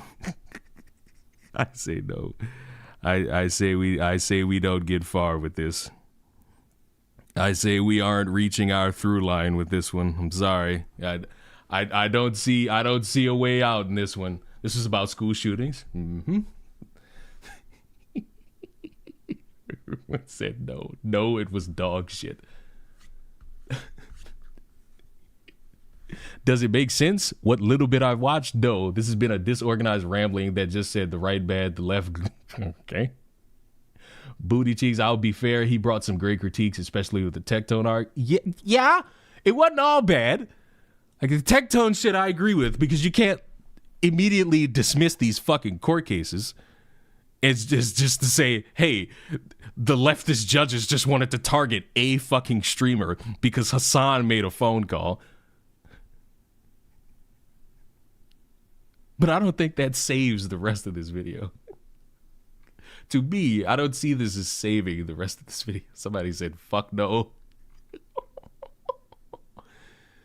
If the video was about critiques in their videos, that would be fine. But since it was about the school shooting, this was pretty bad. Like, I still want to know, like, how we get to the school shooting. Not to say that I want people to die, more so how do we mitigate? Sudden conversion to the horrible brain space he ended up in, but as a gradual acclimation built from a foundation that we... I quit. You now show several different people now. You've now shown all the people. So now, do you have an answer to the rest of these motherfuckers? Or is it all of them are bad, but I'm only going to focus on the guy with the, and I can't believe I'm saying this again, big white cock? We see in his list of influences. The Antioch shooter was very much a teenager in crisis, like so many others. He had acute significance loss. He spent his days online seeking connection and stimulation, and he eventually found it in the broad ecosystem of internet content. Yes, he found it in the broad spaces of Mr. Beast donating to charity. And then very slowly narrowed to spaces like Tom's channel, spaces that felt apolitical, ideological. Yes, even though Candace Owens was named as the biggest influence, which is the sentence right under the image you just showed 10 seconds ago. Yes, we as a society will devolve into school shooters by listening to Candace Owens bitch about how her dead friend has a wife. Yes, I'm certain iDubbbz reforming himself was enough to turn him into a school shooter.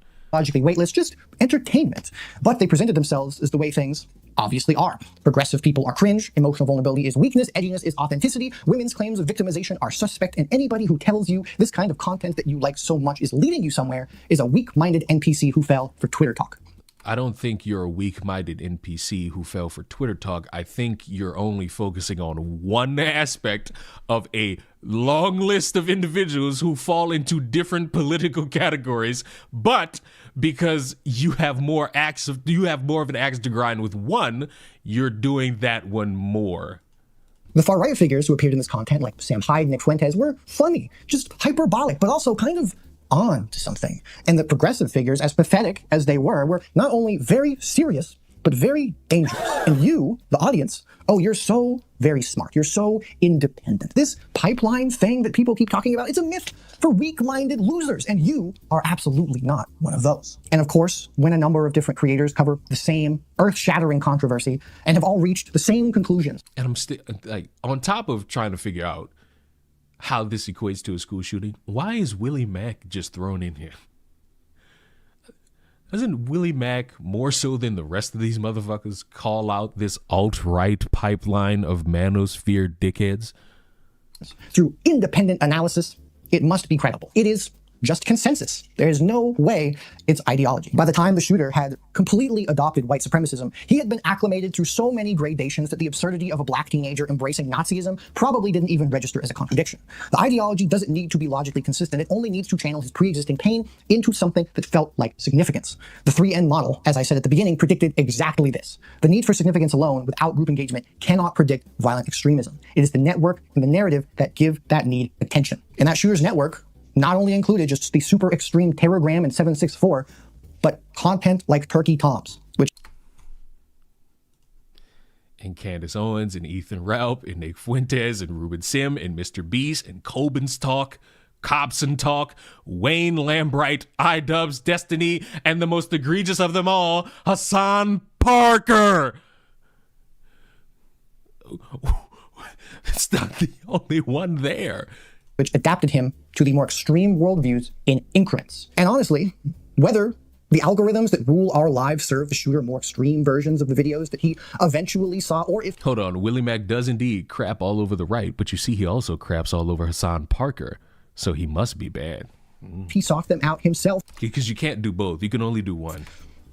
Because one's evil, the other one is just aggressive metaphors. It doesn't even really matter, because the ecosystem he was in had already trained the dispositions that made him receptive. The radicalization process makes it very clear that no single factor produces a mass shooter. Abusive homes, mental health crises, access to firearms, and explicit terror networks that these kinds of people all join play a role that realistically dwarfs the combination of any individual YouTube channel. Yes. So how are you going to butt this? And no serious analysis would claim that watching Turkey Tom's videos directly caused a school shooting. My point here is that radicalization is a process of acclimation. The pipeline functions precisely because each step feels small, and that the spaces which enable it at the earliest steps are the ones that receive, realistically, the least scrutiny because they do not look like radicalization. So which steps are those? We've established that it's, I guess, Turkey Tom and the parodies. What else? Could it maybe be Candace Owens, Ethan Ralph, Nick Fuentes? Other people who, if we're going on a scale, okay, you've established that Turkey Tom and the parodies are the small step. The giant steps would be Candace Owens and Nick Fuentes. Unless you have escaped them already. The evidence of the Antioch shooter's own manifesto tells us that the network which shaped his worldview included not just explicit extremists, but the creators who made extreme... Oh, thank God, he finally brought them up. Thank the Lord. Thank the Lord, he finally brought them up. Thank the Lord, he finally brought them up. Hooray! Finally! Fucking finally! The network which shaped his worldview included not just explicit extreme... It only took 2 hours and 9 minutes of a 2 hour and 16-minute video to directly mention these two individuals. Now we just need all the rest of them to be thrown into the fire as well. But the creators who made extremism-adjacent content feel like entertainment. An article from the Global Network on Extremism and Technology says, in regards to the Antioch shooter's deep internet use, that it demonstrates the ongoing challenge of moderating extremist content in mainstream digital spaces, particularly as such content is often concealed through coded language, memes, and seemingly innocuous visual content. The ISD's 2024 review of violent attacks found that approximately half of individuals involved held unclear or loosely defined beliefs rather than traditional extremist ideologies, suggesting that the pipeline increasingly produces people whose radicalization doesn't fit in neat categories, exactly like the Antioch shooter, the Kirk shooter, the Tumblr Ridge shooter, and the police shooting Think Before You Sleep tried and failed to link to the Young Turks. From that same Global Network on Extremism and Technology article above on the Antioch shooter, the attackers' digital interactions observed in these spaces reflect a broader trend of... Leon's, when's a big mac and cheese video coming out? What an interesting question.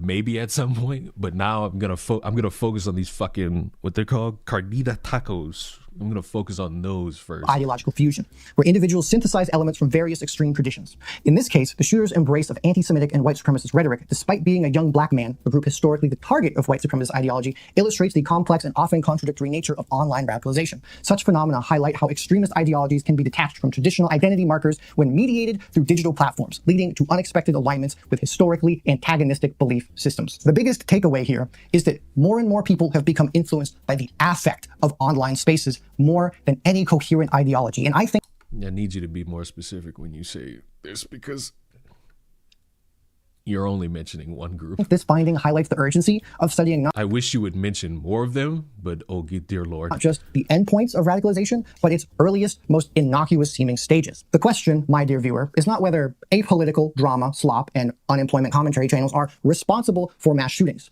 The question is whether their genre conventions are serving as infrastructure in a pipeline that researchers have documented extensively, but not yet fully mapped at its origins. And I believe that Turkey Tom's name in the Antioch Shooters Manifesto suggests that we have an answer. Woo, oh my God. I don't want to hear your fucking epilogue. You gradually disappointed me. I am upset because it's directed in one direction when it should be across the board. But the reason it isn't across the board leads one to maybe interpret that it has more to do with you not wanting to chastise individuals who are part of your perceived political side. And I don't like it. I don't like it. And that is never going to really be a finite answer, because there's still going to be motherfuckers who bring up every other factor as to what could cause a fucking school shooting.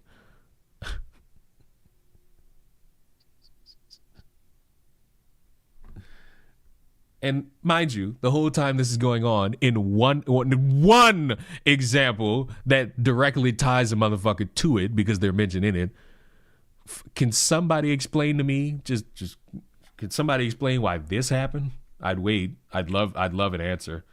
I'd love an answer if anyone could give me one about why this happened. And what YouTuber's content can I blame on this one? Hold on, I gotta get something. I know exactly. Hold.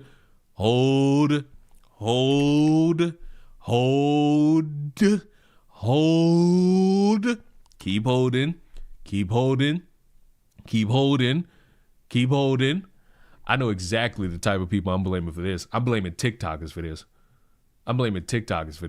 Because TikTokers swore people who are dark, who date dark, don't have problems like this.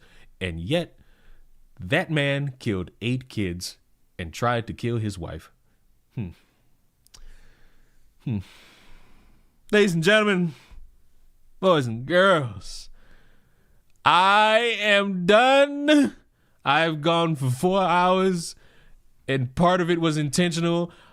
I thought to myself that I was going to give up on this fucking 2-hour video. I thought enough stupid was going to entrance me and get me up out of here as quick as possible, but it didn't happen.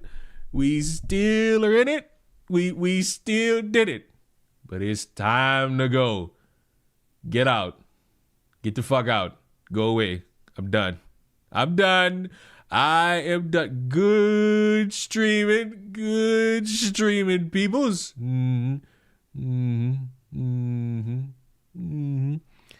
Wait, play Arc Raiders?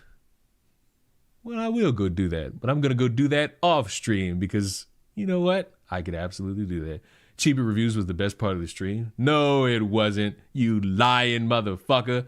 You know you like the whole thing. Go be radicalized somewhere else. Get out.